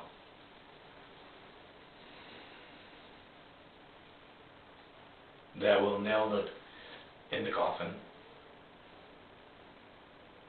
Would it? Well, No, I'm telling you, you know. listen, Unless somebody picked it up and thought it was trash. But it should be where it's at. okay. I'm still wanting to meet you halfway, and I'm having a hard time doing that because you're still not telling me what I want to hear. Okay? How did you exit the residence? Back door. Was it easy to do? Yeah, push on it. Why did you have to push on it? Because it had a lock on there. Looked like a deadbolt thing. Little latch. Right. Should be right. That's right. All I had to do was put some weight in it and it opened up. So my DNA should have been on the back door. When you showed up to the trailer, did you immediately pull around to the back? No. Or did you pull to the back after you killed her? No. Tell me how it happened. I was in the pasture, in the back pasture where there's a fence. I jumped over the fence where my vehicle couldn't be seen. Then went to the front door. Knocked on the door. She answered. I went into the place. Did you forcibly escort her to the bedroom? No. How'd that happen? I just asked to use the phone, so my DNA should be there. She went to lay back down, and then it happened. What'd you take in there? You're saying a piano leg. What? Piano leg? Is that what you used to hit her with? That's what's missing, right? No, I'm just saying, that's what's missing. I'm asking you, is that what was used to cause her injuries? Yeah.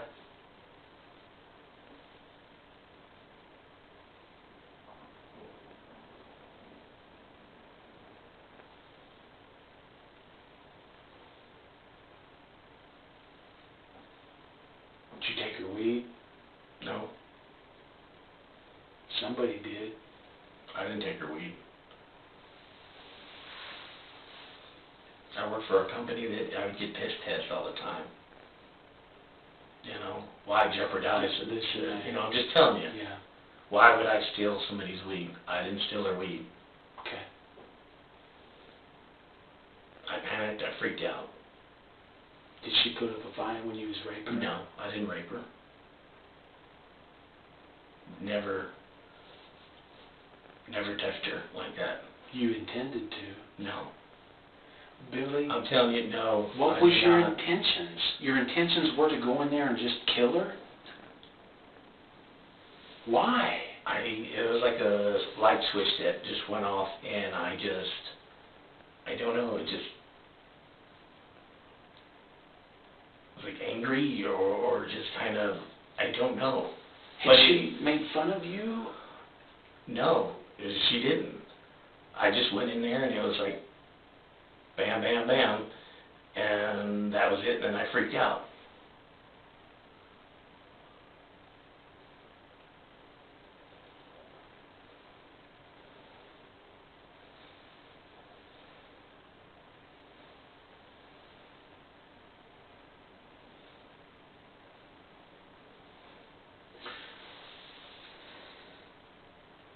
How did you know that she was dead? I don't know. I'm What- literally freaked out. Where's the suitcase? Let's go to Arkansas and I'll point it out to you. Where I threw it. Is the piano leg in it? No. That thing fell apart. So, when I went to the car wash, it got put in the trash can. The car wash in Melbourne? Yeah. So I don't know where that's at, Right. but I can show you where that suitcase is at.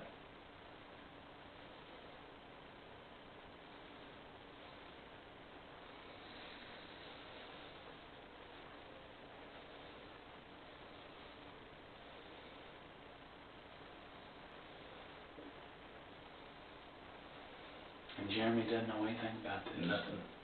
None of them. I promise you, none of them know anything. Did you decide that you were going to do this Sunday night when you went over there? No. When did you decide this was going to happen? It just happened. I didn't decide it. It was like a spur of a moment. Had you ever done anything like this before? No, nothing. Nothing at all. So what was your cleanup like? Walk me through what you did in that trailer to try to clean up. I took the bedding, put it in a suitcase, and then, flipped a mattress, and then, because there was blood on it, and then wiped up everything the best that I could.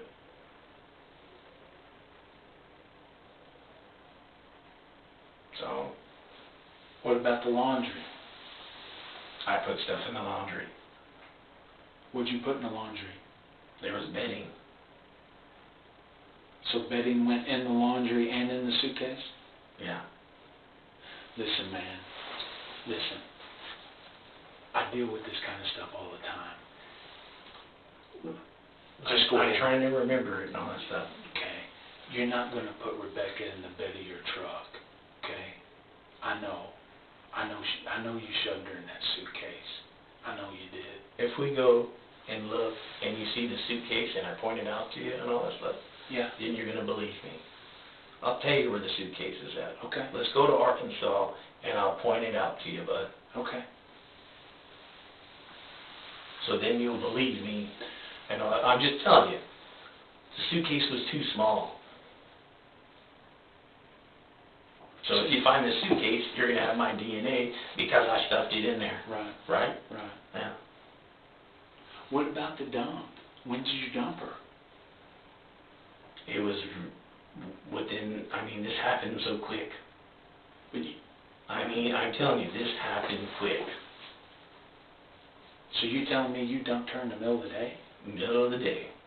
I drove right through town, right by the police station, and then I didn't know for sure that was the police station or whatever, but I drove right past it and all that stuff, and I think it was 5 miles down the road off of Embankment. Was there any significance to that location? No. I was just freaking out. So I got home, went in there, and then got to the house, and Mom started, moving around and all that stuff. And I come out of the room. Okay. So she thought I was in the room and all that stuff sleeping. Right. So you didn't take anything back to the farm? No. Nothing back to the farm. Okay. So, on the morning of Monday, September the 20th, you get up early and drive into the field behind the trailer To go hunting. to go hunting. Yeah, that's the intentions, to go hunting and shoot a deer and all that stuff. Because I asked Grandpa if I could go do that, I can hunt on this property. And he said, yeah, sure. Okay. So you get done hunting. You walk around. She answers the door. Yeah. You tell her you want to use the phone. Yep. What is she wearing? T-shirt and shorts. T-shirt and shorts. Yeah. And she says, I'm going back to bed. Yeah. Do you ever really call anybody? No. That was just a ruse to get inside. Yeah. Because you'd already made up your mind what you was going to do. Right? Yeah, you can say yeah. Okay. She goes back, goes to the bedroom. You get the piano leg and enter the bedroom. What does she say? Nothing. She's sleeping. She didn't see it coming. You just started. How many times do you remember hitting her? Twice. And then the thing fell apart. And I went in like a rage.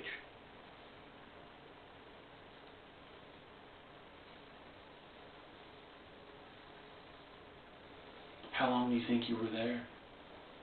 It was You ever remember the phone ringing? no phone ringing, nothing. It was fast. I'm telling you, 15 minutes or less. 15 minutes or less. Did you know that Casey was at work without a vehicle? No, You didn't know that. no.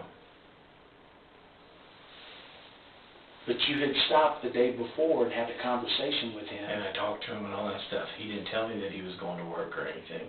Yeah. But you knew Claude had his truck. No. Did not know that Claude has a truck or anything like that.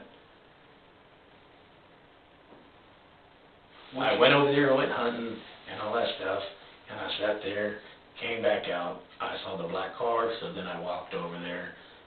I asked to use the phone, all that stuff, got it myself in the house, and I explained what happened there.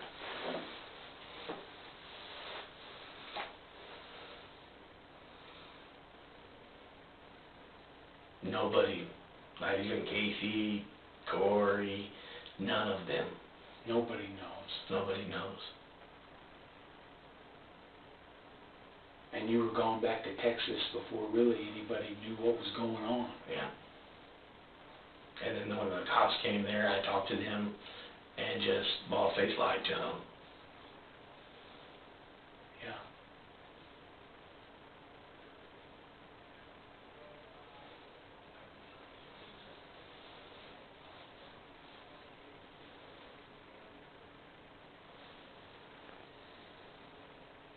I'm going to go get your brother for you, okay? Okay. Do you have any weapons on you? You can search me, look at me, and all that stuff. Stand up for me real quick. Turn around. I just handed my mom all the stuff that I have. Okay. Have a seat. Nothing?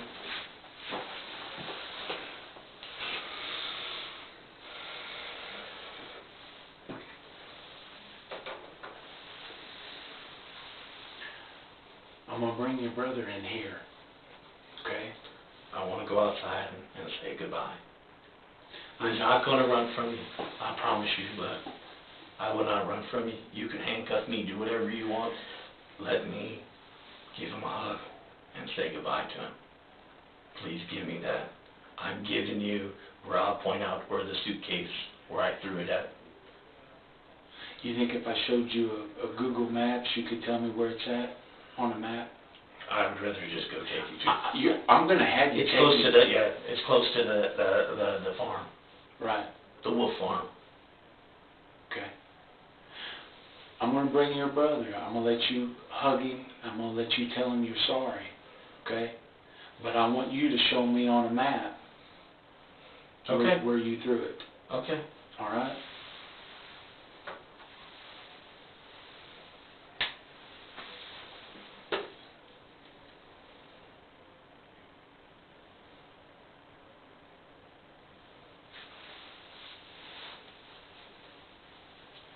Billy. And I'm sorry for what I've done.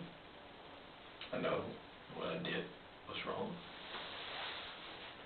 And I need to pay for what I did. I've lived 16 years in a lie, lying to everybody around me and putting a shield around.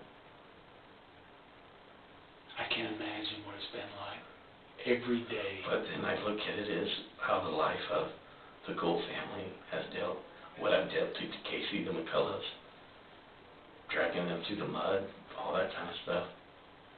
Yeah. I'm not going to fight whatever the judge says. Let's go.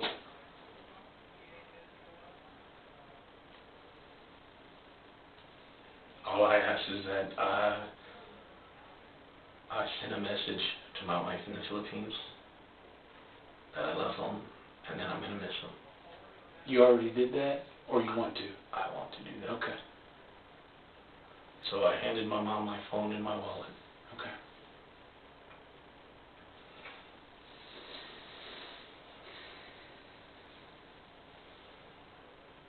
All right, then let's get your brother, okay?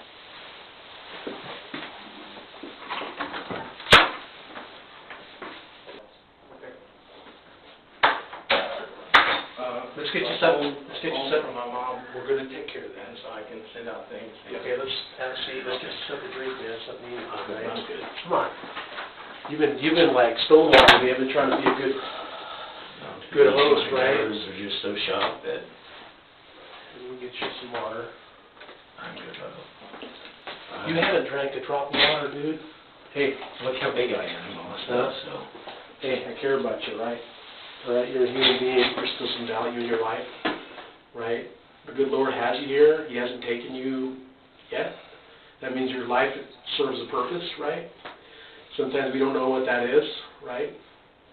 As long as you're still sucking air, you're still breathing, the good Lord has a plan for you.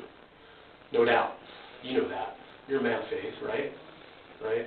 So let me take care of you, right? Let me drink some water. You make me feel better. I'll get you something to eat. Can we get you McDonald's or something? Or Oh, man, my nerves are just so shot.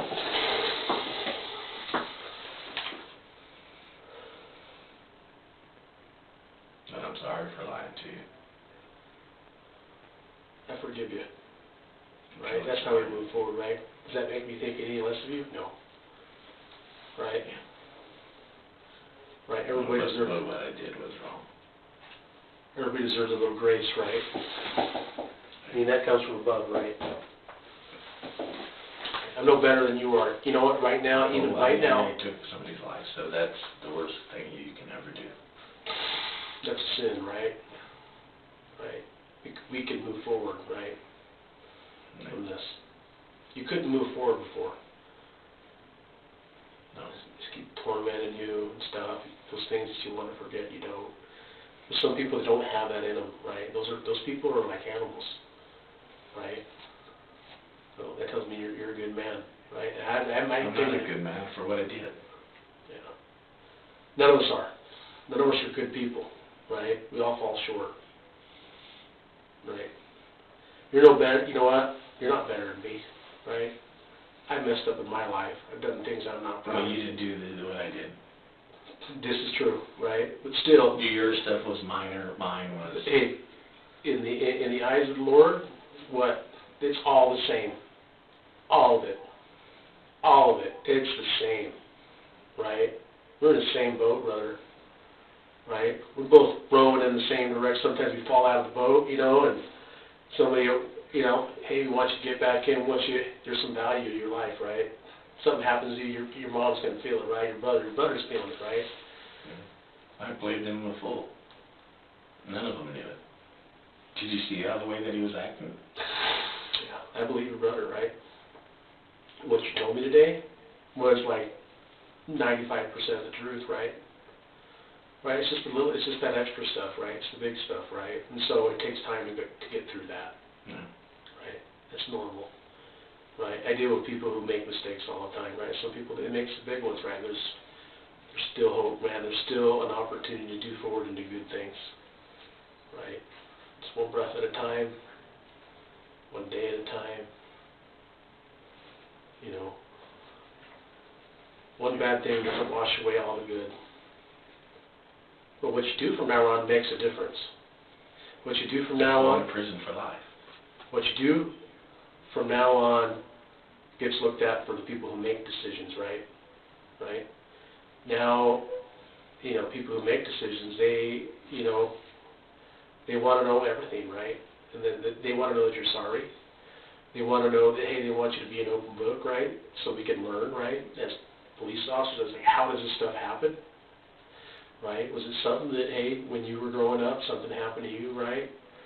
That all makes sense. We don't want this stuff to happen again, man, right? And then so somewhere along the line, something got disconnected, man, up here, right? And so when that happens, people do things they don't normally do, right? Whether it's drugs, make you do some stupid shit, you know, lust, greed, there's all kinds of things that drive, man. So, you know, people want to know why you did what you did, right? And so, you know, it's important to fill in those gaps, right? So we can, the next person who's struggling with those things, we can help them, right? Before they do something, right? That's the importance of that. See what I'm saying? My mom and them didn't have nothing to do with this. They don't know. I played them a fool. I played everybody as a fool. I never told anybody until I'm telling you and just now. Mm-hmm. I held a secret so tight to myself that I didn't tell nobody. And I just sat there and just lied. Constant lying. It's just like a deck of cards. If I can make you believe that I'm a 2, that really a king's the worst of them all. Mm-hmm. You know, deep down inside there's a monster in all of us, right? And that guy, we don't let him out of that cage, right? Unless something happens. Something really bad has to happen, right? Something bad had to happen, right? Where you lost control, right? And so that key opened up that thing. You know, everybody's capable of horrible things. Everybody's thought about doing horrible things, right?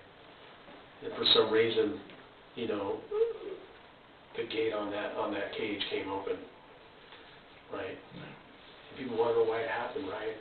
Not because it just is kind of like I told him that it's just like I blacked out. And then the thing is that I had to put it like, you know, to survive. I had to kind of like forget about it. I had to. How did you cope with that? What did you do to hide it, to stow it away, to make you want to forget? That was really hard. That was really hard. And then I just sat there and just kind of, the lying just got worse. Meaning that the more I would lie, and then I had to cover up with the more I would lie. Well, wow, it's tough, man, after living like that. And then you have to look in the mirror every day knowing that, hey, I'm not the man I'm trying to be, right? Right. And then to tell you that maybe a week ago, I came close to sitting there because I knew that I was going to be meeting. I would just go out to my land and take a gun and just take myself out. Yeah. Why didn't you do that? I don't know. Maybe I'm chicken shit of doing that. And then, you know, but throughout my life, I've tried to, you know, take my life. Yeah, you try to take, you know, you said you took pills. There's about 6 times that I did it throughout my life. Yeah. What causes you to do that? What? Depression. Depression gets so bad where, you know, you get like blinders on. Meaning that you can sit there and talk to me, but I don't see you there. You've seen this coming. It's coming, you know, it's like a snowball rolling down the hill, picking up steam, picking up momentum, consuming everything in its path, right? Yeah. You see what's coming. You know that Mike is coming down here to talk to you. You know that you did this.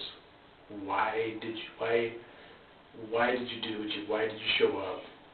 and why did you take the exam, and why are you telling us the things that you're doing?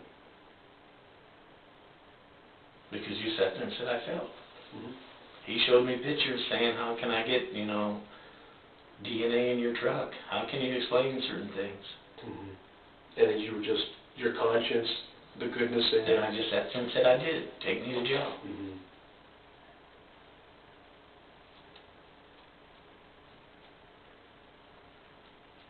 And he says, I can't take you to jail just by you saying that you did it. Yeah. So I'm saying, you got evidence. So, yeah, Mm-hmm. take me to jail. Some people would run, some people would do all kinds of different things, and you didn't. I'm trying to understand that, right? And Because I'm so good of a liar, making everybody a fool, that I probably thought that I could make anybody a fool. I made you believe by just sitting I there did talking believe you. all that stuff. I didn't believe you, right? Like I told you before, I would trust you till you gave me a reason not to trust you, right? We did it, and when we had the interview and all that stuff, did I give any persona of No, kind of man, indication? no. Right? I'm so good at lying that you believe me by just sitting there just talking. Because, I trust people at face value till you give me a reason not to, right? Yeah. I mean, until, right? And then, we cross over, then, hey, you know what, it happens, right? Yeah. So yeah, I played everybody as a fool. How does that make you feel? Bad. Just sitting there seeing that, my brother, it's a shock to them, Yeah. a major shock. What would you I was their rock. So with me going away and they'll fall apart, I was the strong one, but hiding the secret. The secret that's been eating away at me for a very long time. So moving overseas, going, working overseas and all that stuff, Did you go overseas to just kind of just get away from it? I felt more comfortable Why is that? because I wasn't so close. And it was easier to distance myself from people. So when I had issues or whatever, or felt like I was going to break down, then Mm-hmm. So tell me, when you first found out Mike was wanting to talk to you, tell me about that. I sat there and told him I'm an open book, you can talk to me. Mm-hmm. And so when did you first find out Mike was wanting to talk to you? He just said, hey, I want to talk to you. Okay. Oh, you talked to him on the phone? Yeah, talk to Like him I said, I'm a small part of this. He called my ex-wife, and my ex-wife sat there, and then... Does your ex-wife know what happened? No. I played her as a fool, too. She has no knowledge, or No. does she still love you as a father of her children? I don't know. Right. Deep down, maybe she... But, I don't know. But trying to sit there and do something bad and then act like that you never, that there's nothing wrong. It was like a light switch. I knew if I sit there and freak out, sit there and run or do anything or act out of the ordinary, then I would get nothing happen, cooperative, all that stuff, then Yeah.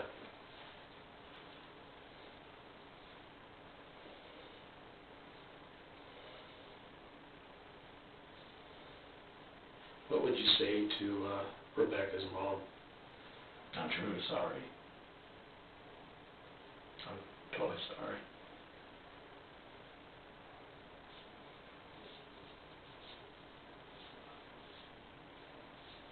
I know that I can't bring her back. But I tell- know that if there was times that I wanted to go to Dr. Gould's office go to his office and hand him a gun and tell him that I did it. But I was too chicken shit to do that. You know, you've been following her on Podcasts, Facebook, and this and yeah. that. Why did you do that? Because I wanted to know what was going on, Mm-hmm. and so I played my cousin as a fool. What would you say to him? You know, He went through a lot of shit, right? What would you say to him? You know he went through the fucking ringer, right? like Casey, I talked to Randy. Yeah. Randy's the older one. The older brother. You know Casey went through the ringer, right? Yeah. You know, they probably sweated his ass something fierce, right? Yeah. They were all over his ass like white on rice, right? Because you know what? They start off like I'm going to tell you, okay. is when they sit there and say that I did it, all those people are going to be like, no, no. Yeah. Just how he acted, all of them. I'm telling you, I played everybody as a fool. And if you'd see these other family members or whatever, when they find out, they're going to be acting the same way as my brother, very shocked. In my grandfather's eyes, I was the number one grandson. Never could do no wrong or anything. I was held up higher than all of them. My grandpa would sit there and say, you're my number one. Why? Because I never asked anything from him and all that stuff. I'd help him do whatever. And so I got put up in a higher pedestal and all that stuff. Where I'd go visit Grandpa and he'd tell them, hey, you can go outside and play, and they're grown men. That means he didn't want to talk to them. All that stuff. So, yeah.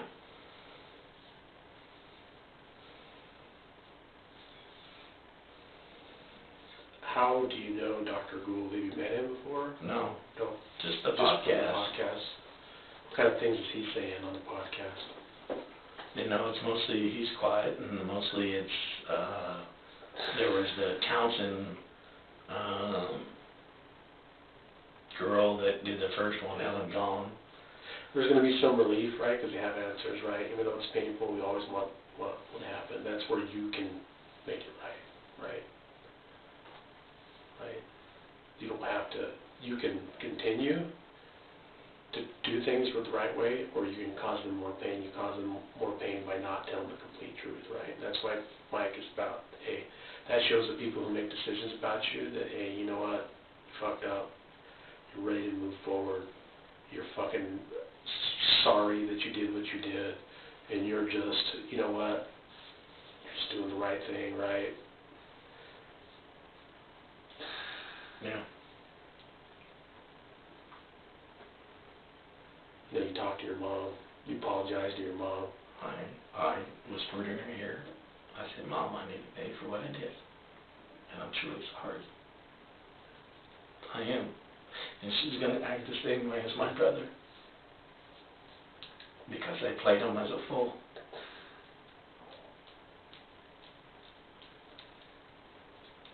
Because if you look at him and see his persona, me telling him, I saw the pain. Right. he's in shock. My mom's going to be in shock. I'm a good liar. Do you think? Because 16 years, go buy tractors, go buy a piece of property and all that stuff and act like nothing. You know, you act like your normal life, right?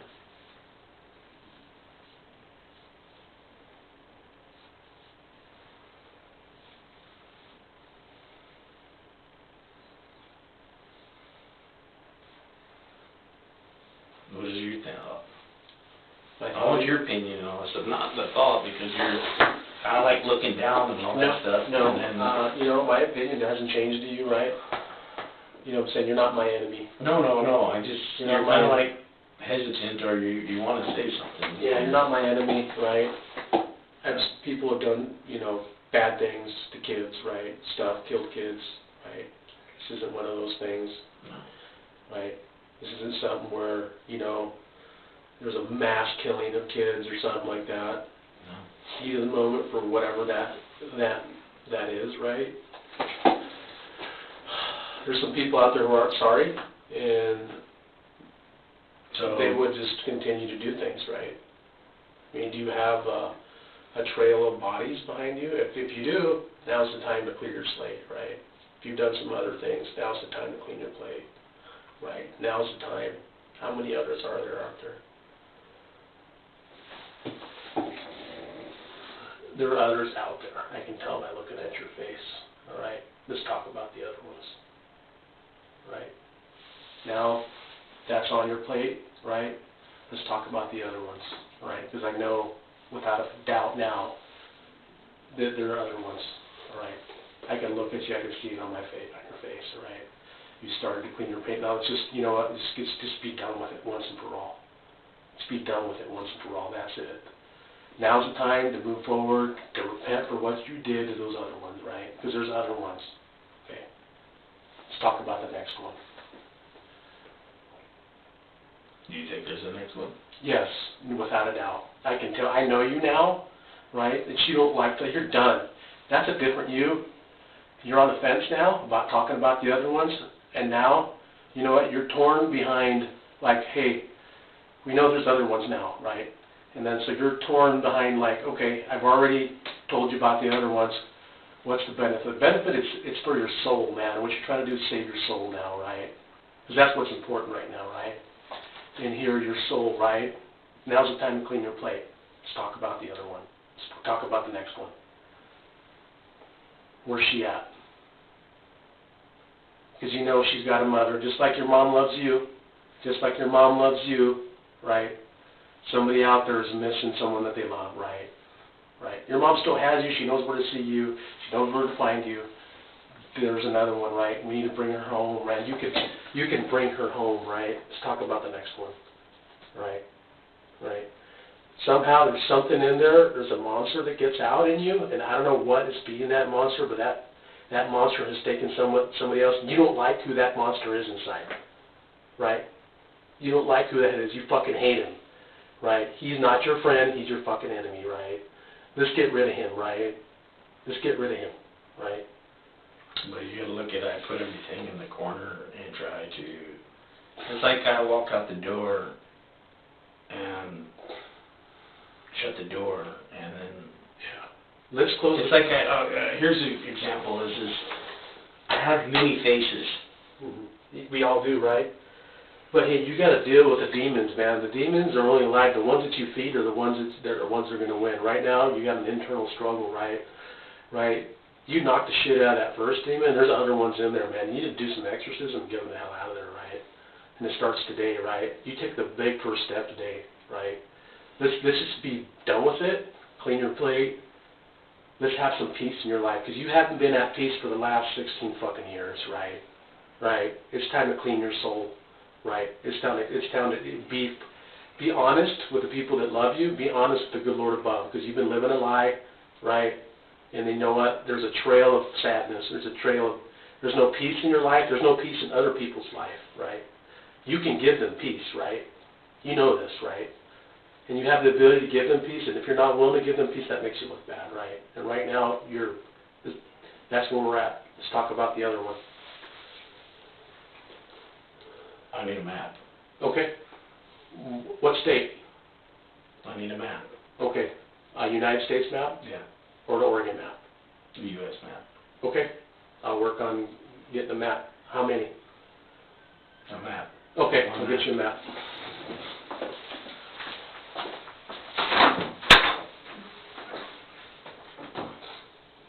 Hey, can somebody watch him? Can I get the phone so I can send out emails and I'll hand it right back to my mother? All right, hey, I don't got your phone. I'll check on that, all right? Okay.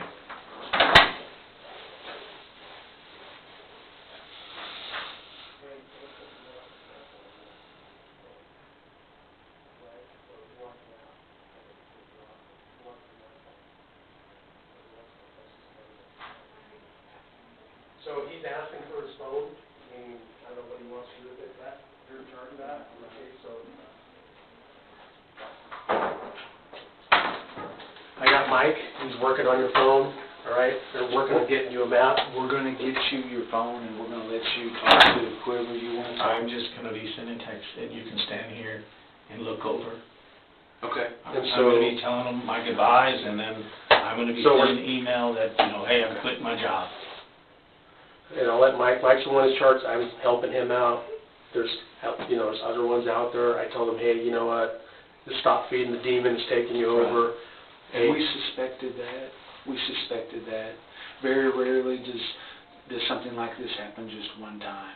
And like I was telling you, man, that's okay. We deal in this kind of stuff every day, and I know this is a very traumatic event for you, but man, this is our world. This is what we live in. He doesn't want to live that life anymore. He wants to give everybody else some peace in their life, right? He wants to be at peace. That's awesome. His soul wants to be at peace, right? Yeah. I'm going to get a map. I'm going to get your phone. Right. Everybody's looking for peace, man. Right? What that looks like is different for everybody else, right? Just looking for some peace, right? Sometimes we do shit, we try to store it away, do things. Hey, what states specifically? The global map. A map that has Okay. peace. Yeah. You want to be at peace, and until you put those demons to rest, right? And you give yourself up to what is righteous and just, right? Only then you're going to be at peace. You know that, right? You know what it's like to hear the word, right? Right? The words of forgiveness, redemption, and grace, right? Right? You're worthy of that, right? You know I that. don't think I'm worthy of that. Hey, you know who makes that decision? Not me. Right? You know that. You tell me yourself, man. You're in a ministry. You're helping your church. You're doing good things for your community, right? Yeah. Right? You know what? You owe. You know what? The fact that you want to make amends for your peace, right? That is big. That's big. That is beyond. You know what I'm saying? You need peace in your life, right? Yeah. And then I think giving those families out there peace, that'll go a long ways to show, right, that you're, hey, you know what, you want to do the right thing, right? If you didn't want to give people peace, people think you're just, there's nothing inside, right? And before you even came in here, I know there's goodness inside you, right? And then how you feed that demon, or what feeds The that. thing is the less I know the person, the better I can deal with it. Do you understand? Yeah, it makes sense, right? You don't have to deal with the emotions of knowing that person, right? So what is it that drives you to do these things?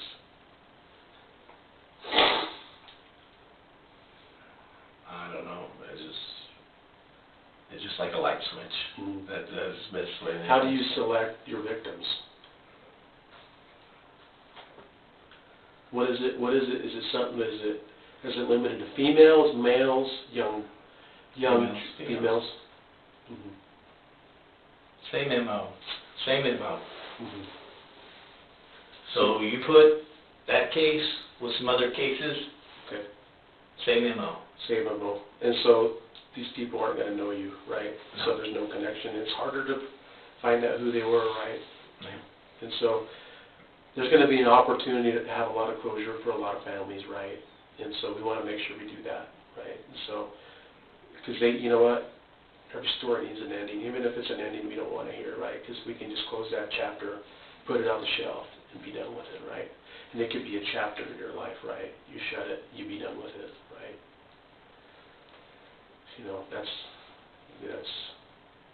That's exactly where you want to be. You want some peace, right? Make some peace in your life. When did this all start? When was your first one?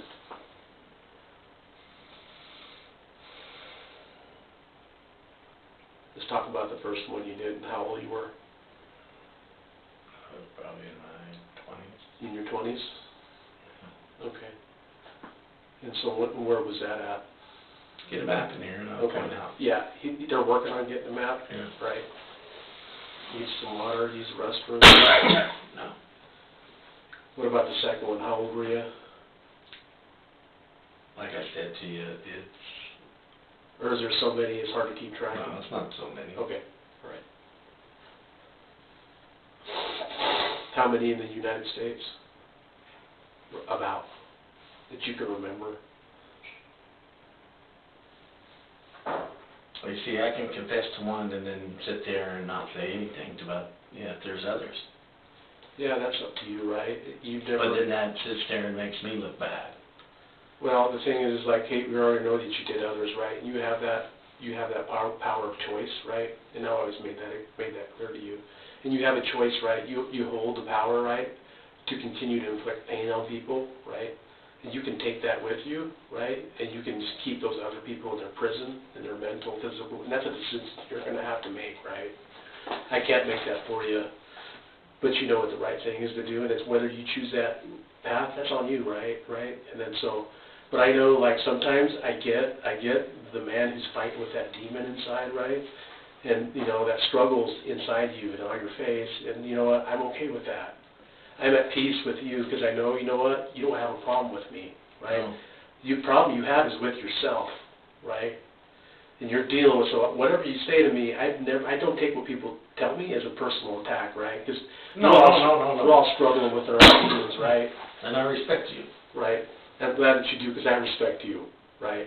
Because I have the ability to not focus on this negative shit that people do, right? And I categorize all the shit, selling drugs, doing whatever, stealing, it's all the same shit to me. It's a problem of sin, right? That's it. That's all it is. It's under the same fucking umbrella, right? Yeah. We all want forgiveness for the shit that we do. We know what?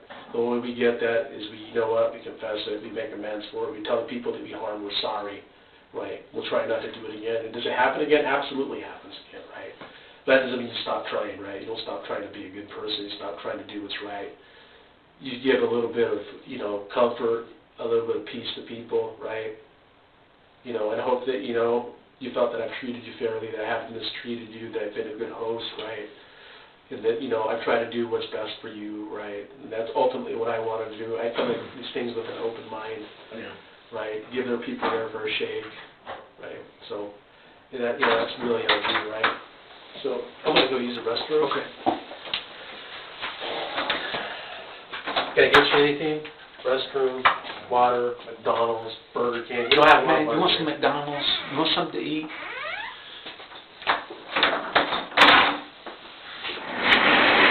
What's going to happen to my mom and my brother?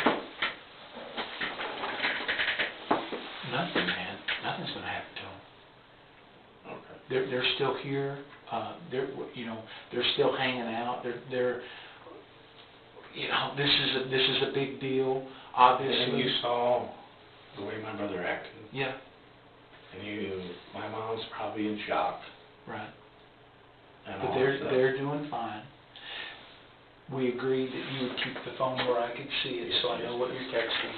What's your passcode to that phone? 0204. 0204. Yeah. Who are you going to text first?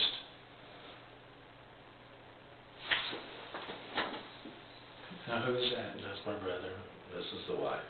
This is your wife? Yeah. Okay. It's kind of hard for me to see if you can hold it out for me.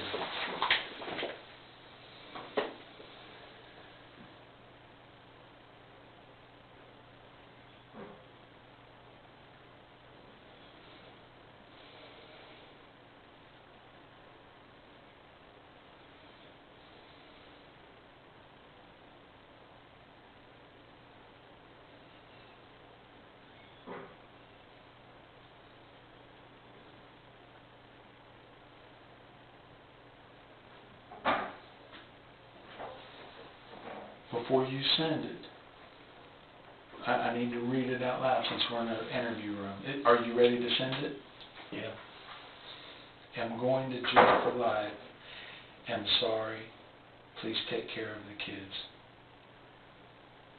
That's all you want to say? Yeah. Okay.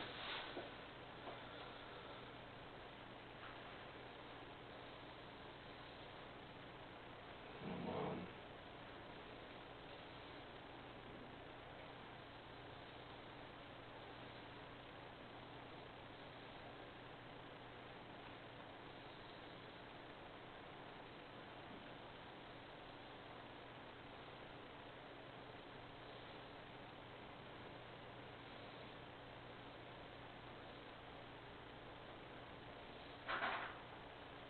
Sorry. That's all right. The kids' passports are in my gray bag. Please send them to Ann. I do take blood pressure medicine and all that stuff. Or do you need your meds right now? No. Okay. Seriously, dude, we can get you a meal if you're hungry. Do you want some McDonald's or something? No, I'm good. Okay. Who do you want to text now? I need to call,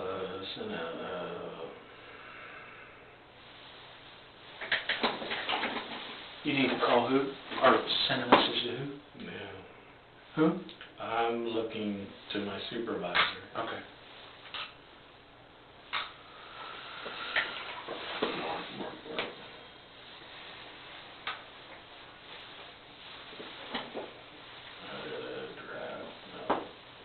Trying to figure out, okay.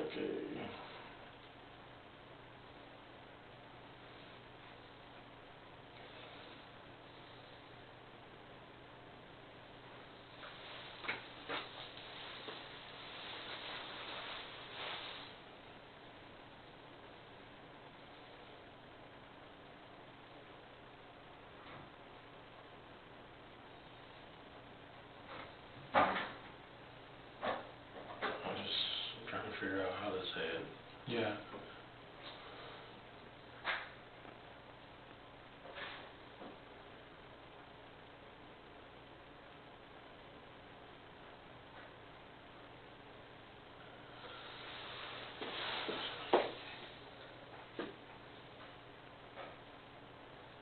Why don't you just say, you know, have some legal issues that's going to tie me up for the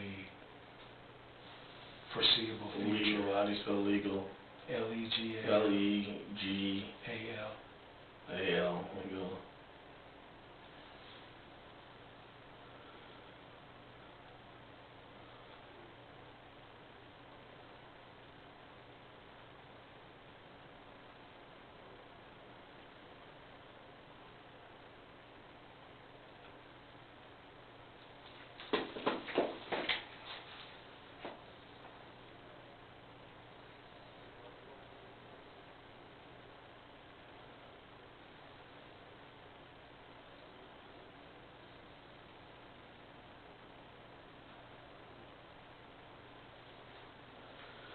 I'm thinking, you know, I'm not going to be able to make it, Mark. I'm having some legal issues.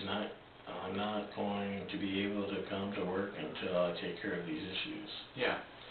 And that's to your boss? Yeah. Okay. Now, if that phone rings, I don't want you to answer it. Yes.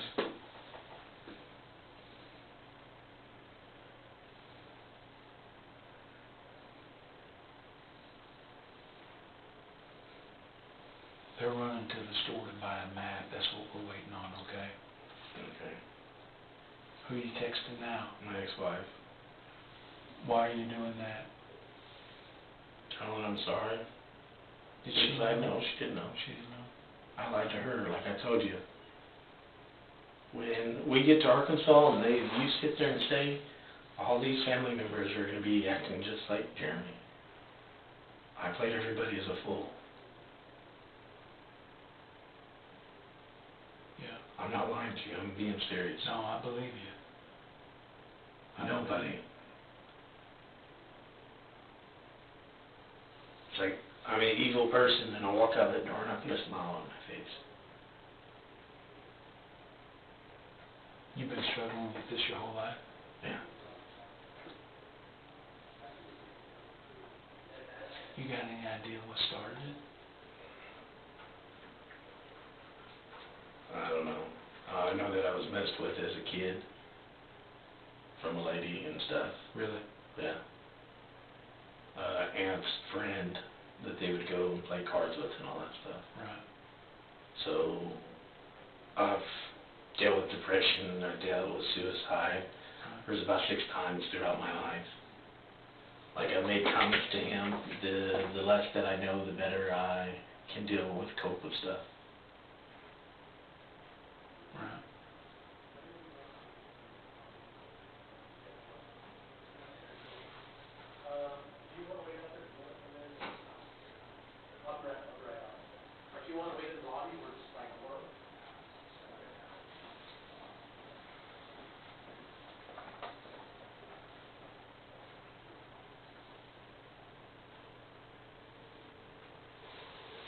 the ex-wife. You just sent that? Yeah. I'm sorry, please take care of the girls. Now, she's probably gonna call. Don't answer it. I will. Don't delete anything from your phone, okay? Okay. Okay.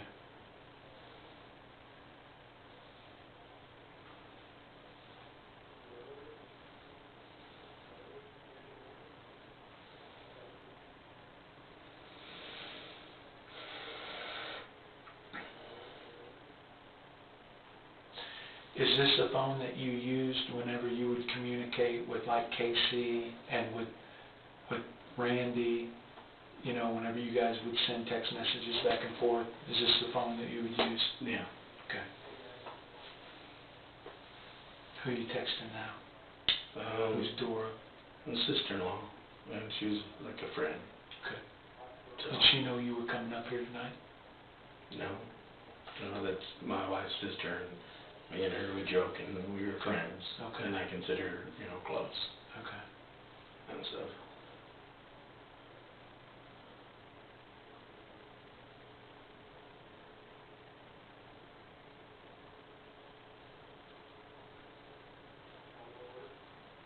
Okay, let's make this the last one for right now, and maybe we can send some more after a while, okay?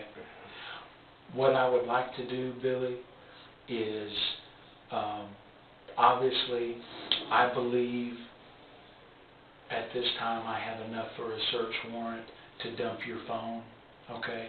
But what I would like to do to show that you're cooperative through this process, I'd like to fill out a consent to search form and dump your phone that way. What do you mean by dumping my phone? I'm gonna hook your phone up to a computer, and I'm gonna dump it. That way, we'll have all of the communication that you've ever made on this phone to Randy, to Casey, to Amanda, to your brother, to your mom. You know, we'll have all that stuff. Are you okay with that? Yeah. For what? Let's just leave it for now, okay?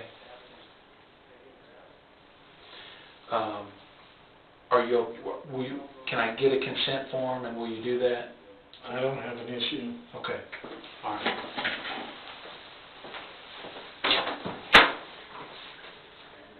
So the thing is, if I don't, then you're going to sit there and get a court order and all that stuff, correct? Well, I can't sit here and I believe, based on the information that you've provided about what you did and the fact that you communicated with others about the investigation using this phone, that gives me what's called probable cause to present that information to a judge to grant a search warrant.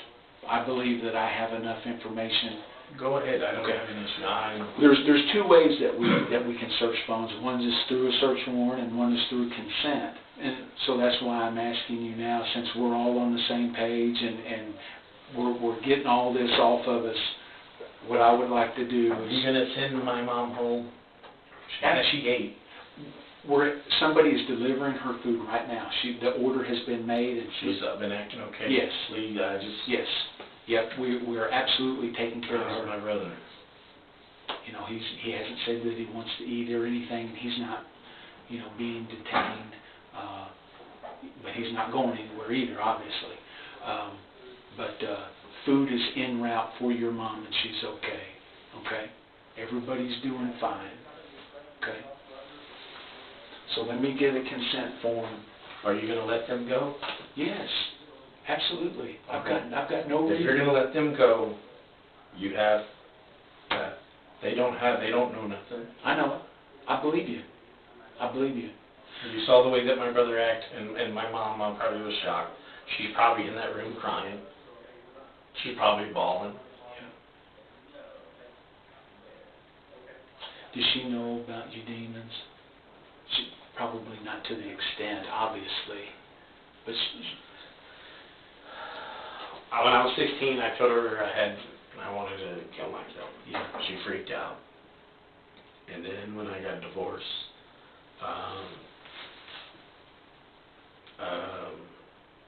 but there was about 6 times that I tried to do that. And then when I was getting a divorce, I told her to just shut up and listen to me. And that, you know, I sat there and explained to her that, you know, I don't think right. I don't think clearly. Right. I really take my life. And she's like, why? And then she's not understanding. But the thing is I don't let people get too close to me. Right.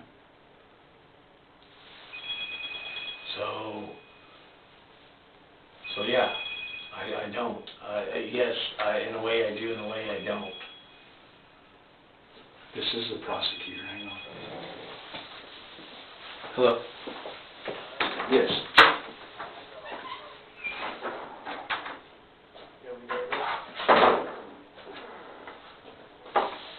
Working on some food for your mom. Jeremy, are you okay with talking to Jeremy again? He wants to give you a hug, right? I said, hey, if you... I would love that. Yeah, he wants to do that. I told him I'd do that for you, so we'll have to I make think that. it's more kind of, Yeah, he's chilled out a little bit more, right? He still loves you, right, no matter what, so. I told him I would. I'll talk to you, and I'll run it by Mike, because it's his case, right? I don't have a problem with that, right? No water yet? No? Something to eat? No? my nerves are so shot that I'm not hungry. Do you mind if I drink this? 'Cause You're welcome to Alright. drink it. I won't drink your water, but if you're not gonna drink it, we'll just get you something else, get you soda later or whatever.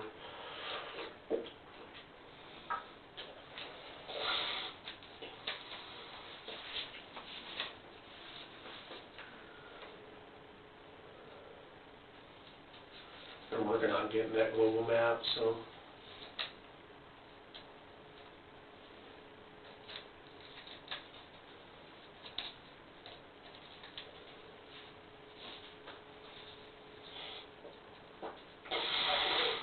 I missed what Mike was talking to your mom, and Jeremy.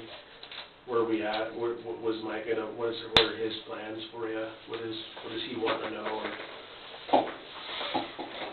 He allowed me to text my ex-wife, said sorry, and then I sent a thing that, Did you tell her kind of what's going on? no, I said sorry, please take care of the girls.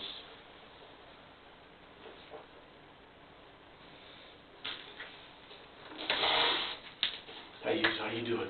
How you doing? I'm here. Yeah.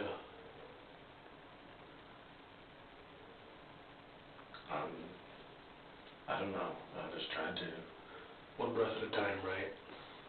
yeah. I think I was telling Jeremy, hey, your brother has an opportunity to give people peace. That's what he wants to do, right? He wants some peace for himself, and so you have the ability to make some pain, lessen and go away, right? It's not going to go away completely. It takes time, right? Forgiveness, right? Right? Stuff takes time.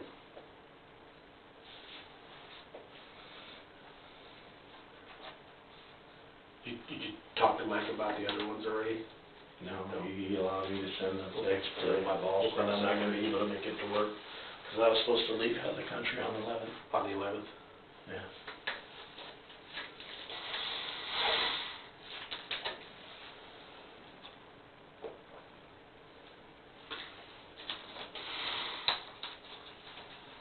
And I'm being honest with Mike. Yeah. How's Mike treating you? He's good. Yeah. Really good, and, I'm being honest with him, and I said, when You apologize to him for... Yeah, and then, That's big, right? That's big in my book, right? We can I'm gonna tell him, I'm gonna apologize to him and get in front of you and all that stuff, but right now my brain's, like, scrambled, a better term. When people want to wipe the slate clean and they want to move forward, I mean, hey, you know what, that's big, right, in your life. You can't, the past always becomes your future, right? If you keep on burying it, right, you need to bury that thing, right, for once and for all, right? We talk about giving peace to other people, peace to yourself. You get grace, right? We're not the ones on this world that give people grace or forgiveness comes from above, so pastor or preacher, but I know there's more to this world than there is right now, right? Boots on the ground, there's something better, right? And so, you know, we're here to serve one another, right? Serve you, treat you like you ought to be treated and stuff. And I should be taken back and shot, in my opinion. I don't think so. That's not for us to decide, right? My thing is, if you want me to give more information, I'm telling you what I want. Okay, what exactly? I want an execution within a year of me going to prison. You want information from me? Okay. I want to not sit there in prison to waste the taxpayers' money, not to sit there and, Okay. I took a life. It's time for me to own up. Okay. You know, that'll go in a report, right? I'm telling you that. And I believe you. That's what I want. All right? I need to be put down. And like I said, if you're still drawing, your lungs are still drawing breath, there's a reason that you're existing, right? You know, the Lord's not done with you, right? We don't know what that looks like, what His plan is for you now, right? But it doesn't involve you being dead, right? No, but that's what I want. All right? Because then I bring peace to the family that they know that that the person that did that crime has paid for them. It's not going to change, you know, that, yes, I've caused pain on them, but that pain does not go away. That stays with them throughout their life. They bring that onto their children. I've seen people forgive, right? For I don't think they'll ever forgive me, you know. That's not true. I've seen people who, like, I know for a fact, I've seen it with my own eyes, right? I've seen it, I'm not lying to you, right? I've seen them say, hey, and actually built a relationship with that person, right?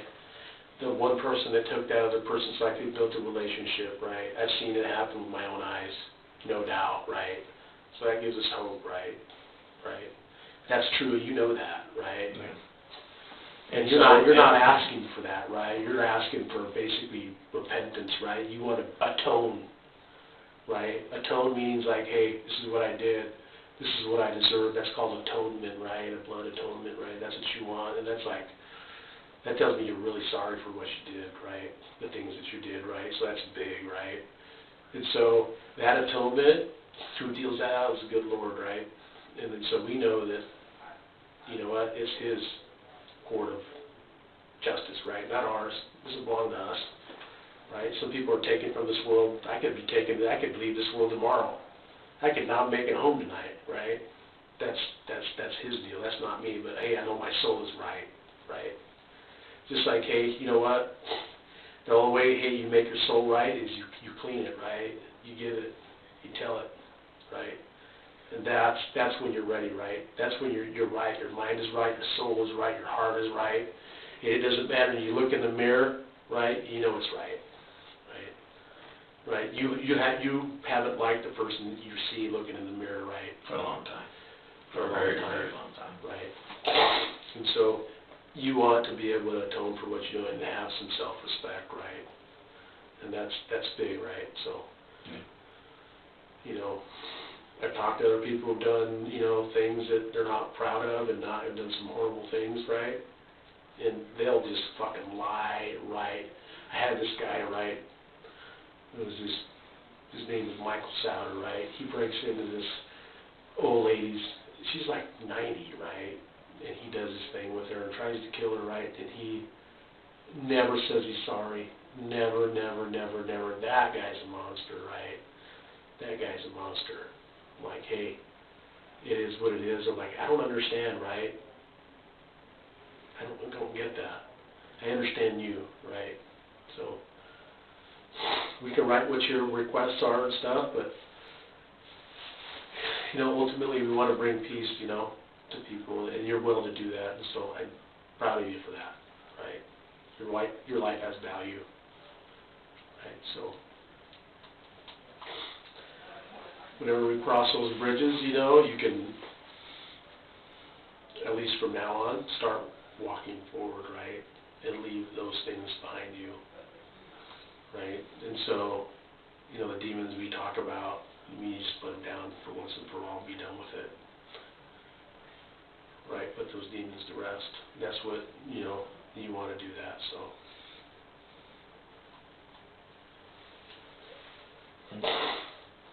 I know you well enough now that, you know, we don't need a lie detector to figure out, because you know what?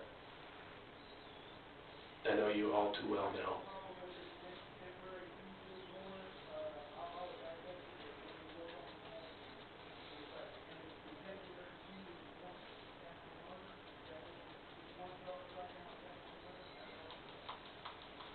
So I would be charged with capital murder? I don't know what the Arkansas stuff is, right? So, you know, have you done any in Oregon? No, you haven't killed anybody in Oregon? Okay, so I couldn't tell you about the other states, right? So, I've been limited to Oregon.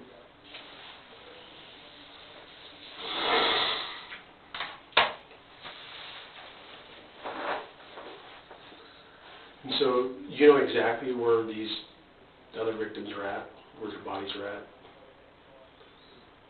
Like, would they be easy to find? Or we would have to, like... They've been found. What is he talking Oh, about? okay. They've been found. Oh, okay, Just look at the MO. okay. Is there people that haven't been found, you think? No, I No. don't think they have. Okay. But like I told you, the farther I'm away of knowing the person, Yeah. it's easier for me. So how were you, when you were, you know, victimizing these other people, were you doing it like as a, what were you doing as a job at that time? The oil rig stuff? Oil field? Right? And so you would just find somebody that fits your, what did you like? Meaning, what was your MO? Obviously, I know what your MO is, but is there What a is certain... my MO?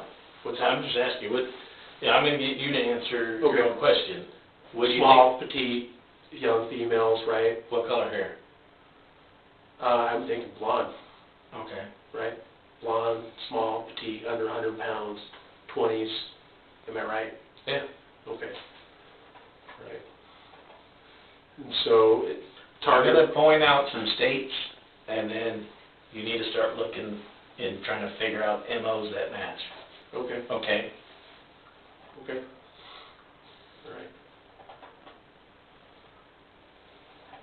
And so, are we going to find like biological evidence on them as well? No, I don't think so. No. You know, as I look at you, I'm talking to you, there's a little bit of like rage, right? And you're upset I'm not upset. with yourself, right? Yeah. And I think, you're not directing at me. Most people would look at the video and go like, why is he fucking mad at Damien? But I'm like, I'm looking at you, but you're not mad at me, No, right? I respect you. Do you understand? I respect you as an officer, a cop, and all that stuff. You know, all the jobs that you do and things that you have to deal with day in, day out. I'm a very unique person that you'll probably ever come across. And you know what? I want to stop the pain for people, and it's important for me to understand you, right? Because you know what? You're giving me knowledge and education that you can't learn in a class, that you can't learn in a college, that you can't learn whatever. You need to educate me so I can stop, prevent, identify. That's what your contribution is, right, in this world, right? It's like, hey, you know what, I need to be able to understand you, right? And I still think you know, your life has value, right? So I need to understand those things and being honest, right? And so that's why I ask you these things, not because I want to hear it every gory detail, because I need to understand how we diagnose, prevent, and stop these things from happening, right? Not because I'm turned on or somehow. Can you get us a red pen or a red marker? Yes.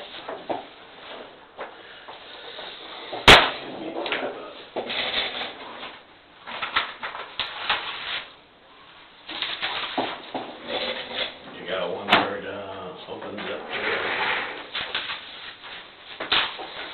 Can I?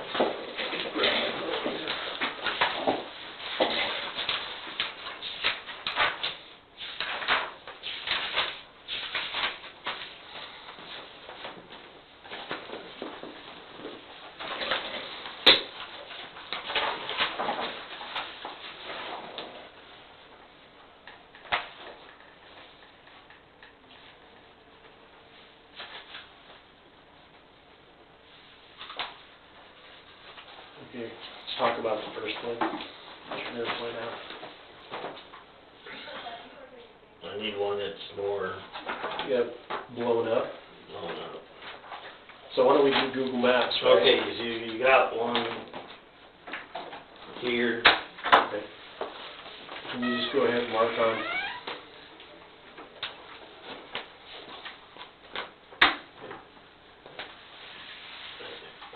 I'm believing maybe here. Okay. Does each red mark indicate that that's one victim? You need to just look. Okay, and you look here, here, here, and here? Yeah. Okay. Okay, is that it? Yeah. Okay, so we have a total of 1, 2, 3, 4, 5, 6 victims? Does that sound right? It looks like it, yeah. Okay, all right. All right, is that it? Yeah. Okay. Now, you want me to look at Can you, we can just go the into... towns. Okay.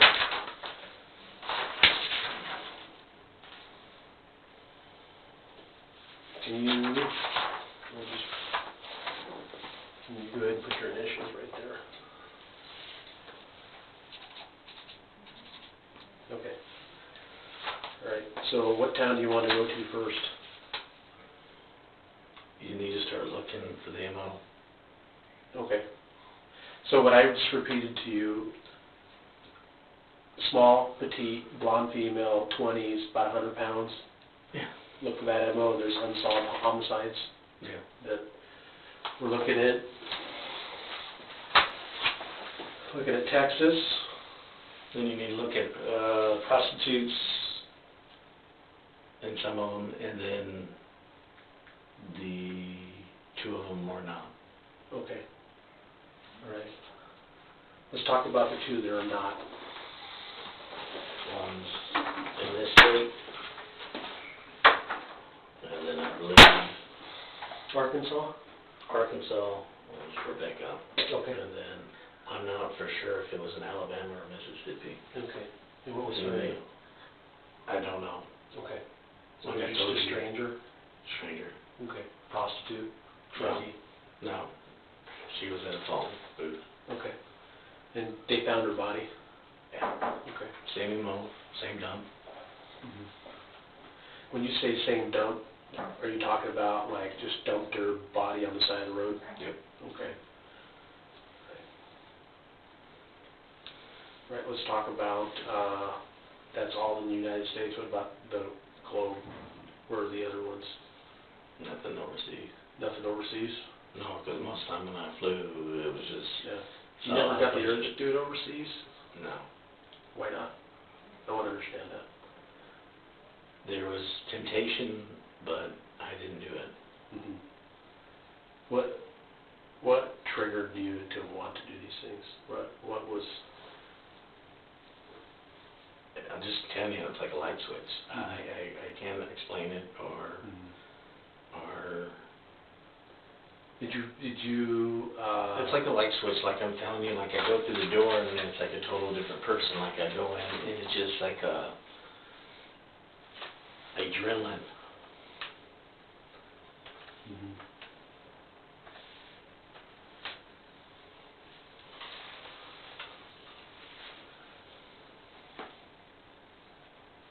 And the same thing, did you do them all like Rebekah? I think one was like Rebekah. Mm-hmm. And then how did you do the other ones? Strangulation. Strangulation. And how would you do that? Strangulation would be choking them. Well, sometimes, people use their hands, they use a rope, they use their clothing, the bra, the panties. Right. I believe it was more of the rope or clothing. Okay. All right. Rope or clothing. Okay. All right. Let's talk about the first one that happened, that started it all, right? I think it's good to understand, like, where you were in your life, right? What was going on in your life? That the first one happened, because the first one is not going to be like the second, like the third, like the fourth. That's the first time you did it, and then so, how did that happen? It was hookers first. Okay. and then,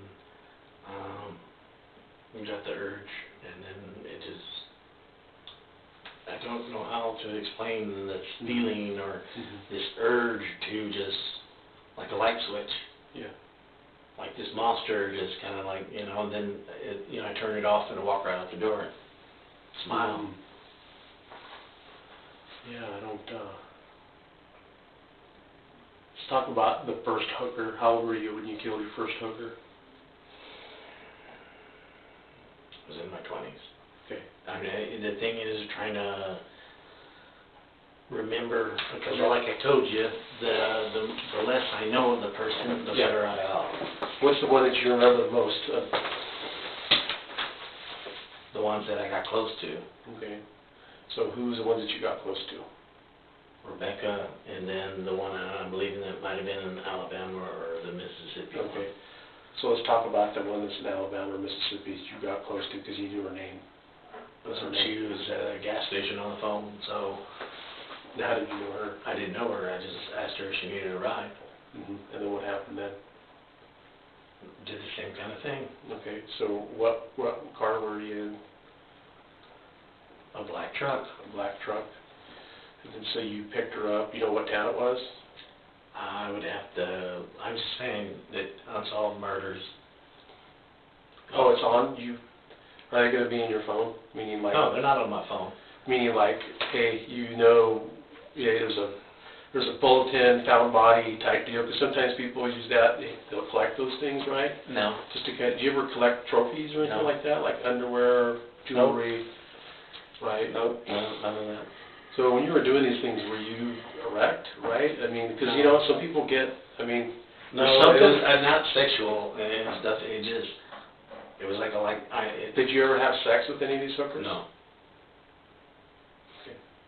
It was just like a switch going off in anger and just You're violence. angry with women, right? There's something happened. What makes you angry with women in general? What is it that... Is it the rejection, right? 'Cause Not nobody only likes rejection and all that stuff. It's just like, What happened in your life that like, hey, When you're I was a little angry? kid, I got messed with by a lady that was friends with the That's family. what sexually abused you? Sexually abused me. How old were you? Like 7, 8, 9 years old.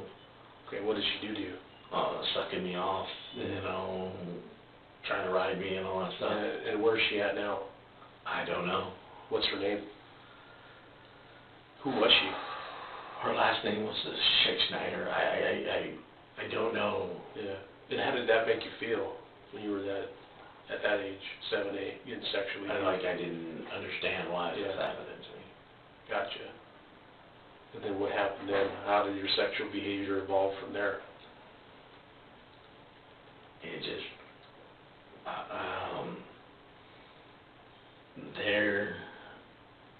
I would say after that incident, officially, in my mind, at 16, I lost my virginity. Okay. But shit was doing to me, it was not me really, it was being taken away. Not me giving myself to another person. You weren't in control, right? She Yeah. had control over you, right? Yeah. And you didn't know what was going on, right? You have this woman who's victimizing you, and she has control over you, right? You didn't like that, right?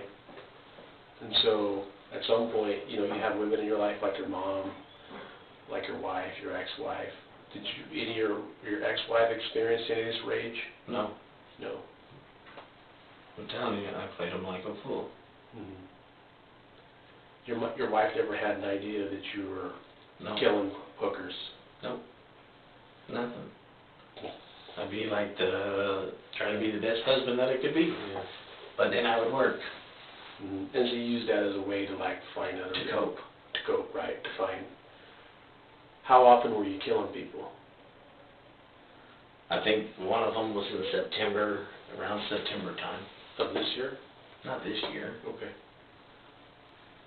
And around those times, How often did you feel that you needed to have to kill somebody? I'm just telling you that it's like an urge. Yeah. So what's what gives you relief, like killing people, right? At what point, what part of doing that makes you feel relief or feel fulfilled? Or some people it's sex, some people it's drinking. For you, it's like taking somebody's life, and you know that's wrong, right? And so you don't like that monster, right? And so you want to exercise and getting rid of them. You need to understand them, right? So what part of that? I'm still trying to cope and understand the way that I act and the way that I sit there and do. Mm-hmm. You know, I don't know how to explain it. Yeah. The way that, you know. It's a process, right? You don't have to explain it all today. I don't know how, you know, it's not sexual. I don't get, you know, aroused or whatever and all that stuff when I did it and all that stuff. You know, maybe the thrill of maybe trying to get caught or sit there and not get caught and all that stuff. I don't know. But the adrenaline of doing it and then sit there and just like walk away and like, I'm not going to get caught. Well, you wanted to get caught, right? I think deep down inside you were tired of living that life, right?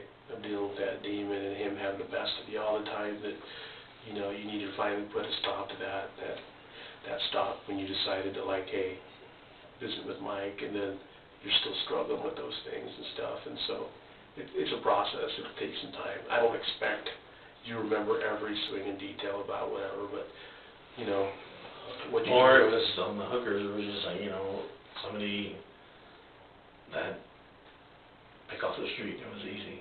Yeah. Those were easy pickings. How would you lure a hooker into, like, from beginning to end? How would that work? What would that look like? Proposition her, get in the vehicle, and then you know you're dead. Mm. So how would you do that? Would you do it like in broad daylight? Would you do it at night? Would you do it down the back road? Would you do it in town, in the city? Mostly at night. Try to do it at night. Mm-hmm. And so you would pull up to like a curb, something, and then she would offer you sex. Yeah. And then what would happen then? How would you get in a position of advantage where, was it times where it was hard to kill them, or was it times that easy? Were you humane with them? Were you... I'm going to tell you, it's like they didn't expect it. Oh, okay. So what were they usually doing when you did victimize them? They were about to get ready to do it, and then, you know, I'd Do what? have sex. Okay, so vaginal sex, anal sex, oral sex. Vaginal sex. They get naked. Okay. And then, so how would you start the process? Go behind them and then, Oh, okay, so you're really like doggy style? yeah, act like I'm going to go there and then do that. Okay, and then, so what would you do? How would you do that? Then what would happen then, right? You got them, they're bent over, they're looking away from you. How would you do that? I mean, to me, it's difficult. I think if you reach, how would you reach their neck from behind, or would you grab them by the hair, or? When you sit there and have their shirt or their clothing and all that stuff and you wrap it around their neck, then... Okay. And at times do they fight back? Yeah, some fought back, and then some of them, they just, I'm a pretty big guy, so overpowering. Yeah. And so, what would happen then? So, around the neck, did you have to at times hit them to... Mostly just choking them out. How long would that take? And it wasn't long. Mm-hmm. If you had to, like, estimate, right? Because I know... They weren't moving anymore. Okay. Because, I know it takes time, and in order for somebody to die, it takes, like, you have to hold on to it for a significant amount of time, right? It's not just like, and then whatever, right? Yeah. And so, how do you know that they were dead? They didn't move. Mm-hmm. And what else did you see or hear, or what did they do to let you know that they were dead? They didn't move. Okay. And then what would you do then? Were you naked as well? No. No? I was acting like I was going to. Mm-hmm. And then, so what would you do then?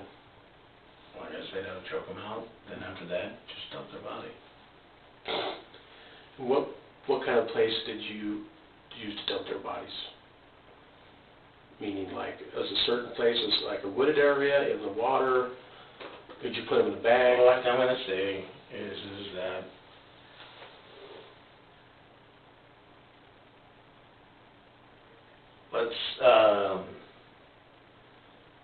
I want to make sure that they're gone, my mom and them are gone, Okay, that they are released and there are no issues. okay. All right, do you want me to go talk to Mike real quick? Yeah, Okay. because they don't know any of this. I'm not gonna tell them, right? This is not for them. I just want to say bye to my mom, Okay, and then, okay. Right, and then, okay. and let them go home. Right. Right. Because they don't have any clue. You don't wanna hurt you're in a rock and a hard place, right? I know you don't want to hurt, you know at some point they're gonna find out, right? Right? And you don't wanna cause them any more right now, today, right? So they don't have nothing to do with this, they don't know, they're gonna be more shocked. Okay.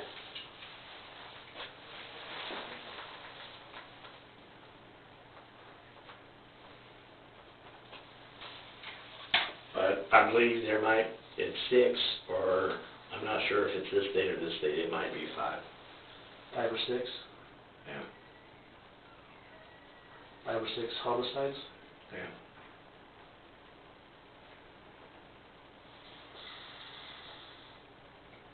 So you need to go back to the last 20 years, 20 years? Okay.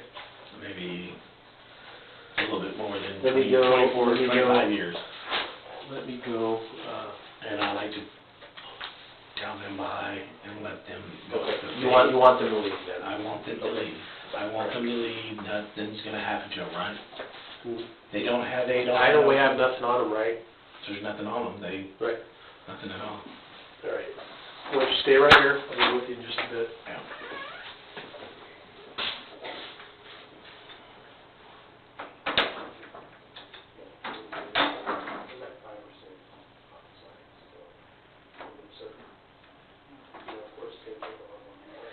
His big thing is he wants to.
We're gonna bring mom and brother in here and let you say goodbye to them so they can get to the house and try to figure out what their next move is, you know. So what is their next move?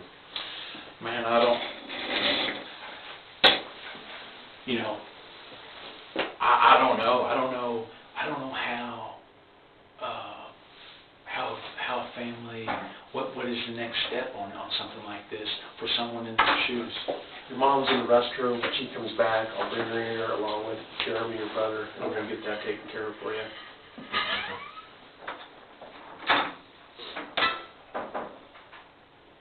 I want to apologize to you. I'm sorry.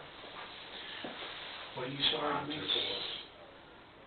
for? By lying to you and disrespecting you and stuff. I appreciate that. I accept your apology. I appreciate you,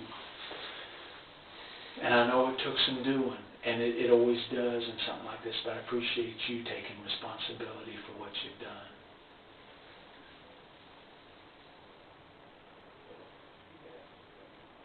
And that's a big deal.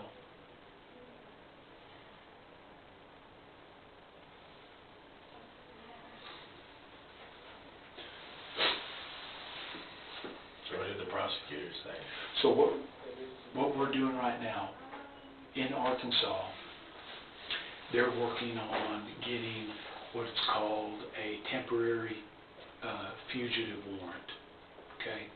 We're going to get that issued in Arkansas and get it put in the system so Oregon can hold you for us until you're extradited back to Arkansas.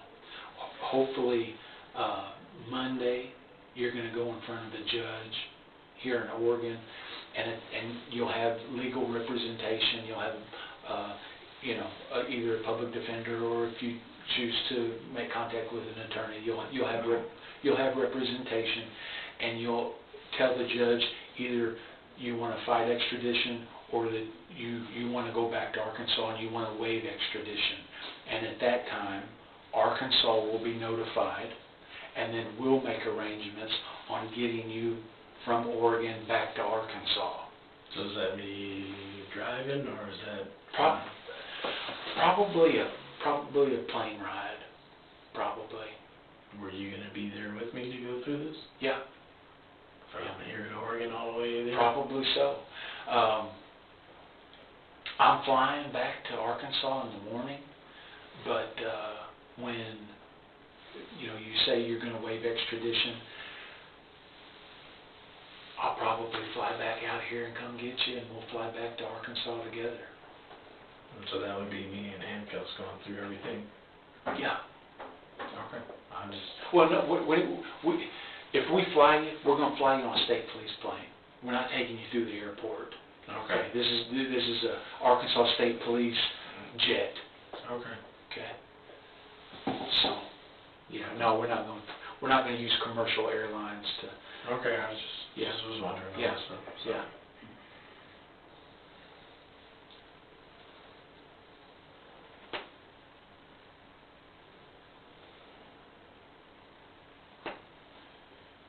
And I appreciate you letting me talk to everybody. Well, man, this job is a lot of give and take, and I don't have I don't have a problem doing that for you at all. You're coming clean with what you've done. Finally, there's going to be peace in the Gould family and in the McCullough family, and I know that doesn't bring peace to your mom and your brother, but I think in time you'll be able to explain to them, why and how these things happened, and maybe why you think they happened, and maybe they can come to an understanding and kind of understand a little bit. At least there won't be all of the sorrow and the misery and the pain from all these other families that are affected by this. Man, you're bringing peace to so many people. It's unbelievable. Okay. So,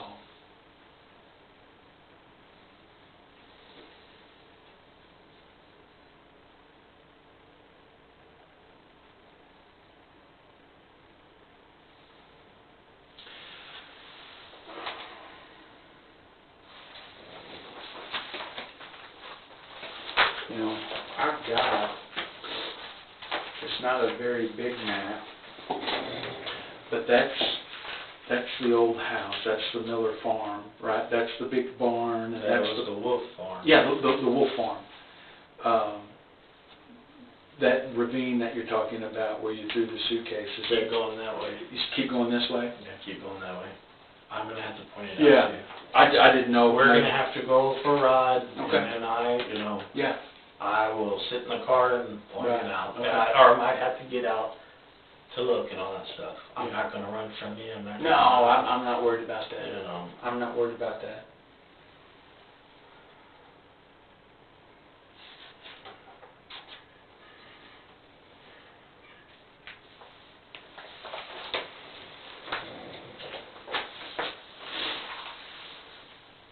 how's my mom holding up?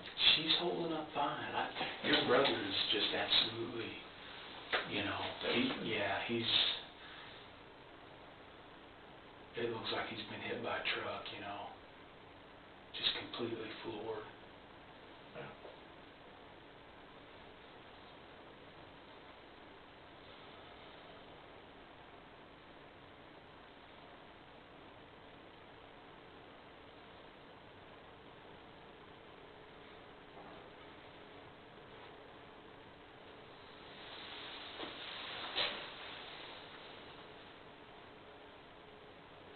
You think we're going to have a hard time finding these other bodies? No, they've ever been found. You think they've already been found? Right. What I'm gonna say is the same MO. Okay, I'm not, same MO. Yeah. Blonde hair, petite. Then the other ones would be kind of like hookers. Right, Those were the unwanted. right. Nobody's going missing. No, those. Mrs. Miller, your son's right there, Jeremy. Love you.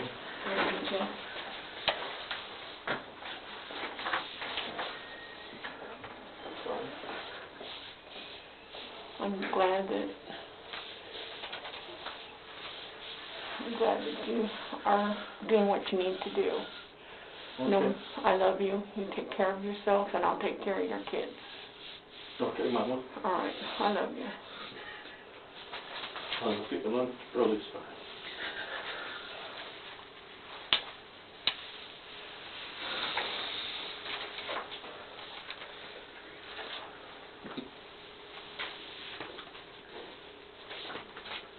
I love you.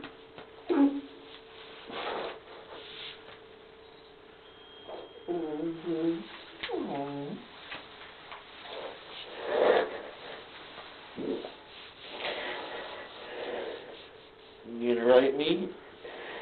You better. I love you, dude. I love you, too.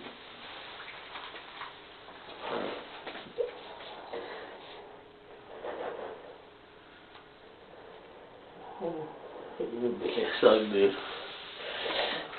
He's big. Give me a real fucking hug.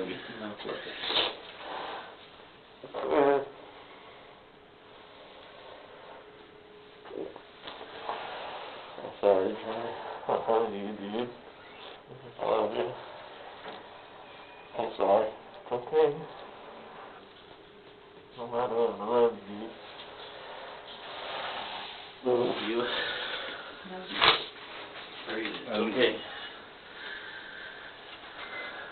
Dealing with trying to take my life was a part of these issues. Why don't you tell us, man? I couldn't tell you. I'm sorry I played you as a fool. Both of you. Billy. It's understandable. You're still my brother. If you've done wrong or right. We still love We you. still love you. I'm sorry for the pain that I caused on you, Jeremy, and that I caused on your mom. It's okay. I'm truly sorry. We're still going to be there, Billy. We'll still be there for you. Your blood, no matter what. I'm going to keep We'll our be there. promises. We'll be there for you, I've done too. wrong. And we Just understand. please be there for my kids. I That's the am. biggest thing for me. I am, Billy. We will. Be a part building life. I'm, I will take care of your kids. Yep. The passport, their passports are in that black bag, the gray bag with my medicine. Blood pressure medicine. I love you, dude. Do you need us to bring that? Do you need anything? No, he doesn't need anything right now. Okay. No. Unless you're gonna have. We're gonna try to get him in front of a judge Monday, Okay. and he'll tell the judge whether he wants to fight extradition or waive extradition. He's telling us that he's gonna waive extradition and allow us to transport him back to Arkansas, okay? Okay. That will probably not happen immediately. If he waives extradition on Monday, it might be another week, it might be another 2 weeks before we can get him back to Arkansas. But it will happen relatively quickly. Okay. And if you have any questions for me, you have my phone number, shoot me a text message or whatever.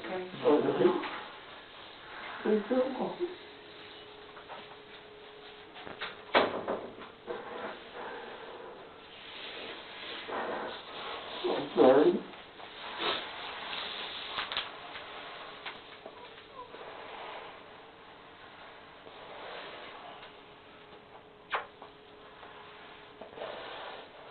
I'm sorry for the pain that I caused you involved.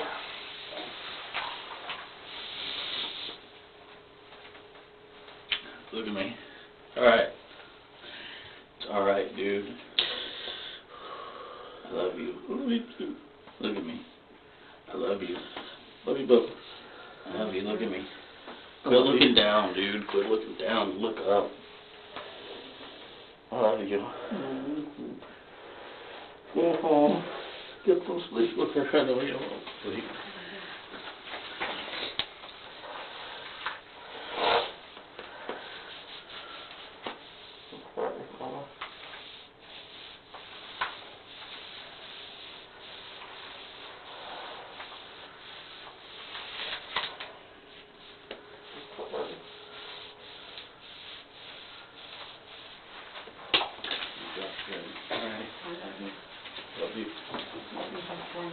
I'm getting off. I love you. Alright, I love you, dude. Keep an eye on Mom. Alright, I love you, dude. Please keep an eye on Mom. I love you. I love you. I love you, dude. Yep. See you.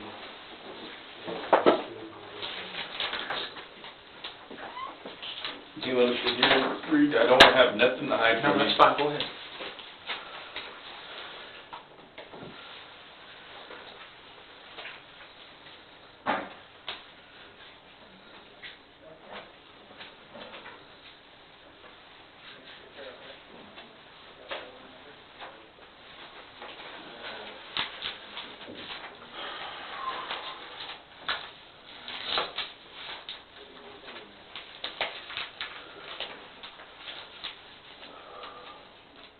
Thank you.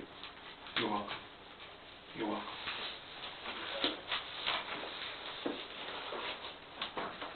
Do you think it's possible that I could tell Casey that I'm sorry when we go to Arkansas? I think you'll have that opportunity. I think you'll have that opportunity. Thank you. And I want to apologize to the Gould family. You know, maybe, you're gonna have some time, obviously. Maybe you generate a letter apologizing to everybody. I'm not good Yeah, at writing. It might sound retarded-ish, yeah, you know. The auto check kind of helps me out. right. I've kind of said, I'm dyslexic, had a learning disability, Right. and all that stuff. Well, listen, I don't mind, when we get back to Arkansas, I'll sit down with you and we'll get a letter generated and we'll figure it out, if that's something you want to do. That'd be good. Okay.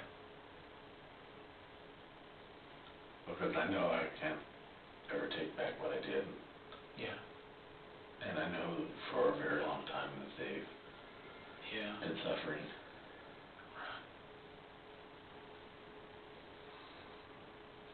Now, my question to you is, you want more information from me now?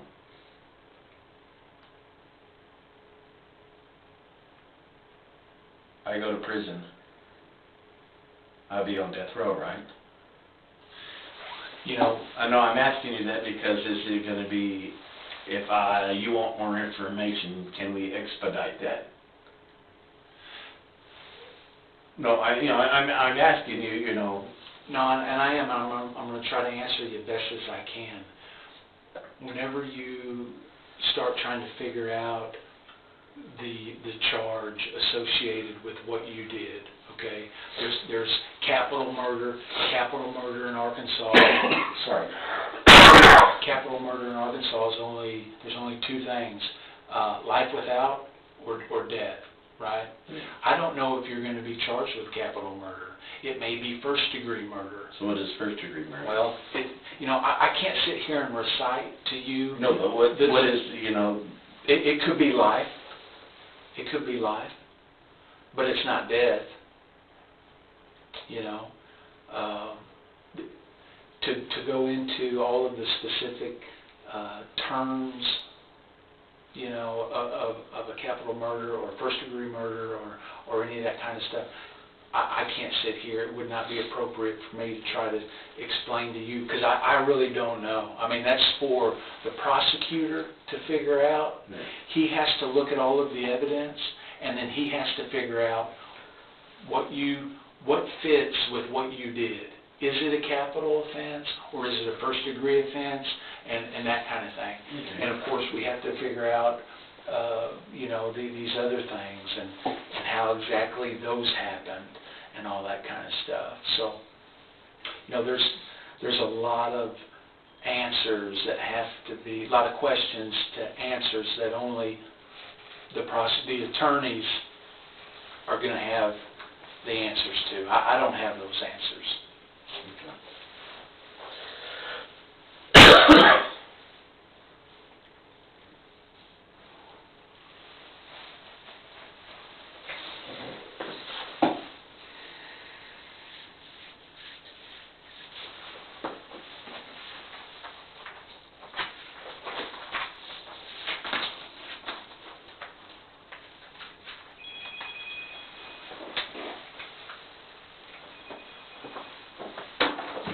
Be right back, okay? Okay.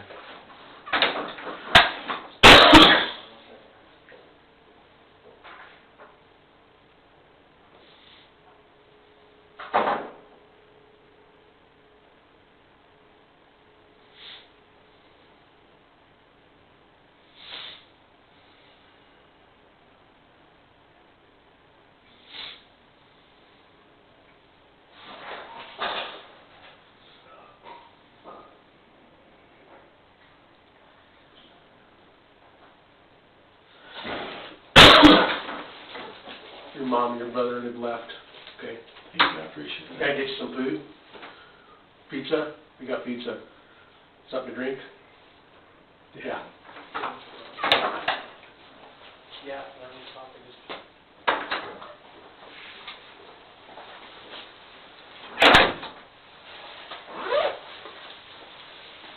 How you doing? Name's Tom. Nice to meet you, Tom. I'm a detective with the Oregon State Police, Okay. and I understand that you gave us consent for your cell phone? Yes. Okay. I'm not hiding anything. You can get whatever you want and all that stuff. Okay. So I have a Celebrite device, basically a computer that has software that talks to the phone in a language that the phone understands, and it takes the data from your phone, including some deleted stuff, if there is any, and it stores it on my computer. More of the messages and all that stuff. Everything. Everything. Yeah.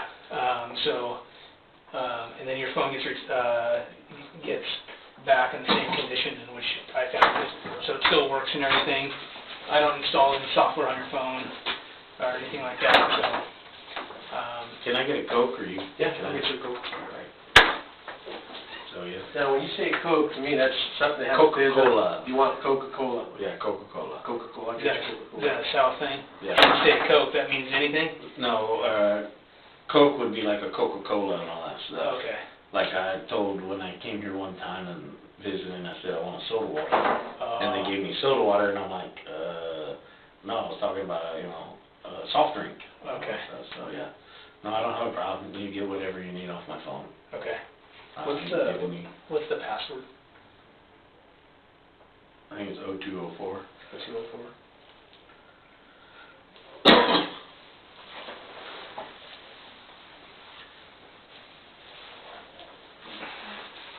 So this is your cell phone here? Yep. Is it an iPhone 11? iPhone, I think. Yeah. Okay. So 0204 works here. Just gonna get into the settings here and get the serial number and stuff like that. Okay.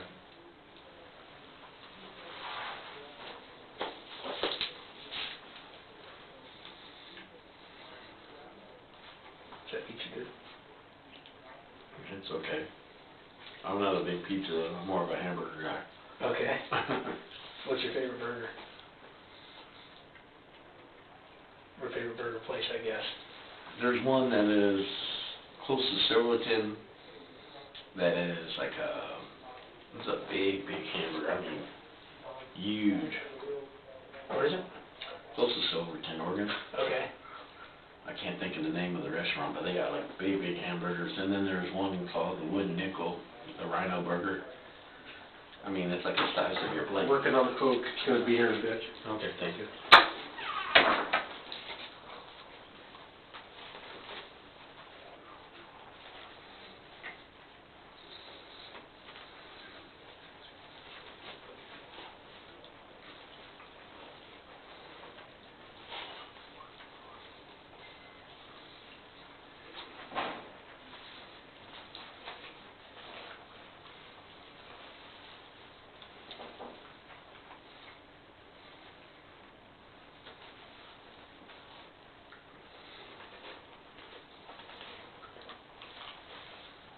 I had a burger place up in Salem the other day called Nancy Joe's. You ever heard of that place? No.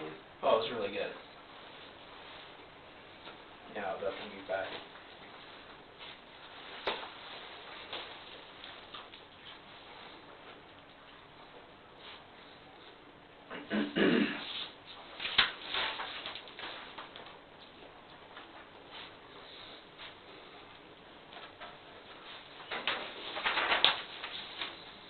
And what's your address?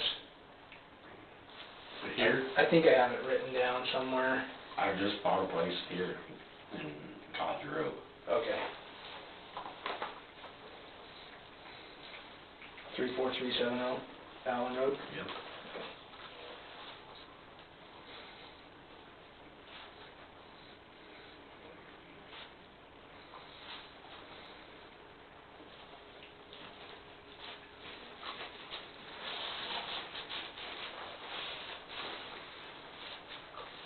What's the phone number to this phone?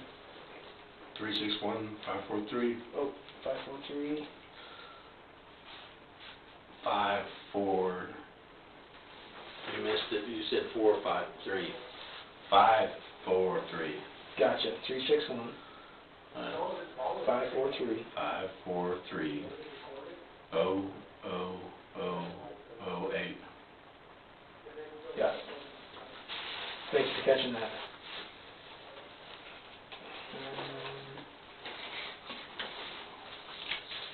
Want to finish that, or want to finish that, or read this while you? Here.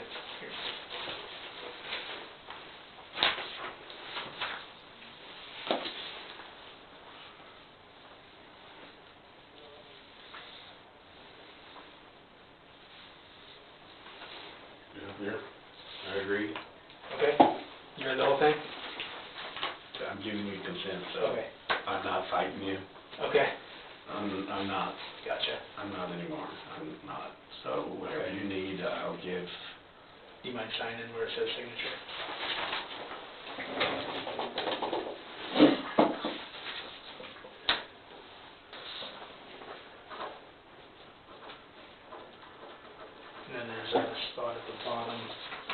signature and put in the...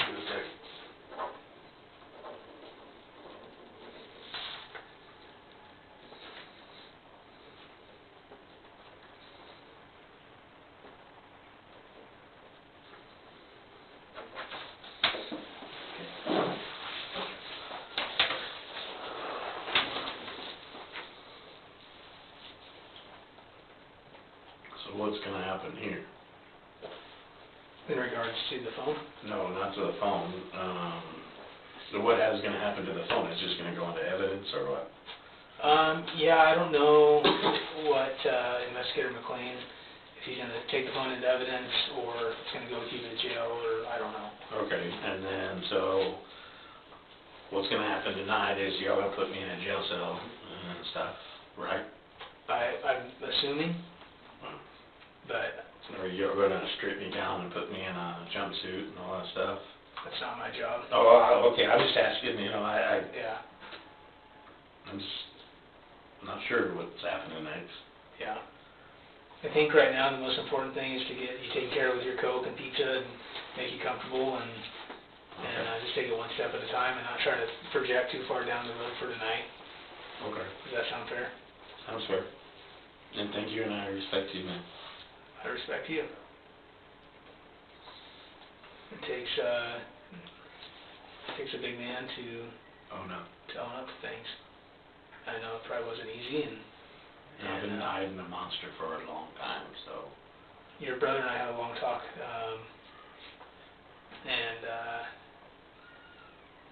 What did he say? I know he was probably devastated. he respects you.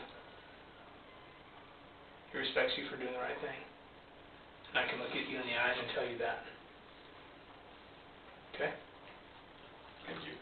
I'm going to get to work on this. It may take me a little while, up to a couple hours, depending on the size of the phone.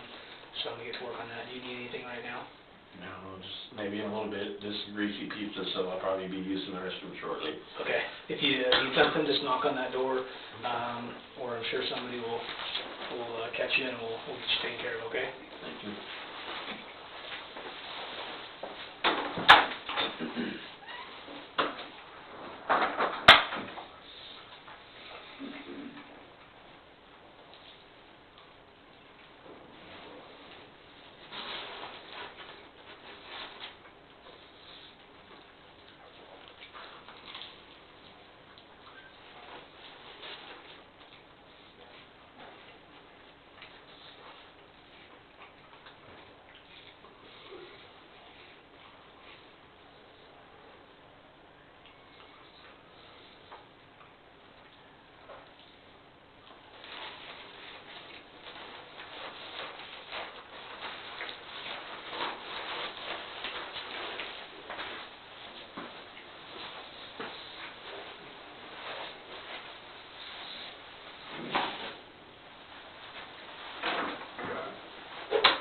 You all right? Yeah, just threw the trash away.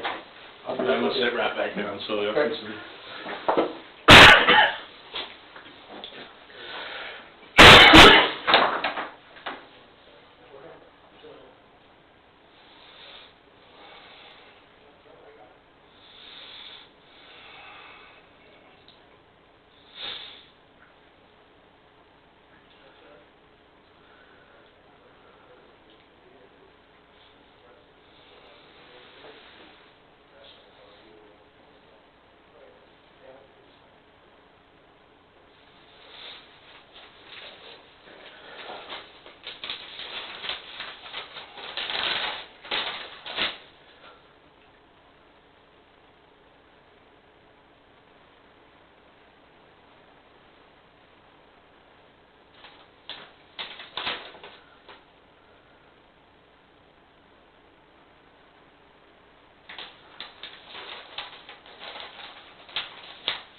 Some more pizza. Right? There's other flavors too, so. Kinda good. I'll be using the You restroom might shortly. share? You share, you eat all you want. If it's kinda greasy, I'll be using the restroom. Well, for what I But do. thank you, I appreciate that. You know, I've been doing so good on my diet. I fucked it all up today. Cheat day. Well, it looks that way, because I just couldn't leave today, so.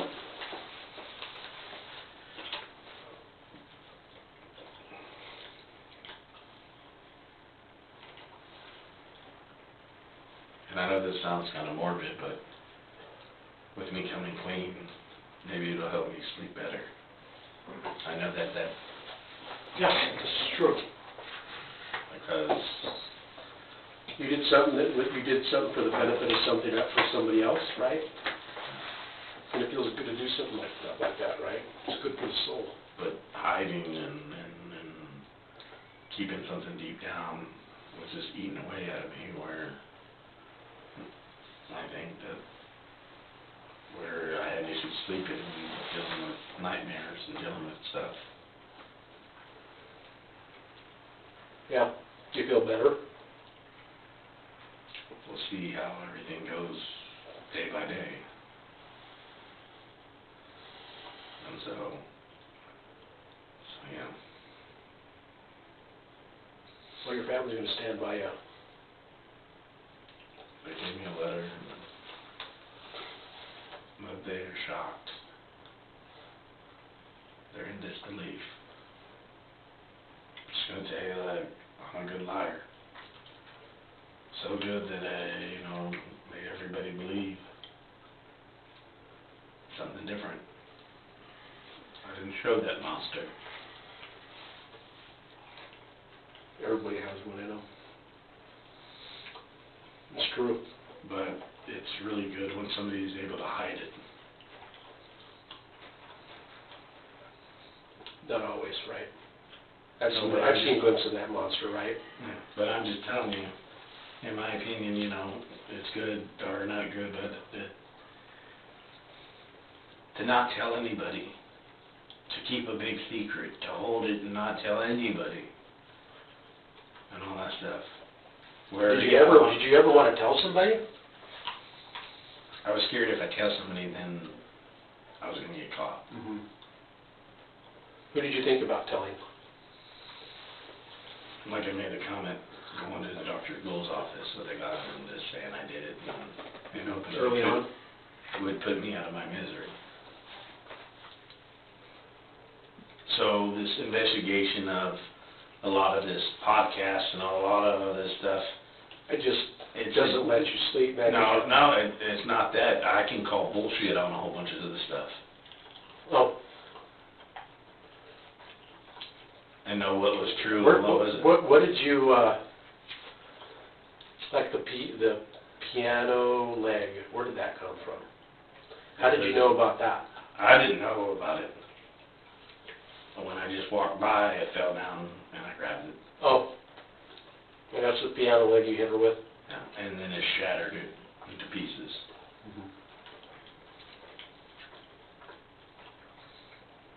Was there any of the stuff that they got right that you were hearing?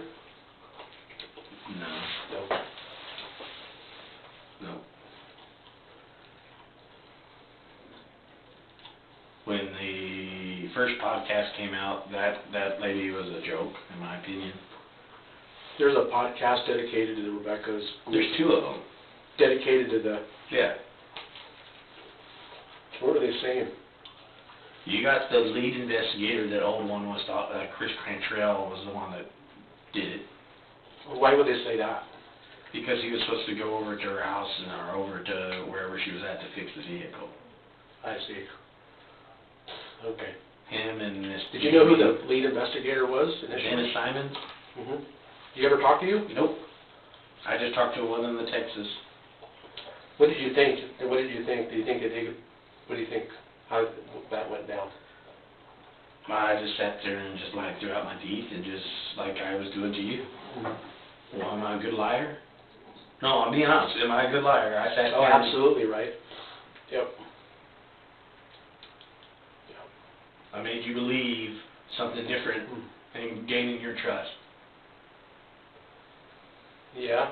And then you know, my instrument measures all these little things, and it tells me, right, so, and then we gotta go by those things, so.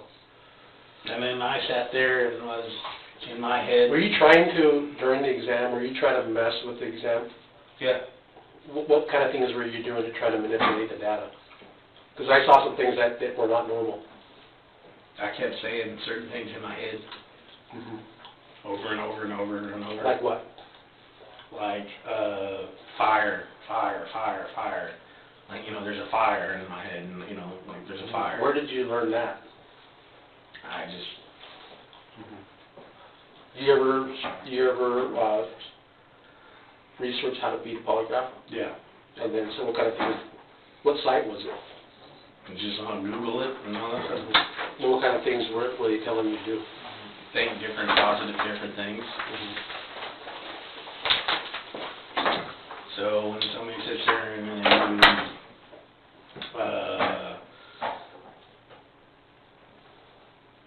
when you're asking questions, you know, think of the beach or something, or you think of, you know, so Did you do anything else? that was it. Right there. Did you try to manipulate your breathing at all?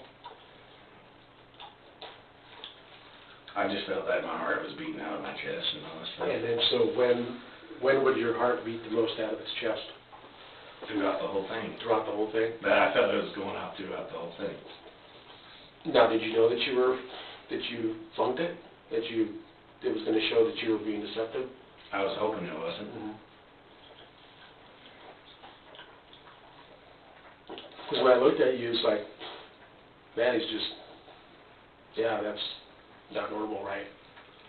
For somebody who's like, hey, being accused of this is like, so that's a red flag.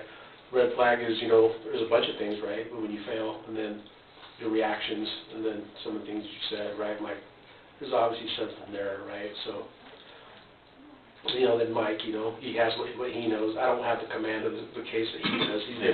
He's been studying that case for the last. I just took over the case and all that stuff. I followed the podcast, I know. When did Mike get on the case, you know? Just recently, just, you know, maybe within the last year. Yeah, how did you know that? Because I heard that there was a new investigator being going to take over. Because the other one felt that Chris Cantrell was the one that did it. But he fit the profile of violence, all different other aspects, you know, bad rep, bad person, you know, violent. So that gave you a little bit more comfort, a little bit of They're looking more towards him. So he was fixated on him, but then I know that the Gould family got some private investigators and all that stuff. Did they ever talk to you? No, never talked to me because they didn't have all the paperwork. It was just public knowledge. Then you got George Jarrett and Arthur that wrote like 3 books on our case. Really? That What did they say? What did they say? he was a joke. You know, I'm just saying, because some of the shit that he was saying, it was more pointing towards Casey.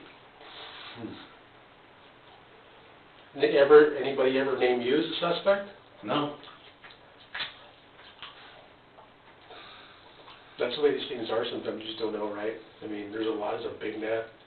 You have to talk to people. Yeah. So I knew that I had to act a certain way and be a certain way around. Did you know you were going to take a polygraph today? No, but I was hoping I passed it. I So could have refused. Yeah. I could have sat there and told them, you know what, you can speak to an attorney. And why didn't you? I was hoping that I'd beat the test. Because I made the comment to him, you know, if I, you know, take it and I pass it, is that done? And he just kind of looked at me, so. You got to move on, right? Yeah. I mean, we have to like, hey, do the best we can and just move on, right? I mean, Yeah. we can't just dwell on things. But you got like all these people that take polygraphs over there, they pass, no problem. We're like, okay, we sit down to this guy. You know, and so you just don't know, right? Yeah. You don't know walking in what's going to happen. Yeah.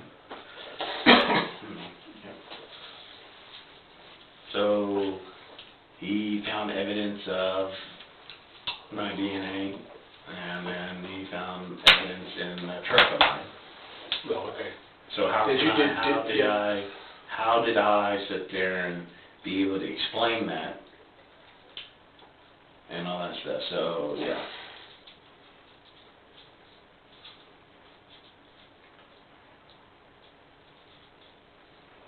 Well, that, and then you're fighting these demons inside, right? They're not helping you. No. So it's time to come clean. I'm not gonna fight, I'm not, I'm gonna treat you with respect and all that stuff, so, I'm not gonna run from you. I'm not. I'm tired of running. I'm tired of hiding. I've caused so much damage to so many people that it's time. It's time to be over with. To get some rest. Right. So like I made a comment to my mom, that, that throughout my life I could try to kill myself 6 times. Mm-hmm. Now, when I tell you stuff, you need to put 2 and 2 together. Okay. You're gonna try to kill yourself. For what? For what? Yeah. Just to escape the pain, right? Escape, if I was in your shoes, to escape the pain that I'm causing everybody, right? Yeah. Right? It's an escape, right? It's gonna end for you, Yeah. right? That's why you wanna kill yourself, right?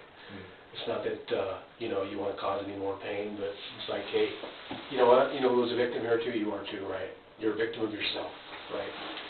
You know What I marked down to you. Yes. On the maps? Yeah. I want you to better understand me, so I'm not being, Do you want to bring the maps back? no, but I'm just trying to get you to better understand me. I want you to educate me, right? Because you know what? I don't. And I want you, so when I'm not trying to be sarcastic, I'm Yeah. asking you a question, Yeah. putting 2 to 2 together. Yeah. What is it you want to know? No, I'm just sitting there saying to you, I'm telling you to put 2 and 2 together. Yeah. Instead of sitting there and saying that, hey, I did this, I'm giving you hints, I'm giving you Okay. clues. Mm-hmm. I just told my mom, I sat there What did and, you tell her? I wasn't here for that. that it's time for me to own up for what I did. And you need to understand the 6 times that I tried to take my life. 6 times. So to me, that makes it sound like every time that you kill somebody, you want to atone for it and kill yourself. Yeah. That's what I understood. Right? Am I following you right? You're following me, right? Okay. All right. I'd have never picked that up unless you explained it to me. But when you're like, hey, you want to communicate meaningfully with me, I get it, right? So each time that you would kill somebody, you'd feel so bad that you wanted to kill yourself. But were you ever mad at yourself for not completing the job? I failed at doing that. You failed, right? I failed. And I can sense that, right? And so, Because right before I told Mom, set up the appointment and all that stuff, so we can get this over with. so you knew you were going to come and confess. Yeah. Yeah. They didn't know. They don't. Yeah. They didn't know anything. Yeah. And then I started acting Just- really weird, where it scared the sister-in-law. Yeah. She's like, Billy's not coming out of the room for 3 days. He's not eating. He's not showering. He's just like, and my. You were scared as well, right? You were scared of yourself, right? And having to put into words what you did, right? Right, and how that would affect your mom, your dad. My brother, my dad's been gone 20 years. Yeah. That's something for the grease on your hands? No? No, I'm good. I kind of wiped it off on the little napkin you Yeah, gave me. good. So I'm not trying to be sarcastic, I was just trying No, to maybe get you to understand, so when I talk in certain ways and you don't understand, then Yeah, and sometimes I don't, right? And sometimes that I do, right? But I think I know you well enough now that, like, hey, I get it, right? how do you know me well enough? That's the question. How do I know you? Because you know what? We built a relationship where you realize you have it or not, that I understand you, right? You've done some horrible things. I know that the goodness in you, right? Because every man is good and bad, right? And so, you know, I think everybody struggles with that, the good and the evil that lies within a man's heart, right? And we always want to do what's righteous and just, but, you know, behind closed doors, there's darkness in everybody, right? We all fight and deal with that. And some people do drugs, some people, you know, look at porn, some people, you know, fall in the trap of child porn even, right? I mean, it takes a grip. So, you know, some people it's gambling, some people it's womanizing, some people it's like peeping in windows and jerking off. There's something, and everybody's different. It's like a disease or sickness, because the way I understand it, and I've seen it, right, as I talk to people, it's like not everybody's the same, and so somehow when you do something fucked up, whatever your vice is, it fires off in your brain, gives you dopamine, right? And then all of a sudden you once you hit it the first time, it's like, shit, you want that again, right? Even though, and then you need more and more of it, right? Whether it's pornography, whether it's killing people or whatever. So your brain makes that connection, right, where it's a pleasure center, right? And it's different for everybody, right? Yeah. Does it make sense to you? Yeah, that makes sense. Right. And then I'm going to say that there could have been more, but Sure.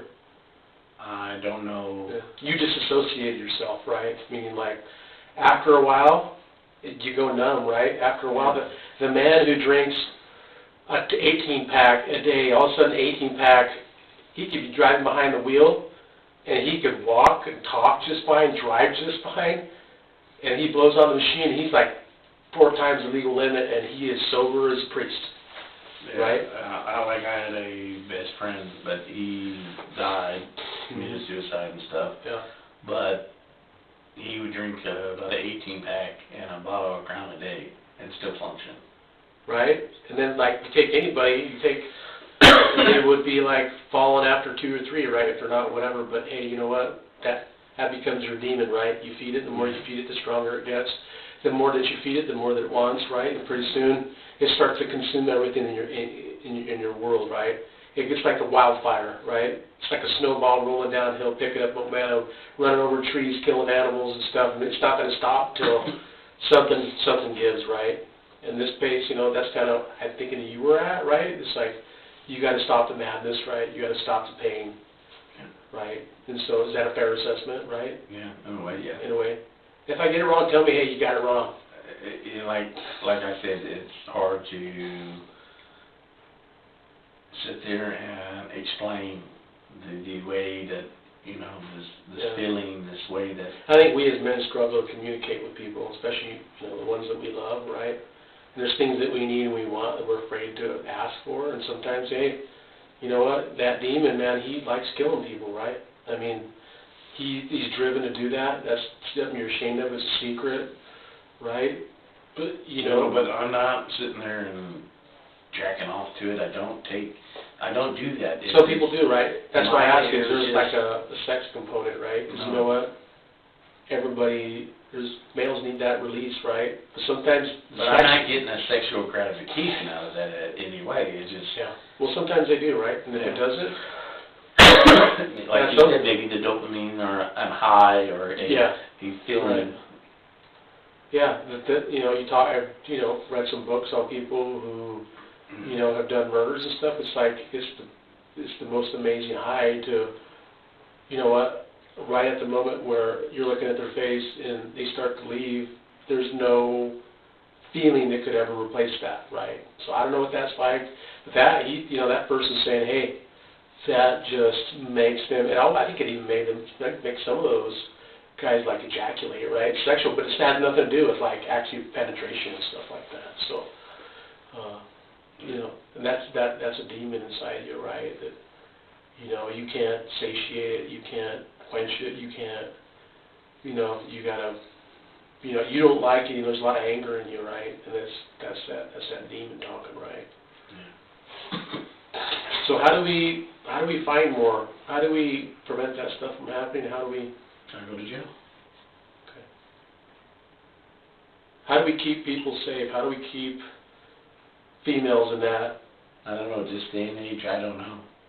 Did you ever use your phone or your internet to, No, your phone? You never use your phone to cruise for victims No. or? just, like I How's your said, sex life? my sex life? Yeah. Since the pandemic, none. None? Since the pandemic and all that stuff. Yeah, I was gonna say, I mean, No, do you function okay with your wife? And Yeah.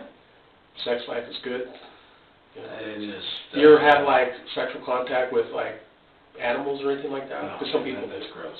I'm telling you, I'm sorry, I'm just saying, I'm not into bestiality. some people are, right? And I talk to dudes like, hey, you know what? Yeah, I let the dog lick my balls, whatever. I'm like, hey, I mean, No, I draw the line, yeah, well, you know. I'm just struggling to understand because there are people out there, right, Yeah. that do that kind of stuff. It doesn't mean like, hey, it's just the way your brain's wired, right? Some people just, I don't know how you get there, how you make that connection. It's still, you have to be like fully researched or whatever. I strive to understand people, it's like you, man, you're so damn normal, right? Gainfully employed, you have scrapes with the law, nothing major, that type deal. You're raising family, you love your mom, your brother, you got plans, and like, but somewhere inside there's this other person that's commingled in there. Light switch, you would say. That's the best way that I can say, like Do you have the control demons over in that? this door. Do you have and then control over that light switch? What? I feel that I do at times. But then it just, I try to, that urge or that feeling and all that stuff, I try to subside it. So with me going overseas, being overseas, I'm in a world where, I have a hard time believing that, there aren't other girls over there overseas, right? no, there's not. Or maybe it's because there's like, My No. wife. your wife's My I wife understand, a would very be- petite, black hair, brown eyes, right? And these girls that, that you victimize are blonde, right? All of them short, petite. You never got those feelings towards your wife? Where you wanted to do something bad to her? You did, so. I did. Okay. I did. I had a feeling. Yeah. And so what stopped you from not harming your wife? Stopped you from harming your My wife? kids, my Your kids.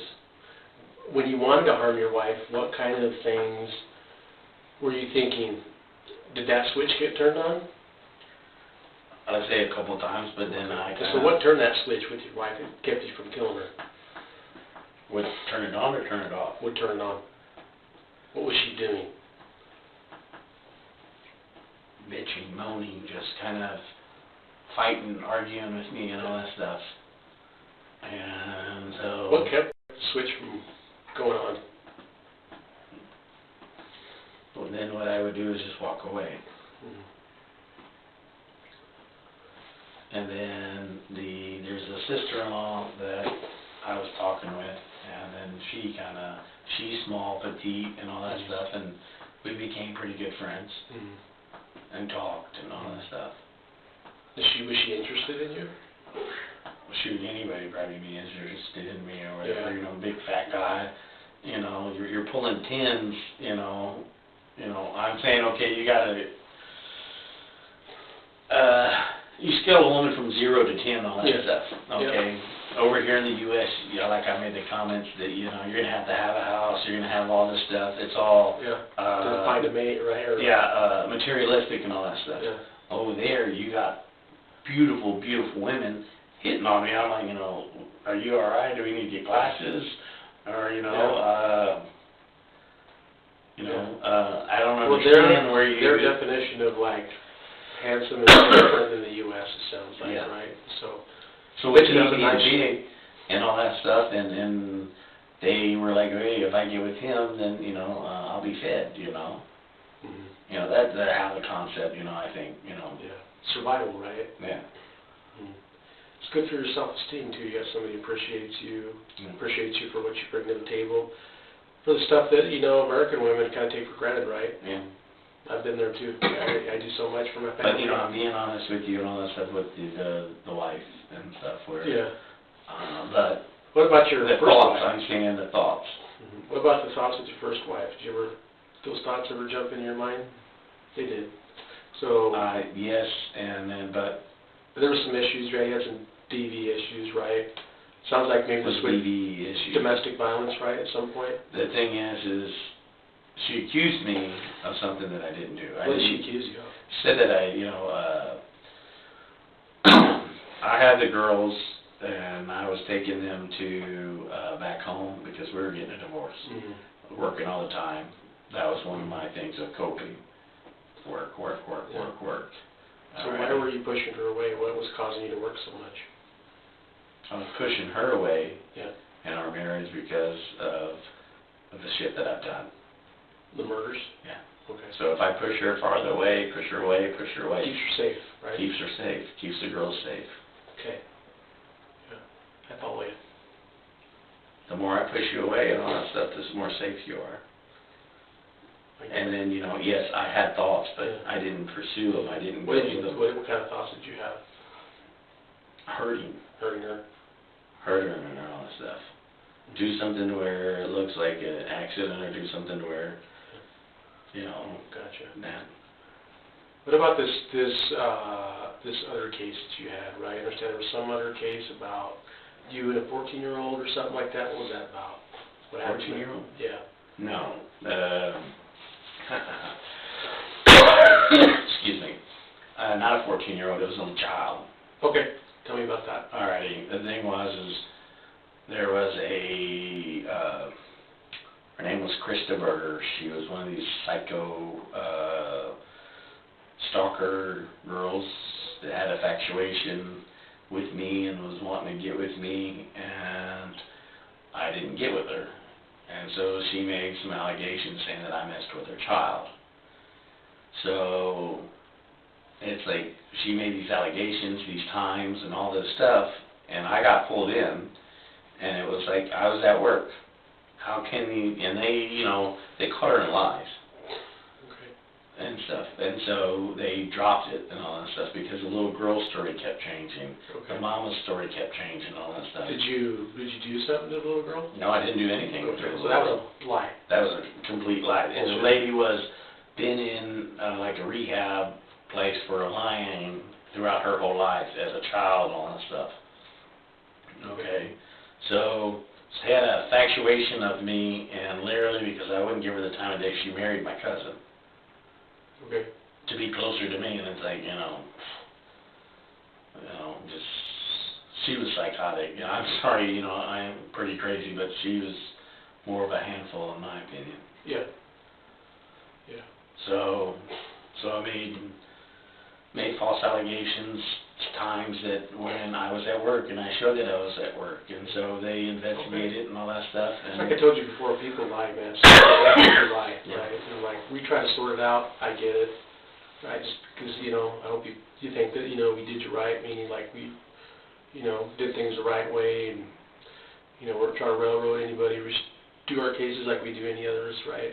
And give you the benefit of the doubt, because everybody deserves the benefit of the doubt, right? Until things change or whatever. And, things don't happen just out of thin air. They happen for a reason. There's a purpose, right? There's a plan.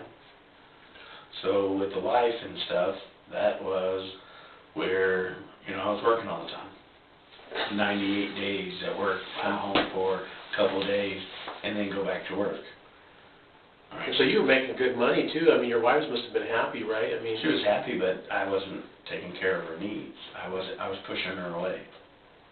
Anybody that I've ever loved, I've pushed them away. Because you didn't want them to find out about My killing. demons. You're killing, the demons killing. No, it makes sense now, right? It makes sense. So now, I guess the plan is to, let's put whatever demons you have, let's put them to bed. Let's give people some peace, right?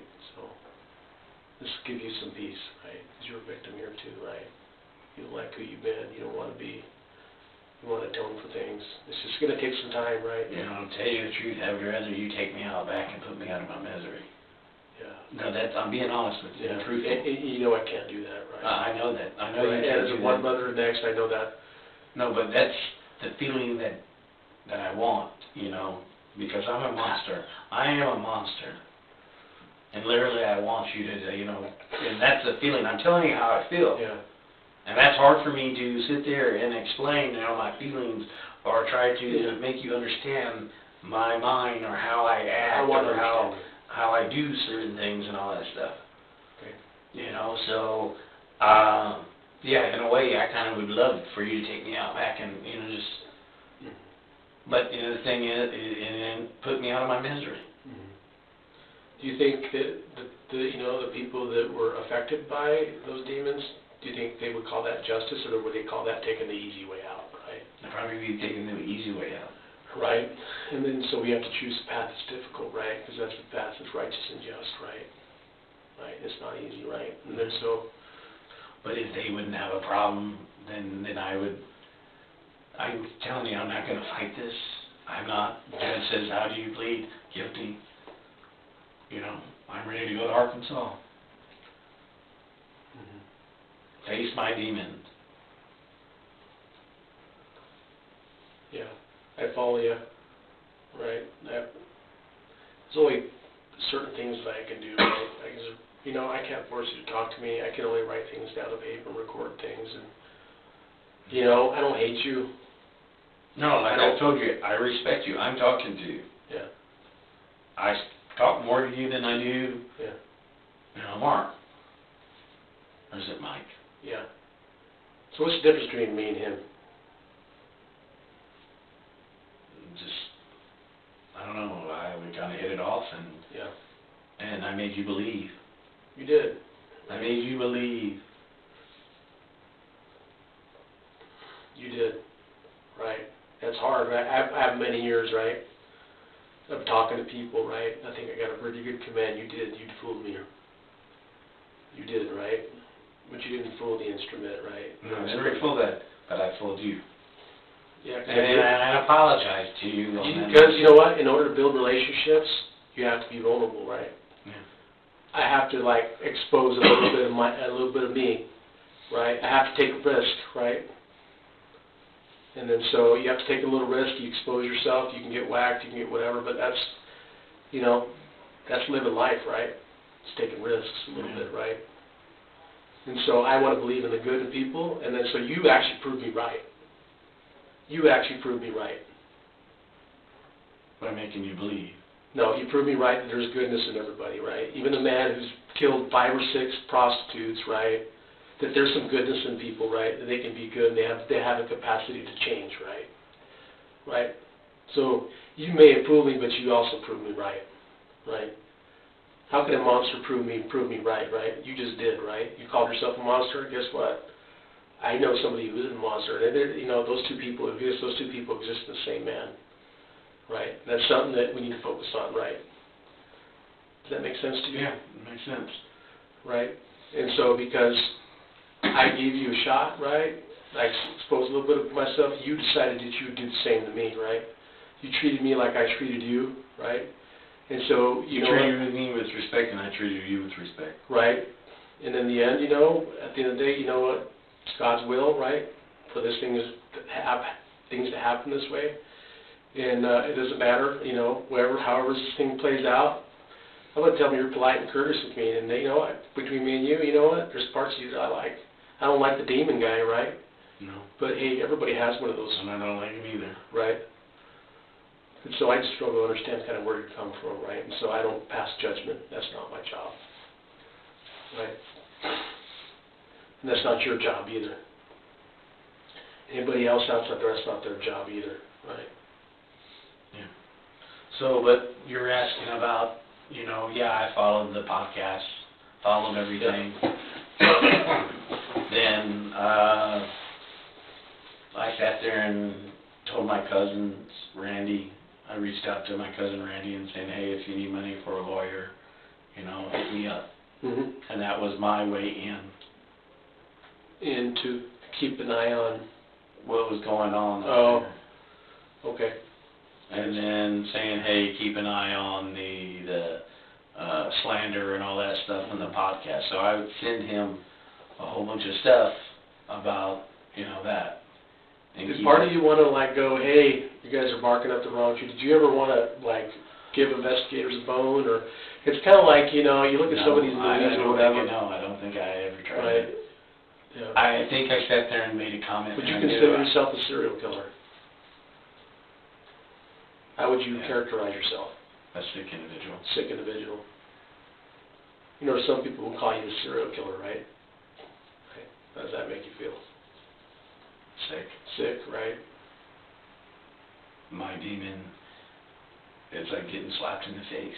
It's coming for Yeah. full circle. But isn't part of you go like, yeah, that's kind of what I am, or do you feel like, hey, is this something that you're proud of? Is this something that your demon's proud of? Is it? Like I tried to explain to you that I kind of,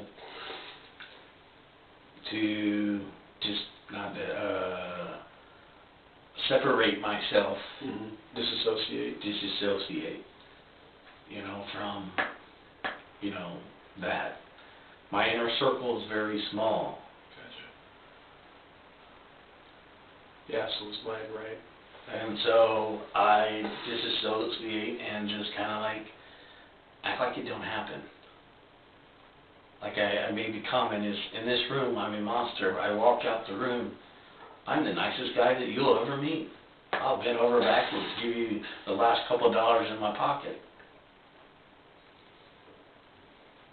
What do you want people to know about you?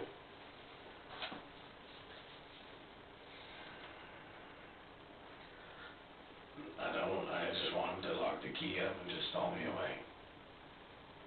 Take me out back and put me out of my misery. I'm too chicken shit to do it myself. You know, but the thing is Do we have to worry about you hanging up or killing yourself between now and... I need to Your mom's concerned about that, so is your brother, right? They're saying, hey, you know what, I know about your shoelaces, right? You can take my shoelaces, Right. you can take whatever. Right. I need to go to Arkansas and face my demon. What are you gonna do in Arkansas? No, my thing is I told him where some stuff's at. And I'm gonna take So it you there. told Mike where we could find what stuff did you Some tell him? evidence. Okay, Some evidence. okay. And hopefully it's still there. Did you hide it? No, I just threw it off of a cliff area. And somewhere where nobody's gonna find it, or it's not very popular? Is it somewhere you hung out as a kid, or? No. Gotcha. So I looked at, okay, you do the murder here, there's a circle, you drop a body somewhere else, there's gonna be a circle there. If I go on the other side of town, somebody totally different and all that stuff, nobody's gonna look over there, they're gonna be all looking over in this other area.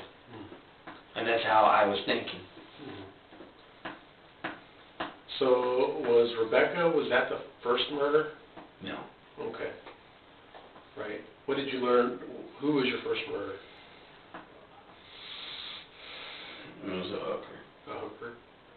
And where was this at, what state?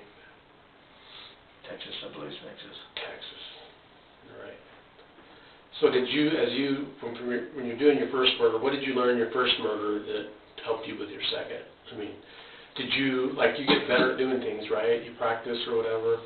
No, I just believed I was sloppy, or I just, Yeah. I didn't think I was,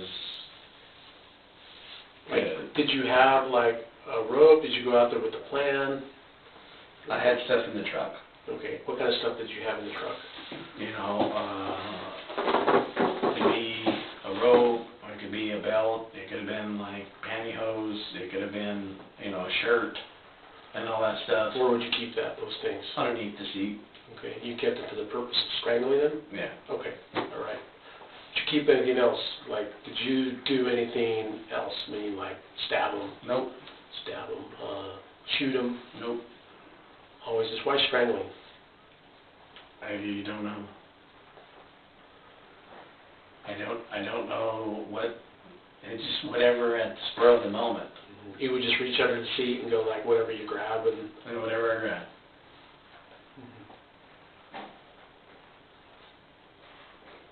So, you know, you get outside the truck and you're gonna do something with a chick and all that stuff, and she's dropping her drawers, you grab up underneath the seat and all that stuff, because she's halfway in. Yeah. She's not paying attention, she's waiting for You you. watch pornography? Huh, yeah. Rush porn? What kind of pornography do you like? Same type of MO, like rough, like No, not rough, more of, girls riding, yeah, what genre, what like just, Asian, I like Asian, white petite chicks, real petite, real petite, big dudes. yeah, big dudes. Now, do you have any tendencies, like, I'm gonna ask you, you like the same sex? I know, I don't like males. I Okay, like some people females. do, right? Yeah, no, There's some people like, I mean, that's who they are, right? no, I'm not into Like, playing tummy sticks. yeah, sometimes they do, right? Because if there's males out there, right? Yeah. You know, to me, there's no difference between males and females, right? Meaning they're all, they're human beings, right? And sometimes people want to try things, right? It's a novelty. You get sick of doing the other things. You want to do the other things, right? Yeah. You know, it's like to, kill a male prostitute, never kill a male prostitute. You did? No, Okay. no. Never. Because there's male prostitutes No, out there, right? yeah. You know they're out there. Yeah, Right. and stuff. And then in the Philippines, you got a whole bunch of them that are Yeah. Man boys, or what do they call them? lady boys, Lady baklava. boys, yeah. So, yeah, and I know. Is there going to be anything on your phone? Right, like pictures of your victims or anything like that? Nope. Or, no. No victims. You do anything on that phone that's going to cause you concern or did? No. You never told your mom via text message, emails, or anything that something was up or Nope. Nothing. nothing on the phone? Nothing on the phone. So would you ever relive those like these murders, like so you could have the pleasure from like did you keep things like something to remember? But you would think back and remember them, right? Yeah. Mentally think about it, Mm. and then And it bring you arousal or bring you I don't think it was arousal. What- It was just what- kind of what- like a high, it's like, do you remember like me, like, you know what, I remember like catching the biggest fish, doing something that whatever, that you look back, you like, which murder stands out to you the most? Rebekah's because I messed up. Because you messed up? Yeah, I believe I messed up. Okay, so when you say you messed up, what does that mean? Meaning that, yeah, I tried to clean up, Yeah. and then, there's certain things that I should have done Yeah, that, I could have burned that trailer, burned my truck, yeah, and then there would have been no DNA or anything, or nothing that, linked me. So that's something that I don't understand, right? So you murder Rebekah, okay, in that trailer. Why do you like, I understood you try to do like wash the bedding, right? Is that true? Is that true? You wash the bedding. I stuck the stuff in the bedding into the wash machine, What kind of washing machine? Was it like a top load or? top load. And then so, did you put soap in there? I threw bleach in there, so, Oh, okay, and then with cleaning up, I put bleach all over the place. okay, I cleaned up with bleach, gotcha. and then I flipped the mattress, What was the purpose of flipping the mattress? because there was a big old blood stain and all that stuff. Okay. Okay, and then so, see, what I don't understand is like, yeah, why, I didn't quite understand that, because it's like, okay, if you clean up, there's gonna be all kinds of trace stuff, right? I mean, like, so because you're talking like, weren't you afraid that someone's gonna come home and like catch you while this was happening? I did it so quick and so fast that, less than 15 minutes. I mean, it was fast. Drove down where I didn't go no back roads or anything. I drove right past the police station. So you knocked on the door, she answered the door? Yeah, and I asked to use the phone. And she recognized who you were? I said that I was Casey's cousin Okay. and all that stuff. And how was she dressed? Was she said? Shorts and t-shirt. Okay. Had she been asleep, or was she awake? I don't know, she went back into that room. Okay. And so And that was the way that I got So into she the turned her house. back on you while you Yeah. were, did you use the phone? I acted like I get on the phone. But you didn't dial the phone. What kind of phone was it? It was like a, touch button. A touch phone, like a square one with a little cord and a like this one on the wall that you stick your finger in there? Not it'd be a touch button one, you know. What color was it? I can't remember Okay. off the top of my head what color and all that stuff. So you're watching It might her, have you been talk to black. her. So you're walking her, you're talking to her. And I said, hey, can I use the phone and all that stuff? And then she's like, yeah, okay. And I got, like, when did you know you were gonna kill her? I didn't, it just, like a light switch went on. She went back and laying down, and I kept walking back and forth in the trailer, and my mind was just racing, like, do it, and then it's like, no, and then walking back and forth, I must have kicked the piano leg, Yeah. and then it fell off. I grabbed that, and then it was like 2 hits. So you went, okay, so you pick up the piano leg, right? And so you have to walk down the hall. This is a trailer house, right? Yeah. You walk down the hall, right? Is the door open or closed where she's at? It was open. It was open. And so is she on the bed? Yeah, she was Is she laying down. facing up or facing down? She was laying on her side, On her side facing you or facing away? facing away. Facing away, and she doesn't wake up. She's totally asleep when this is happening? I went in there, and I mean, it was like you rush into somewhere and all that stuff. Yeah. She didn't know it was coming. It was so fast and so quick.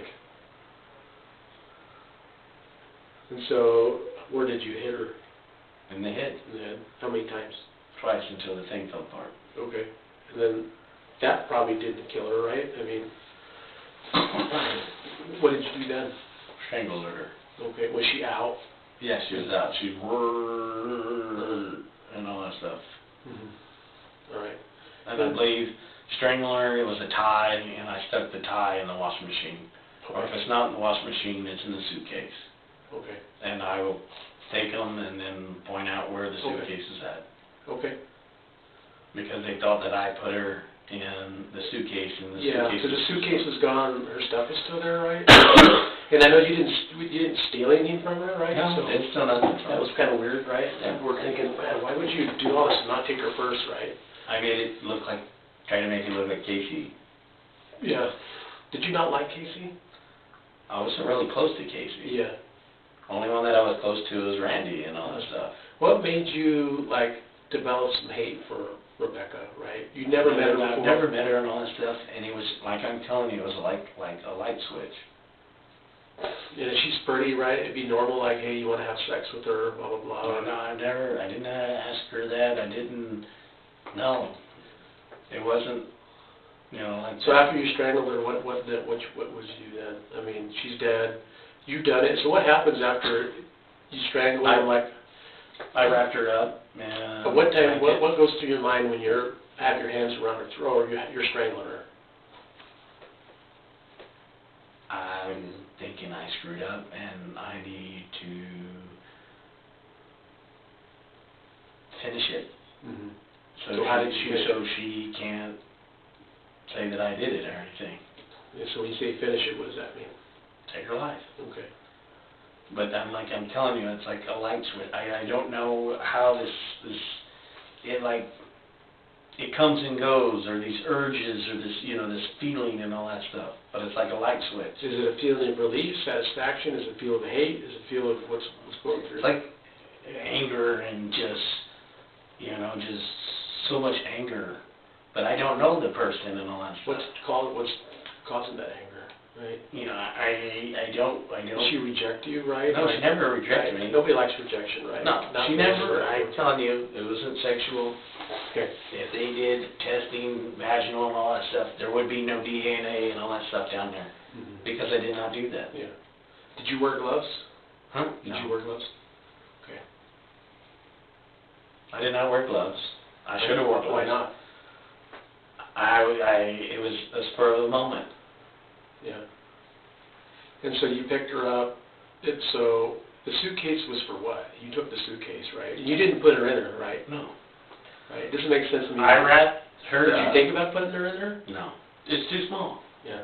But she's I like wrapped- 70 pounds, right? Yeah. I mean, 70 pounds is like one of your legs, right? I mean, All right, so let me explain to Okay. you. I sit there, I wrap her up in a blanket. Mhm. I start cleaning up the area and all that stuff, and where than anything that I touched. So meaning that I got bleach, I got the washcloth or whatever, and was wiping down stuff, and everything that I touched Okay. with bleach. So, the bedding, some of the bedding, I sat there and I put it in the washing machine. The stuff, I took the stuff that was out of her suitcase that was folded. And if you look in the investigation, all that stuff, there was her clothes that was folded that wasn't touched. Yeah, I thought that was really weird, right? It's like, why would somebody take the time not to, like, if you're gonna rob somebody, right, why not just dump the shit on the floor? Why is it all nice and folded? Why is that? So I'm just telling you, I sat there, sat it down, and then I took the suitcase. Okay. So I put it in the back end of the truck and all that stuff. Where's the truck at? On the other side of the fence. Okay. So literally I grabbed her and the blankets and all that stuff and chunked her over the side of the fence. Okay. Then I put her in the back of the truck. Was there blood everywhere? No, it was more in the blanket. Okay. Okay, so you put her in the truck, what happens then? Then I sit there and I go through town. I go right by the police station. Mm-hmm. This is daytime. Broad daylight. Okay. Anybody see you? No, it was really early in the morning. How early in the morning was it, you think? It was before Mom got up. It was kind of early. Oh, so was it after dark, before dark, or was it? I went over there to go hunting, and I got up like... Did you have a gun with you? Yeah, I had a gun with me. What kind of gun did you have? It was like a .270, but I left it in the vehicle and all that stuff. But later down the road, that gun, somebody robbed it from me and all that stuff, broke into my home and took the gun. Gotcha. Okay, so it was a Remington .270. So I want to rewind a little bit. So I know you said that morning you and your mom had gone to take Jeremy to school. Jeremy to school. That's true. That's true. So That's you- true, but I did it Before that. before that. Okay. They were getting up. They So were you moving dumped her around. body already, you Yeah. had done what you had to do, you come back, now you're not covered in blood somehow, No, right? What kind of footwear were you wearing? probably shoes. Tennis shoes? Tennis shoes. Work boots? No, tennis shoes. Mhm. Tennis shoes and all that stuff. Mhm. And literally, I, came out of the room, and they were like, hey, good morning, good morning. And, they weren't expecting anything, because I wasn't acting, Mhm. I was acting my normal self. And at that time, so everything's normal? Yeah. Okay. So literally, it was really quick. So your mom had plans to leave, right? And Yeah. that committing a murder was not on your radar? Say that again? Committing a murder was not something you had planned to do? No. Because, to me, it's like, hey, you just drove there, right, on Sunday, right? You get there, you do what you got to do, Yeah. right? I know when I talked to you initially, I'm trying to wrap my head around it, right? So obviously you didn't tell me the whole truth. You told me a lot of truth, right? Yeah. Right? So just trying to understand that, So it wasn't planned. It was just that urge came, and When did that urge first strike you? When did you feel the need to go to that house and, do what you did to Rebekah? Because you woke up, let's rewind a little bit. I got some context now. You wake up on Monday. What time is that? it was like 5 o'clock. 5 o'clock in the morning. Why'd you wake up so early? Because you wanted to go hunting, right? Go hunting on the Go property. hunting, all right? You're going to go hunt some deer. Yeah. Right, you go out there. Did you actually go hunting? Yeah, I went out there, but I fell asleep in the truck. Okay. And then sat there, and then when I got up, there was... What time did you wake up when you fell asleep in the truck? It was like daylight. Daylight? Daylight. And what did you do then? I sat there for a while, and then Grandpa's cows was eating all my corn and all that stuff that I was hoping that deers would come. Okay. And then after that, I started coming out of the backside of the mountain and all that stuff. At what point did you decide to go visit Rebekah? When I was coming out, and I saw the vehicle, Oh, you saw her vehicle? I saw a vehicle there, And what vehicle was that? a black car. Okay, black car, two-door, four-door, we know what kind of I was. can't remember. I'm a car It was guy, black car. And so what did that tell you when you saw that car there? It was like somebody's there. Okay, and then so you know somebody's there. I didn't know that Casey was home or not home and all that stuff. That's crazy, right? I mean, So if Casey So- was there, then that urge wouldn't have got fulfilled. okay. It wouldn't have happened. So if Casey had been there, so you go out there, and then If you, Casey was there, Rebekah would still be here. okay. So when did you realize Casey wasn't there? When I asked to use the phone, Okay, and what did you do to make sure that Casey wasn't there? I sat there when I asked, can I use the phone? You know, I got some issues. Can I use the What phone? did you say to her? What kind of issues were you having? Issues, you know, my truck. Okay, And so she allowed me to come in, use the phone, and then that's where she went to go lay back down. and then how did you know Casey was there? Did you look for him? You know, I didn't see, didn't see him there and all that stuff. So I walked back and forth and all that stuff, and no, he's not there. Okay. And then what was your thought process then? That's where I'm walking back and forth, debating on doing it and not doing it. Okay. Should I do this or should I not do this? Should I do this? Should I not do this? Mm-hmm. And it seems like I do that same thing, playing in my head, should I do this or not do this, do this or not do this? And then a switch goes off, and then it's like I black out and rage. Mm-hmm. So you go in there, you do that. We're pretty clear what happened in the bedroom there. You put her. Now, did you put her out in the pickup? Yeah, and then I put her back off. then try to clean up, or clean up first and then take her out to the pickup? No, I was cleaning up, and I had her wrapped up in the thing right next to the bed. And then I cleaned up, put all that stuff in there. I was panicking. Literally, it was fast, fast, fast. Because I was like, somebody's going to come up and they're going to see me here. So it was And if somebody would have found you, what would have happened? then I would have been caught a long time ago. Would you, like, if you would have showed up, would you have done something to him to cover it up? No, Have you ever thought about that, and maybe you have to kill someone else to cover up? I didn't think that far ahead. Okay. But I'm telling you, if Casey would have been there, she would be here this day. All right, so the deed is done, you drop her off, you dump the suitcase and with the tie in it, you used to strangle her, is that correct? There should be a tie in the washing machine or a tie. They should What did it have look like? a tie that was in the closet. I just grabbed it. What color, you know? I don't remember it. I mean, this happens so fast. Gotcha. So you're, And usually when these things happen, it happens real quick. so you get done dumping her, you go back home. I drive through town, drive by the police station, drive 5 miles out away from the police station, and I dump her body. Okay. I think she's dead, or she should be dead in my opinion, because, I strangled her until she didn't move anymore and all that stuff. Okay. And then, well, like I was saying, because my vehicle's behind the trailer, to where anybody drive or whatever, they wouldn't see. I mean, there's an area behind I it, saw some of the pictures, right? and then there's a fence. If there's pictures, I can Yeah, that's help how you my better understand and all that stuff. Yeah, because Mike has those pictures, right? Yeah. It looks like there's tire tracks, right, behind the trailer? Not behind the trailer, farther back. How far back, you think? There's a fence, barbed wire fence. Okay. All right. I Like tracked her over. from here to the No, wall? farther, From here out to the parking lot? 20 feet. Okay. All right. So I sat there and jumped over. I jumped across. I hung. My pants got hung. And Okay. ripped my pants. Okay. And Did then any of your fabric ended up on the, you leave a chunk of fabric on the? I think I grabbed it or whatever. Okay. But I trunked her across. Then she hit the ground again and all that stuff. And then I picked her up, put her in the back of the truck, in the back bed and all that stuff, wrapped up. Then I put the suitcase in there. Then I drove through town.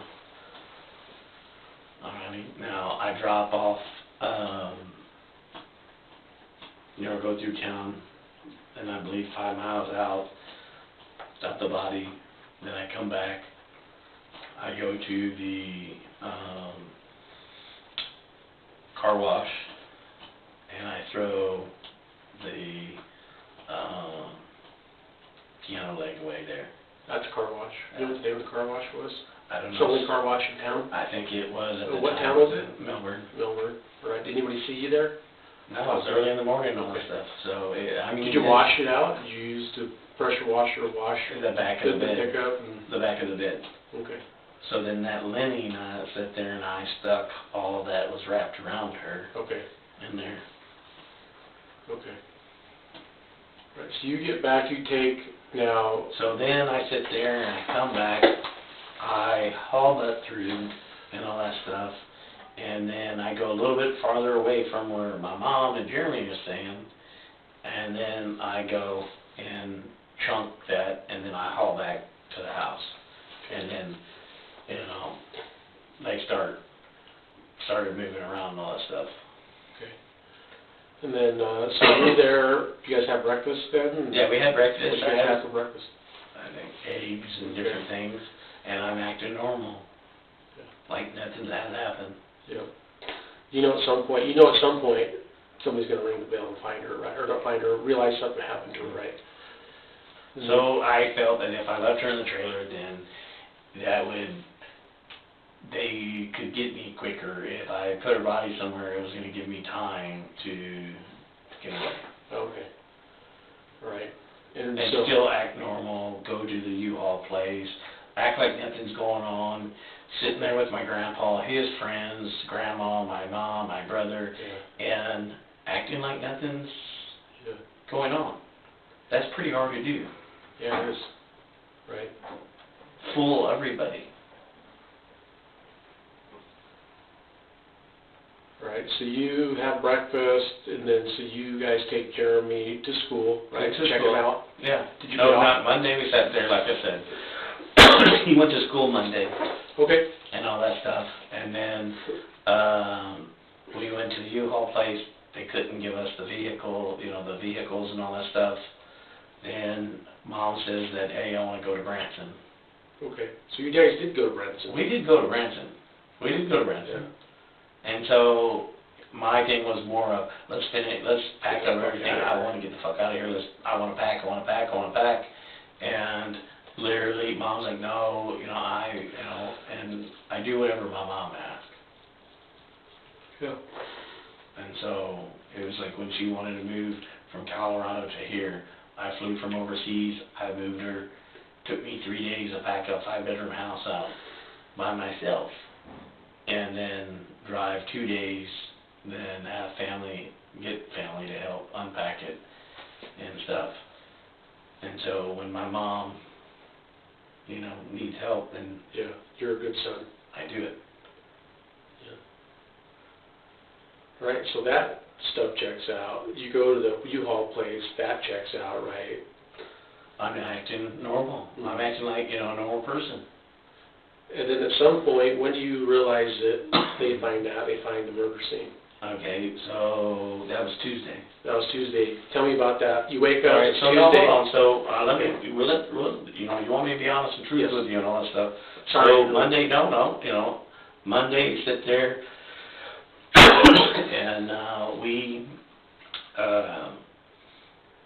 get back, and I'm packing.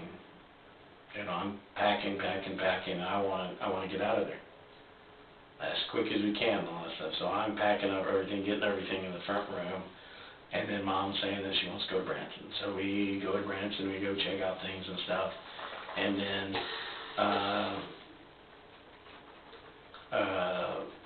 that day Mom tells the principal and all that stuff that was gonna be Jeremy's last day. Alrighty, so Tuesday we sit there and we pick up the U-Haul, so it's me, Mom, and Jeremy and all that stuff. Literally when the first truck gets there, literally I have it packed within almost 3-4 hours. I mean, I'm packing as fast as I can. Gotcha. And I mean, You're getting after it. I'm getting after it.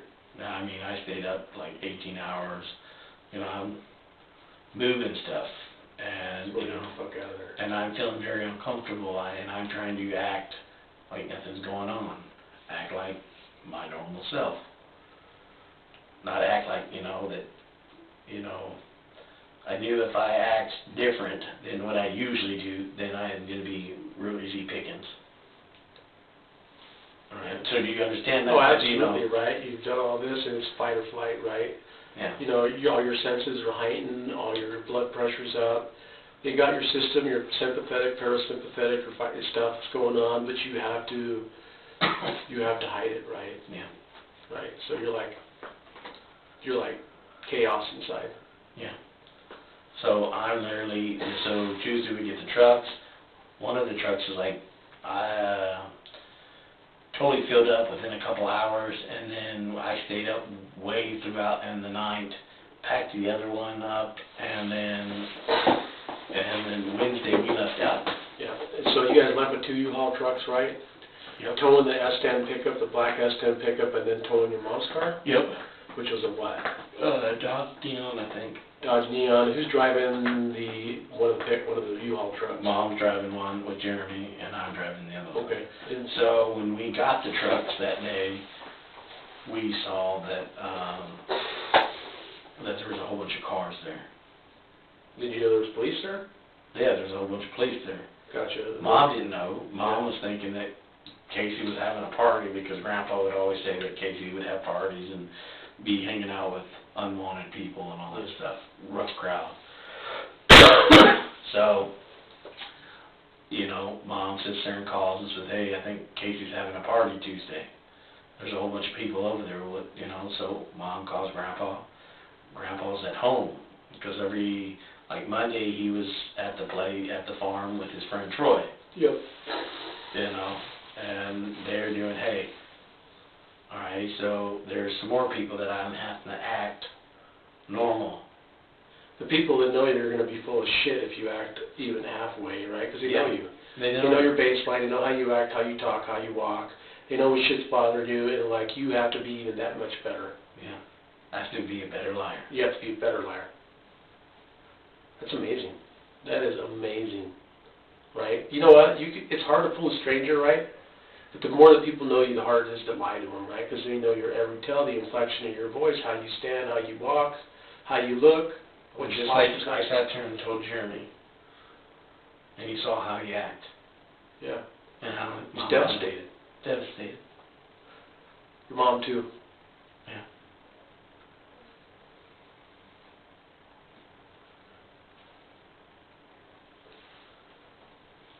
And so yeah, you know, so I had to act like my normal self.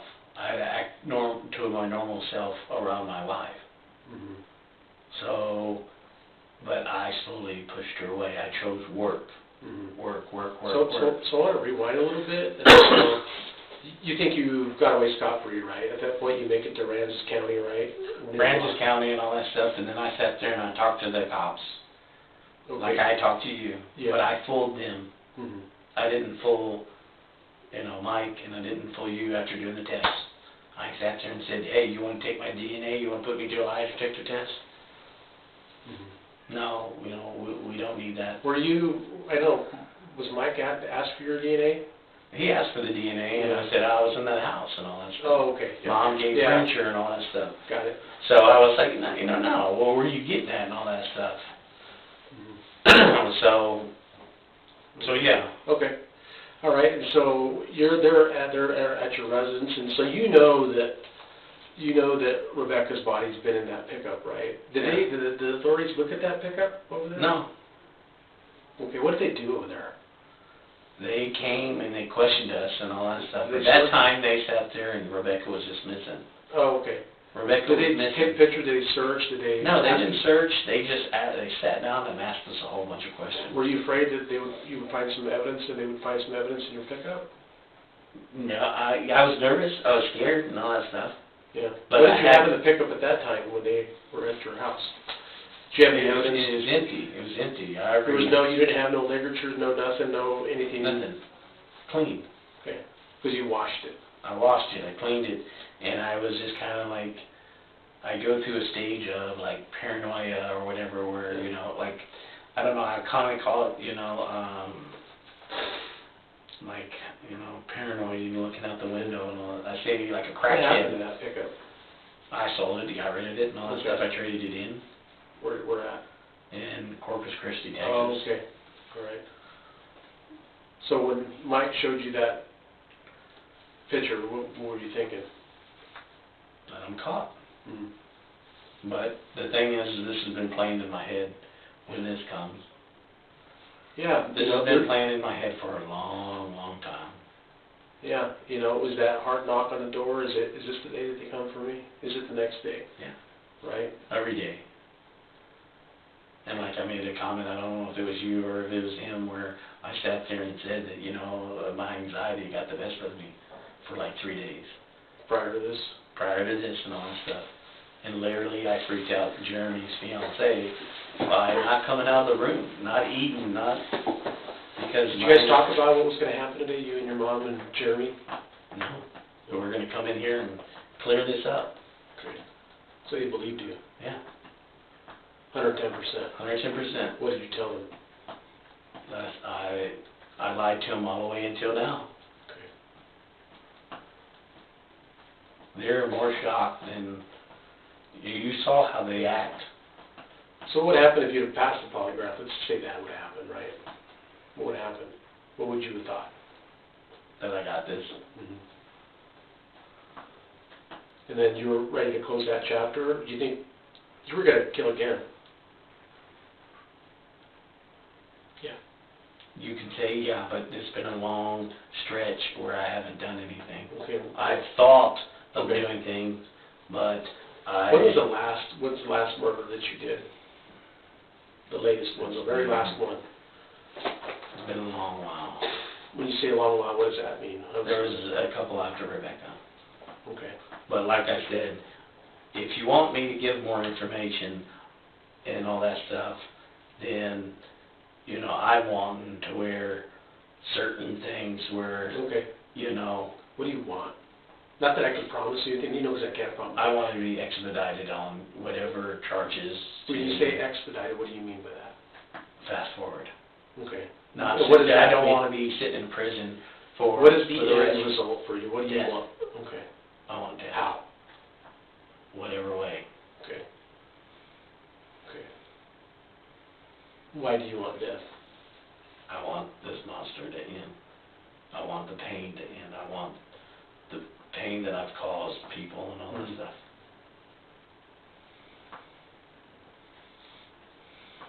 You think your death will make the pain go away? I think if I'm in prison and then they have to deal that, you know, that I'm still alive and all that stuff, it might give them some gratitude that, you know, I'm gone. Mm-hmm. But I took their life and I'm gone. Mm-hmm. The satisfaction or some healing and all that Yeah. stuff. Well, it's good you're thinking of others, right? So that's important, right? And so yes, you know, if that's the only thing that I can hold on to hold leverage to where I want something in a way. Okay. Do you understand that? Yeah, You know, yeah. if you want information, then Okay, so I want, you know, the end result is death. okay. Well, that's important. We'll that go to report, and then so prosecuting attorney in Arkansas will know that, right? And so I don't want to sit in jail and then know that, you know, I might come up for parole. I know I'm just, you know, I hear these stories that people come up for parole and all that stuff, or you make peace with the fact that you're not ever going to leave prison, or you want to die. I want to die. That gives you peace. I'm hoping it gives those people Okay. peace. I'm hoping. That's my Are you mentality. afraid to die? I want to die. Okay. I'm not afraid. Why not? I don't know. I've had a death wish for the very longest time. Yeah. Doing stupid shit, doing 100 miles, standing up on a motorcycle, doing stupid things where I should be dead.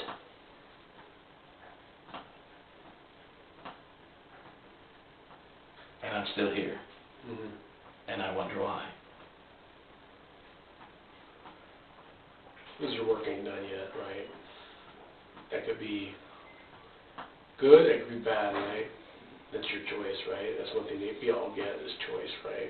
Choice in this world. From right and wrong, and I did a Right. lot Could of you wrong. imagine? Could you imagine if you would have like just end it all, look at all the unanswered questions, right? And the pain goes on forever. You have an opportunity to make it right. Right? Yeah.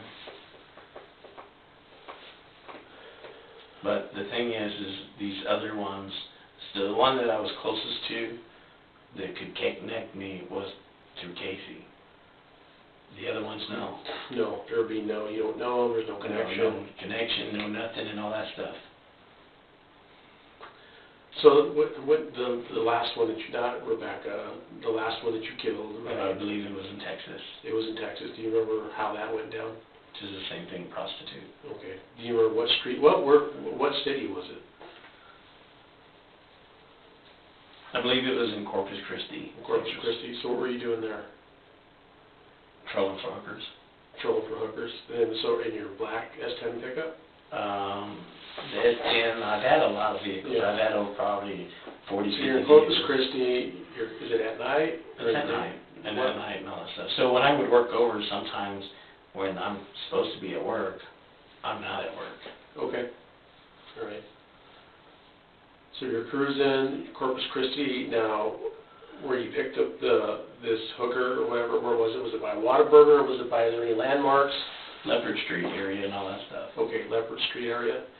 So you pick her up near the Leopard Street area, and then so you pick her up. How much did she come up to your window? I just came up to the window. What did she offer you? Thanks. Okay, And that was the easy way for her to get in the vehicle. okay. And you said, how much was she charging you for sex at that time? What was the going rate for I don't know, it was like, $50, 40, 50 bucks and all that stuff. All right. And so she gets in your car. What kind of car were you driving that? I don't know if it was the black truck or, I've had so many vehicles I that, get it. And if y'all did a search of how many vehicles, you'd be like, holy shit. Okay. Why did you have those vehicles for that reason? Just to keep us off your trail, or? Before, when I was out here in Oregon, I had 5 vehicles. Okay. I had, sports car, or when I was in Colorado, 5 vehicles and all that. Leopard Street. What time of year was it? Was it in the summer or the winter? I don't remember the times. Was it at night? It was at night. Okay. Late at night and all that stuff. So how far did you drive off Leopard Street before you killed her? It was some back roads and all that stuff, Okay. and then I'd dive bodies. Did you drive 5 miles, 10 miles from Leopard Street?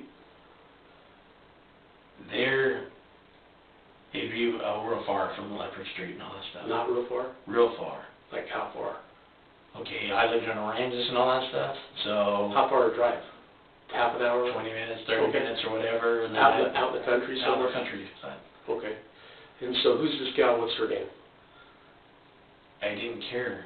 Okay, but she didn't say, hey, my name's such and such, blah, blah, blah. Never tried to hey, start a conversation with you? Nothing? No, it was like, she might have said her name was Amy or whatever. I didn't care. It was just she getting the... But you don't know her name was Amy? No, Okay. I don't know, and I tried to, like Was I she- told you, is that I sit there and kind of like, the more, less that I know of you, the more that I can function. Yeah, okay. Yeah, if I don't build a relationship with you, I don't make that connection, it's easier for me to kill you. Yeah. Okay, so you drive out there 20, 30 minutes out in the country, and then what happens then? Kill her and all that stuff. Okay, so what does that mean? Meaning, how did you do this one? Prostitutes were more strangulation.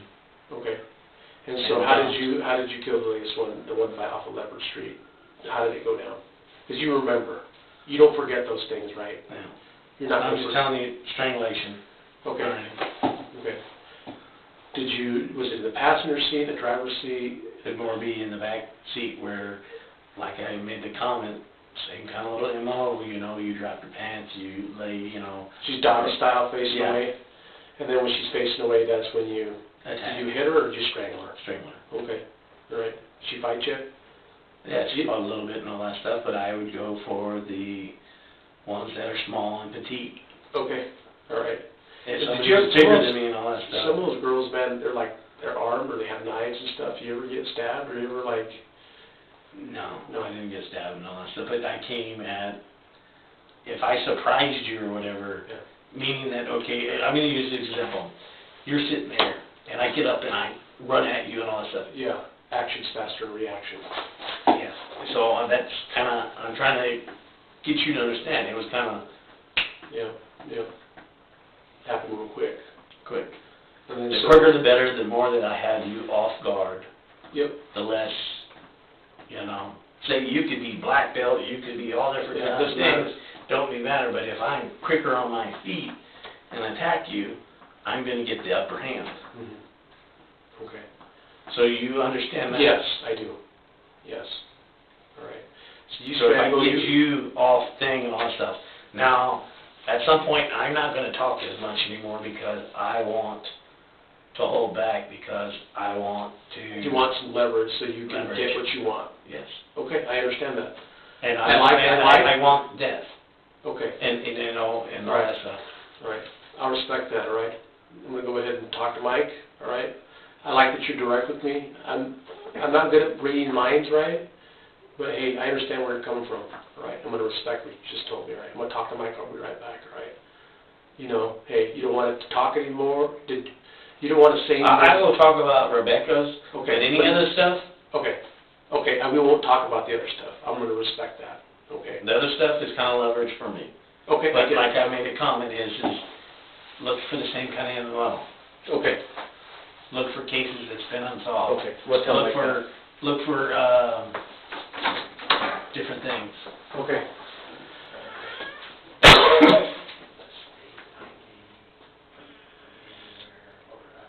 So Mike wants to know if you have a state ID, you have a driver's license, you got a Philippine, right, ID card, right, a driver's license he showed me. Yeah. Yeah, can we see that? I gave my wallet to my mom. I have that number, it's a Philippine, I wrote it down, right, it's a Philippine, he produced it, I've seen it. Okay. It's a, Philippine Yeah, driver's it's license? Yeah, it's Philippine driver license. it's right here, you got a pen? Yeah. I just need something to write with. So, I was talking,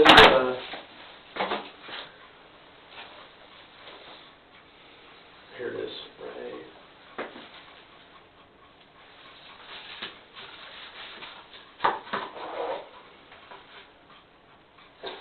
There it is. Okay. Republic of Philippines, and it's an ID Hang on. N02, Hang on, what? Republic of Philippines. Yeah. N02 hyphen 15025 262.